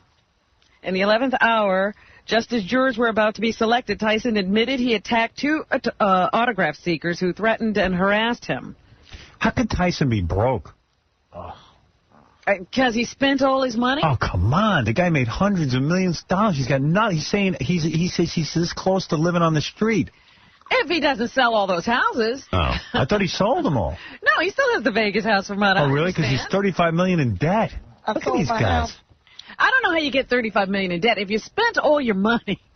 Who lent you $35 million? Right. Maybe you're just spending to the point that you don't even know you've spent that much anymore. I don't know. This guy, I can't believe this. But on June 21st of 2003, he says, I was involved in a situation in the lobby of the Marietta Hotel in which Mike Tyson's conduct was very disorderly. He must have written this himself. My conduct was very disorderly. Yes, he did write this. They say he read it from a sheet of yellow. I love when Mike Tyson tries to be legal. I'm Mike Tyson. I myself. I'm Mike Tyson's conduct. Listen, I got something written down on some stationery that I found. Hey, Paul. Hello. Hey. Hey, now. How are you? Come on. Say something. Listen, you got to be real careful about what you're talking about on stocks on the air. See what I tell you.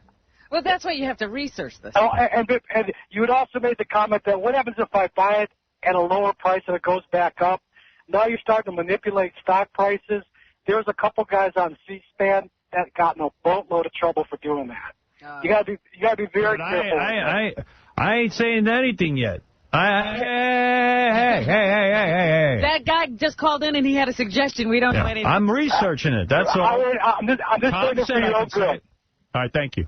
Anyway, Mike Tyson, I don't care. I'm in enough trouble anyway. Mike Tyson made a plea deal, and he has to perform 100 hours of community service working with boxers at Gleason's Gym. Oh, so that's all over and with. others' gyms. Why has he got to have community service? Hey, Raymond. Yeah. What's up? I want to have first of all, I believe a bit of words that gentleman was saying there. I got a feeling this stock is going to fall for itself for the simple reason they've taken the best show, the money-making show off the air. People aren't going to like it. The stock is going to fall by itself. You're not doing anything wrong. The other thing I wanted to say was this monster you call Stuttering John. You know, you kind of created him yourself, and he turned around and bit you on the ass. I'm sorry for that, because you are probably one of the most generous men I've ever heard. Hey, Raymond, you work for a stock company? No, I don't work for a stock company. I'm sorry, buddy. I don't know how that happened. They were running things by me, and I just wanted to say I appreciate you. All right, thanks, Ray. All right, buddy. Vietnam veteran, spent 37 months in country, and I know the Vietnam veterans are pissed off about it. Well, let me tell you something. I thank you for fighting for us. Hey, you're my hero, man. And you're my hero. My fighting days are over except for now. They started 2 days ago when they started screwing with a man who I admire. Thank you, Roberto. Raymond. Oh. Wrong Spanish, boy, whatever that is. Ramundo. Hey, Raymond, seriously? You're a hero. You're a brave man. And the fact that you respect me means a lot to me, and I'm being serious. Thank you. I appreciate it. Believe me, I respect you, sir. I started listening to you 20 years ago when I came back from overseas. There was only one show on, and that was that idiot who used to be your competition until you and your crew came to town. It's been a real pleasure watching you grow up together. And that's just what you did. It was shame what this guy John did. He was a snake when you brought him in. I'm sorry. All right. You know, there's many a times I wanted to call you and kick you in the ass, buddy, but you are such an intelligent guy.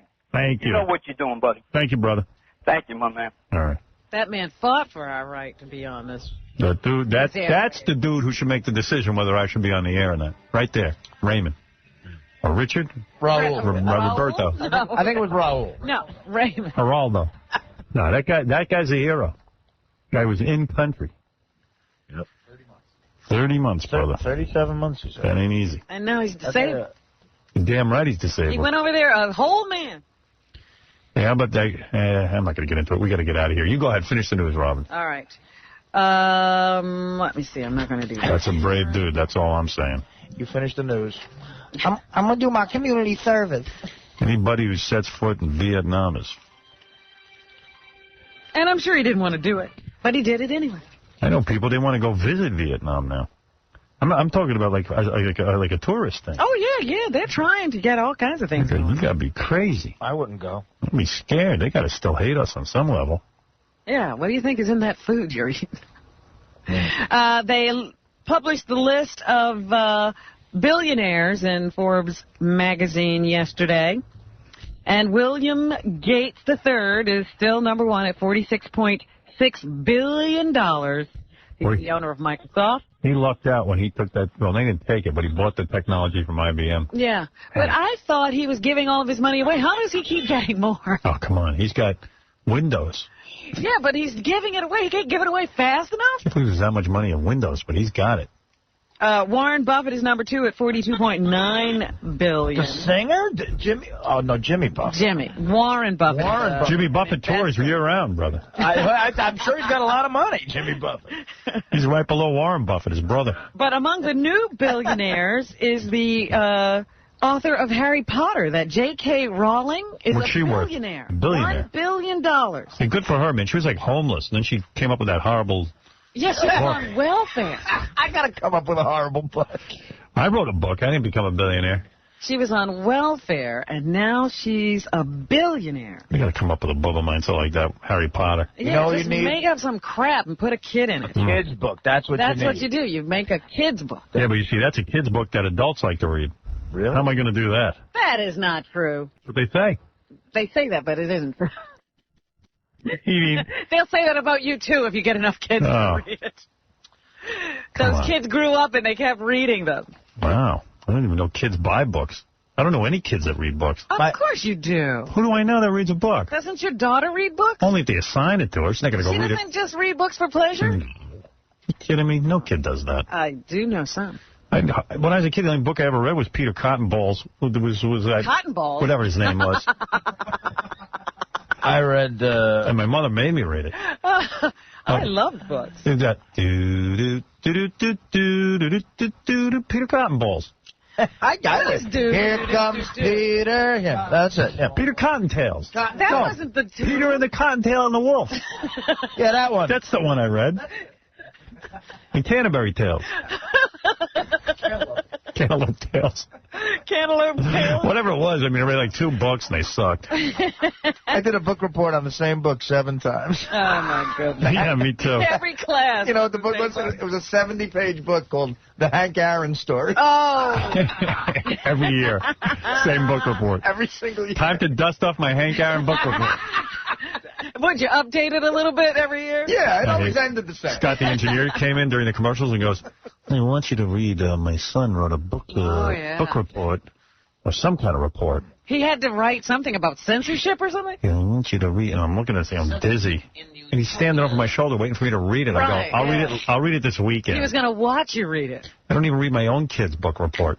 I read his son's book report. Yeah, I got something for you. Now, this is when he was in 8th grade, and he knows.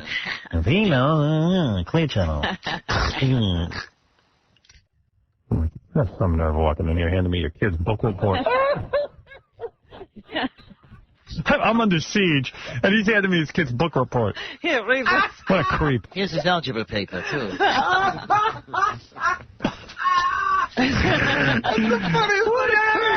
You should see this guy. Comes right in the middle of, like, the chicks are here, they're naked, Tom's in here. You weren't supposed to say that. And this guy goes, excuse me, I want you to read what my son wrote. And he's all typed out.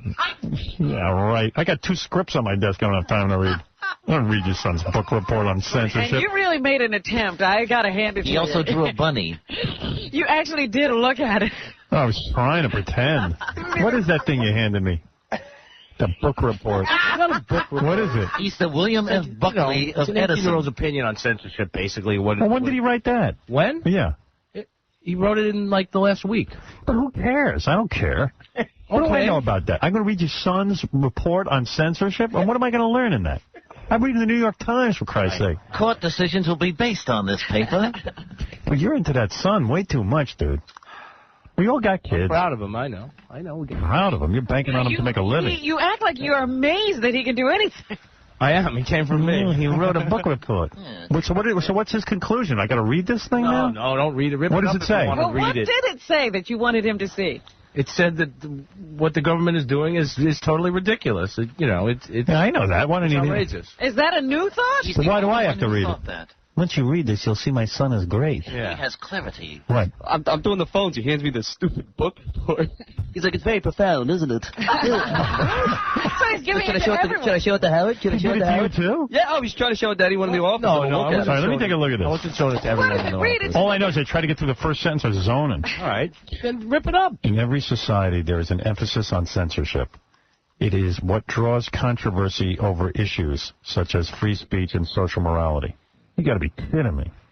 People say censorship. I don't know how teachers, they can't say those people enough. The assignment was, in your utopia, what would censorship be like? That was the assignment. People say censorship can alter a child's development, positive and negative. Looking at how our society handles censorship, I am compelled to put a more liberated censorship in my utopia. What? Talking about this kid. He writes like Scott talks. Well, I'll Go tell you to what. sleep. This is as far as I got, and I went, you're kidding. He wants me to read this during the show. To read this. And by the way, my father almost got third input for 250. With technology being at its height in my utopia, I feel it is necessary to let go of some censorship rather than tighten the leash. I believe censorship is a way to keep people ignorant and in the dark. What? The fact is, if someone wants to find something, they will, regardless if it is censored or not. Tell that to people in China. They can't find a goddamn thing. What are you talking about? You go to Iraq, they couldn't find a thing in there. Censorship works. You got to sit your boy down. Okay. Forget it. There are societies where What censorship... did he get on this paper? I don't know. He didn't hand it in yet. Oh. You better go over it with him. Yeah, really. This needs some work. With that being the case, I have devised... if somebody really wanted to find something, they can find it. With that being the case, I have devised a plan for all media aspects. Television will be able to broadcast shows of free will. The only restraints would be racism, sexism, and nudity. I feel Nudity's not good. I feel it is the parents' responsibility to monitor what the children watch. Technology will also help by having locks on channels. Why am I reading this? Why would you hand this to me? This is crazy. Never mind that. Why did you give me this? You'd think this was the greatest... You'd think his son was Thomas Jefferson. Yeah, I mean, The paper he ever is. written. I thought he wrote a letter or something to, like, the FCC. He wrote a report for school. That comes running in with his son's book report. And it hasn't even been created yet. He doesn't even know if this is good. Right. I flunk him out of school with this. You gotta be kidding me. But it's okay. I don't know what he's even talking about, man.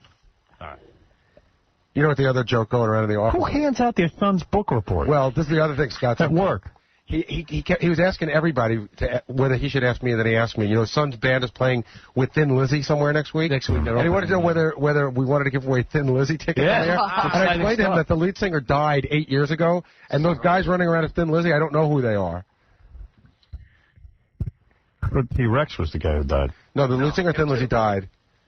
He must have been 100 years old. Everybody's dead. But do you want to give away Thin Lizzy tickets, Howard? Yeah, you want to give one? No. I got some tickets to give away. I don't understand how you brought in your son's for me to read. It was on censorship, and I thought maybe. I thought it was. And what would I do with it? What do you want me to do with it? Why didn't you bring in the whole class? Didn't they all have to run? I don't. It's not on censorship. Each one had to choose a different area. You got to be delirious. Yes. You must be on acid. It's an only child. It's an acid flashback. I know, yeah, they love that kid. Hey, maybe I could go testify in front of Congress and read this. Okay. Yeah. This is the book report of an 18-year-old congressman. Congressman Scott Salem Jr. I want you to hear the words of an 18-year-old right now. 18-year-old who thinks the government's ridiculous. I don't even see that in That's here. not in there. Well, like he's going to set up a utopia and have censorship on nudity, Put chips in TV. racism. Why would he put censorship on racism? Let's hear what these people have to say. That's Sounds like he's for censorship. You gave me a paper from an 18-year-old who's for censorship. You can say everything but racist. Did you read this? Put locks on the TV. Do you understand what he's saying? Yes. He's for censorship. Your boy's for censorship. You better go home and straighten him out. That's right. What are you doing? How many of your job's on the line? He just has to play guitar and write songs. I want you to read my son's paper. I can't get through it. Tell me what it means. If you like this, he has a geography paper on the exportation of bird guano in Argentina. Very fascinating. Yeah, what does he think of that? Hey, Ralphie. Scott's way too into that, son. He corners me at your Valentine's party. Yeah. He goes, "Oh, you have to come and see my son's band play downtown." And I'm like, yeah, maybe. And he's, no, really, you have to. And he won't give up, you know? I know, he's like obsessed. Dude, why would I want to see your son's band play? Well, because I have a firearm. I have a firearm in Because my they're pocket. good, you jerk off. I mean, you know, that's why I asked you. You know what? You know. Who are they opening for? Thin Lizzy. Yeah. Next Friday night. Double D's in Morristown, New Jersey. Double D's. Double D's in Morristown, New Jersey. All right. Anyway, stop bringing in book reports. Actually, bring them all in. I'll bring read them all in. You had to see this. I wish you had been here. I was here. I was Oh, standing you saw right that? there when he handed it to you, and I said, "Oh my God, he's actually going to try to read that." I tried to read it. It was upside down. This is the Magna Carta. Howard, My son, every movement of his is perfect. Howard, my nephew dissected a frog. Could I bring that up? Yeah, sure. Why not? To see that. All right, thanks. All right, let's end this show. Yeah, end it already. All right, Get me out of here, will you? An Israeli rabbi, the chief rabbi of Israel, has urged the Pope to clarify his view on Mel Gibson's film and declare that Jews are not to blame for the crucifixion. Oh, stop begging. People are going to think Jews are to blame for everything. Just accept it. It's never going to be any better. Meanwhile, 2 church-sanctioned studies documenting sex abuse by U.S. Roman Catholic clergy say that about 4% of clerics have been accused of molesting minors since 1950 and blame bishops' moral laxity in disciplining offenders for letting the problem worsen. You know what the Pope's saying? What? Thank God Mel Gibson is getting on the Jews. That will distract everyone from us molesting the boys. True. It's perfect. They're all arguing. No one's bringing that up. Yeah, we all forgot about that. Forget the molesting. One of the studies found that 4,392 clergy who served over the past 5 decades faced allegations of abuse. The Pope saw the movie. He goes, you know, the guy who plays Jesus is very hot. And a group that is sort of a watchdog group. Does he have a the son? Catholic Church says this report proves that children are still at risk. Excuse me, Howard. Catholic Church. Here's some trimmings for my son's haircut. Said you'd like them. It's Oscar Sunday coming up this weekend. Hey-oh! Ooh, God. Oscar Sunday. The gay Super Bowl? So you'd better be close to a TV to find out if Lord of the Rings is indeed the best picture. Yeah, I can't wait. Can't wait to find that out. Bring me the child of Scott Salem. Meanwhile, here's Jim Caviezel, who plays Jesus in The Passion of the Christ. Hey-oh! He was asked if at any time did he feel unworthy to be playing Christ. Yes. Yeah, I felt that all the time. But at the end of the day, You know how the Jews punished Jesus? How? They made him read Scott's son's report. a friend of mine says, you know, I was struggling with it. People walk up to you and go, believe. I want you to read my son's paper. You got to be kidding. No! My son wrote a report on censorship. Here it is. Oh, and he threw in my face. I'm like staring at it. Let his boredom be on our hands and the hands. Here's Jim reflecting on Mel Gibson, the director. It's very profound. Here's a guy who's... Here's a guy who was raised by an anti-Semite and grew up to make an anti-Semitic film. That's all. That's the end of the story. And I, for the life of me, can't see it. Yeah, but it's an acting job. One of the most... And did we mention that Mary, the girl who plays Mary, is Jewish? She's a glow. She's got a glow? Because She's pregnant with a Jewish baby. they stuffed her with money. From that Jew money. Let's go. All right, and Ben Stiller is in Starsky and Hutch, which is about to hit theaters on March 5th. Ben ain't a bad guy. He's been on the show, but, man, that movie looks bad. Doesn't it? Yeah. Ben talks about the tone of the film and what genre it fits. I think it fits the genre of bad movie. I don't think that thing's going to make more than $4. The poster is a turnoff. What are they thinking? The approach for the tone of the movie was the idea that this was the original pilot for Starsky and Hutch, and then they decided to recast the leads. In other words, we got five. Wow. How did he get that made? Who did he pitch? Let's see the loon he pitched on that one. He said the original pilot, but they cast the wrong guys. I don't think he directed it. I think he just stars in it. It'd be funny if you saw Howard Stern as Starsky and Hutch, maybe, but Ben Stiller, and who's going to know? Making that same Zoolander face that he makes in every film. Dakota Fanning was on Friends last night, and here she gives her feelings on the show and how she thinks it's going to end.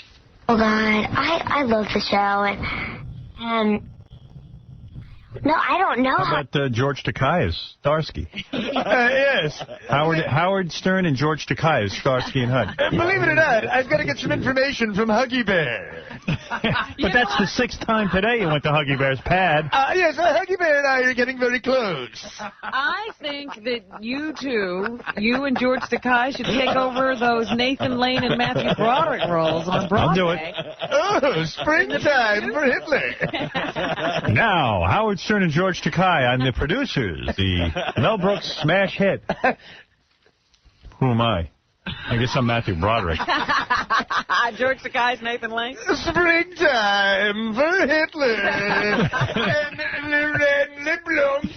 All right, come on. Anything else? That's it. Okay. Everybody have a good weekend. I'm going to try to. And we'll reconvene on Monday if there's some stations left that still want to air us. And we're here. If you want a treat, take a look at my website, howardstern.com. I know we don't have anything on there, but I did put a couple of photos from Ronnie at the Valentine's Day party. Yeah, I saw that. Oh, yeah? Yeah. With Ronnie taking his shirt off and he's all wasted. Funny stuff. Yeah, that's from that Valentine's party I had. And next week, Andy Dick will be here, Snoop Doggy Dog. Jeff Levy's going to get a Roman shower.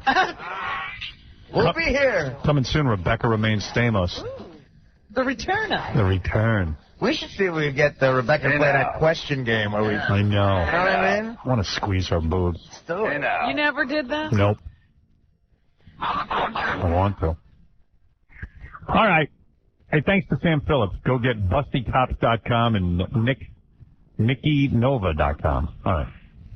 95.